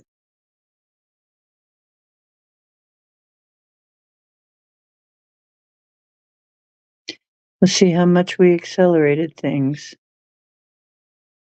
Woo, woo, woo. Yeah. Oh, you do too. Okay, Luz, hang on.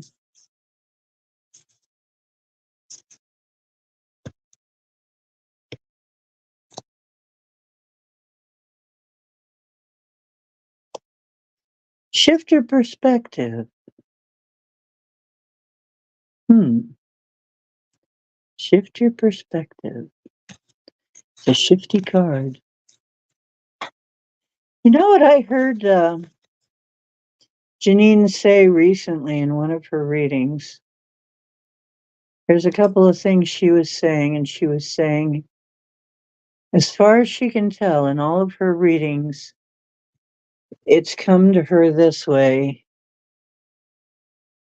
When things change and the assholes are gone off the stage, the world will belong to the woo.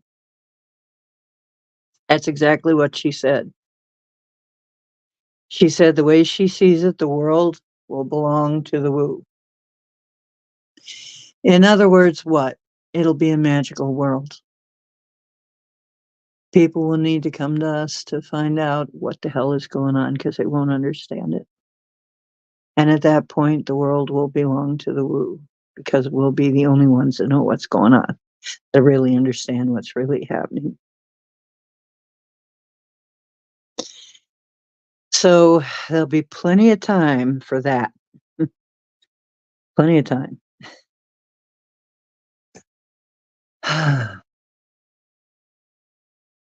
So I'm wearing the pants I hemmed, and now they fit perfectly.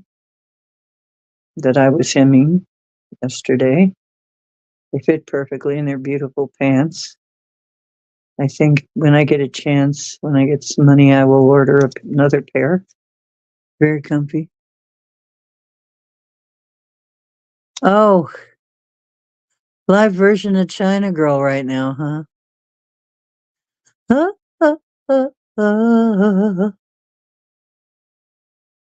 David, are you trying to get in touch?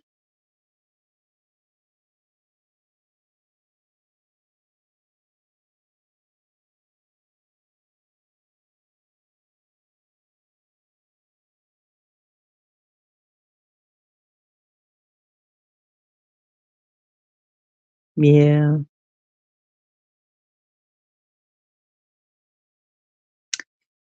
Got anything to say?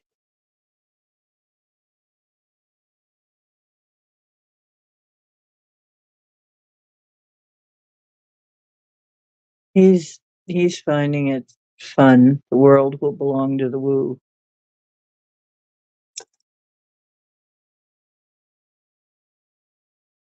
Instead of the meek shall inherit the earth, the woo shall inherit the new earth.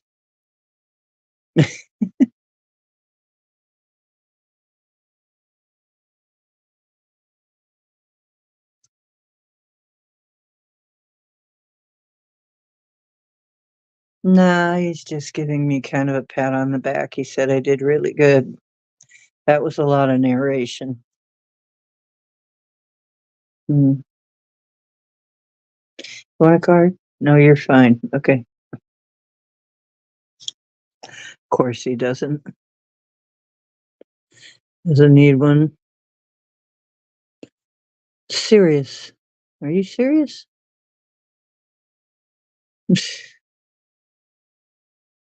So, the cat was playing with the mouse, the owner's mouse, because the owner left the computer open, and so the cat decided to do some surfing. He looks down at the dog. He says, "Dog, I just realized something here. From my research, it indicates that all you guys are aliens." The dog says, "What? Are you serious?" And the cat says, "No, I'm just kidding."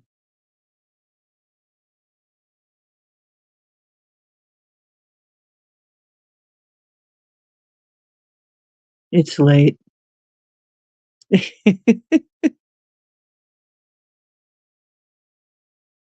It's late.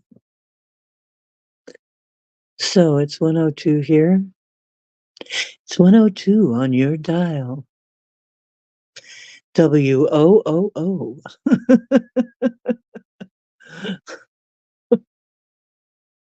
WDWO.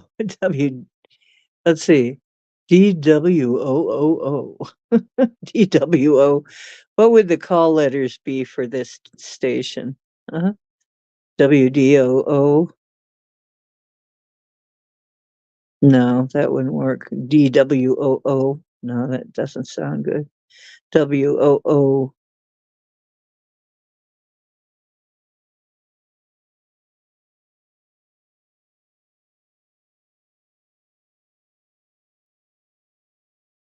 WWOO.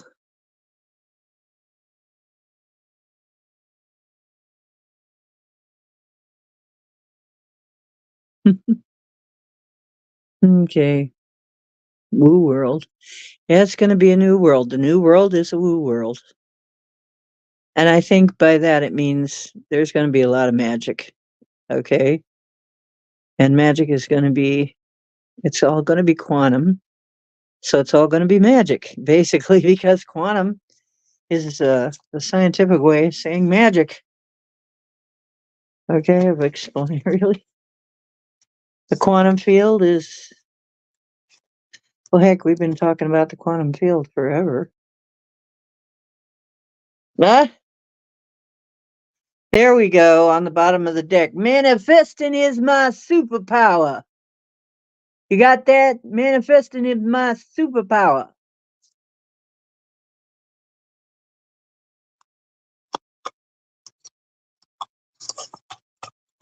Manifest vibration card for the woos.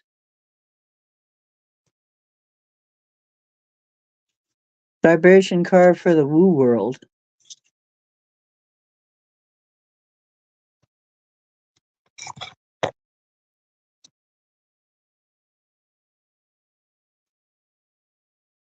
I am protected by source. Okay. The manifestation is my superpower.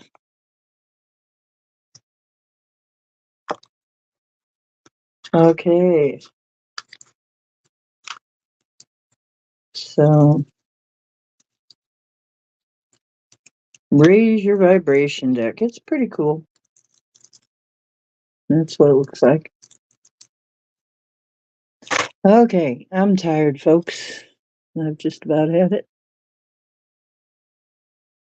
Worldwide woo. Okay, WWW is not World War anything.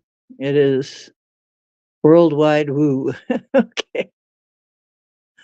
Worldwide woo, because World of Woo is already been WOW is already taken. That's World of Warcraft. Worldwide woo.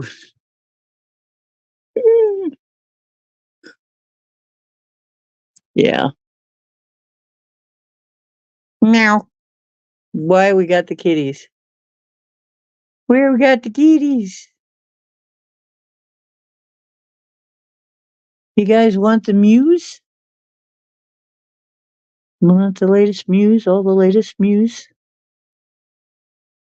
Mm. Okay.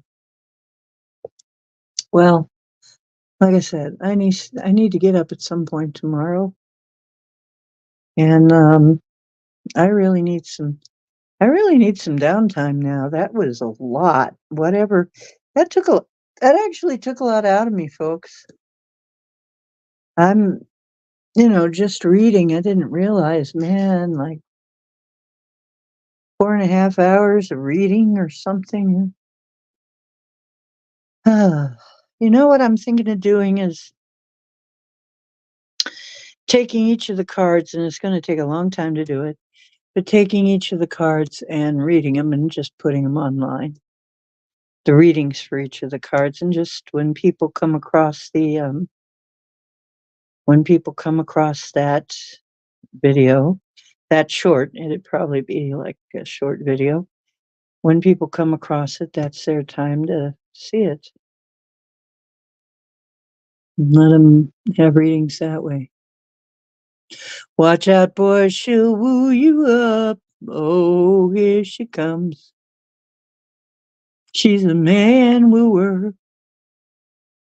Yeah, good night. Good night, sweetheart. It's time to go. Ooh, doo, doo, doo, doo. Good night, sweetheart. I love you so. Do, do, do, do, do, do, do. Really must say good night, sweetheart. Good night. Ba-ba-da-da-do. Ah, no web, just woo. Ah, what I can't get out of my head. What can't you get out of your head? Well, I think I'm going out of my head over you, over you. Sometimes I'm alone, sometimes I'm not. Sometimes I'm alone. Hello.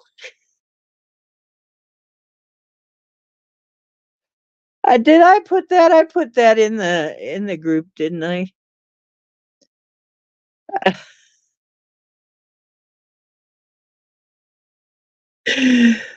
I know, it's so catchy. Somehow it really gets it's a real earworm, isn't it? Sometimes a cat, you know. The other one is hold on to my fur. I like it when the dogs are barking. That's another good one. The fact that auto-tuned cats. Who know? Who knew?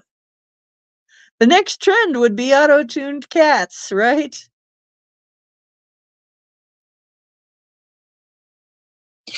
Ba-da-da-da-da-da. Under pressure, pressing down on me, pressing down on you. No man asked for.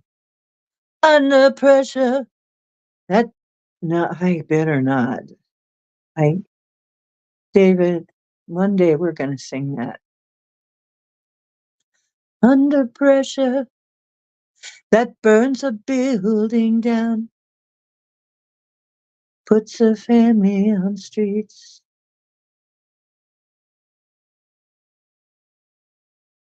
Da da da da da da da da da da da. That's okay. It's the terror of knowing what this world is about. Watching some good friends scream, let me out. And tomorrow, take me higher, higher, high. Pressure on people, people on streets. Turn away from it all like a blind man. Sit on a fence, but it don't work. Keep coming up for air, but I'm so slashed and torn. Why? Why?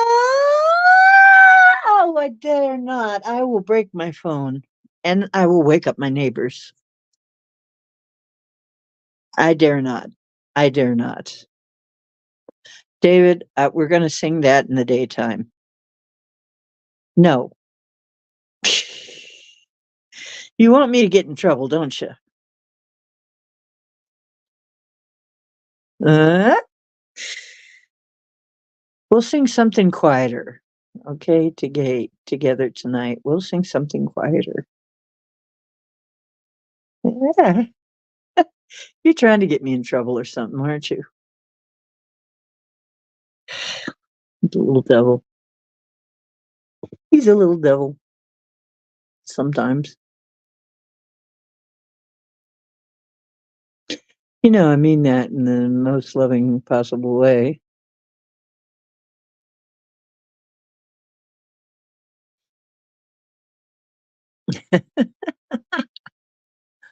Ah,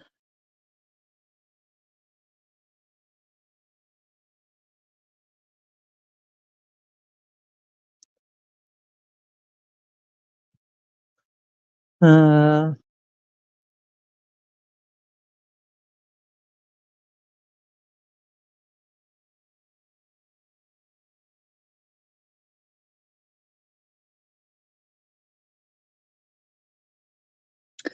okay. David wants to talk or something. I use the term very loosely.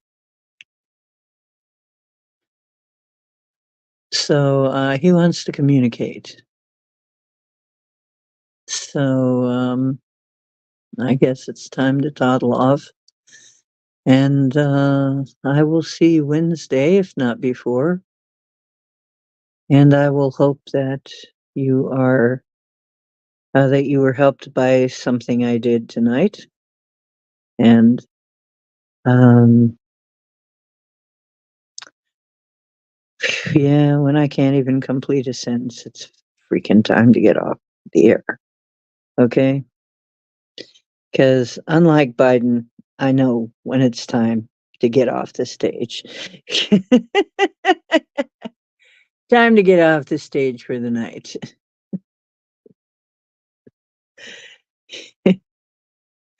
You know, Grandpa Sniffer has no clue. Okay, thank you so much. Sometimes I'm alone, sometimes I'm not. Sometimes I'm alone. The kiffness. You know what kiff means? Kiff means to smoke pot. Is that any surprise? I forget what language. Um, and who knew? And this guy actually had a lot of songs before out there, but I never heard of him before. He started auto tuning cats. And now he's got a whole bunch of auto tune cat songs and dog songs and duck songs and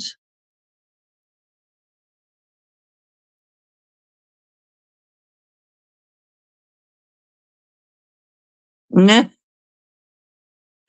Yeah, dream sweet dreams. Biden looked like he's checked out and there was a video of him nodding off.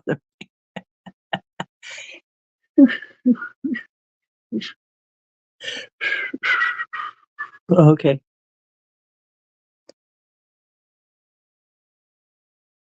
Yeah, he's he's not really there. That isn't really Biden anyway.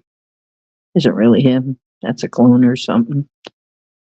So that isn't even a real person, I don't think. So hey, I love you. Don't forget who you are. You are divine. You are creators, so create wisely and well. And the truth is where you find it. I hope you always find some on my show.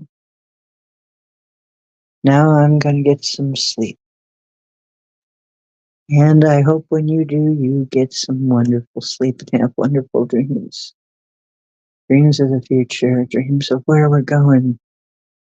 Because it's about to get really wild. And you're going to have them surfboards. Surfboards ready. Okay, I love you. Night night. Mm-hmm. Ah, ah, ah. Gav, Gavin Newsom. Oh my God. No. Oh my God.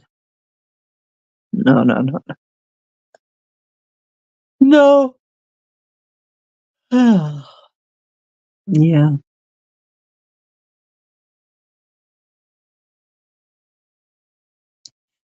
Oh, the president's alive and telling dirty jokes. That would mean he's alive.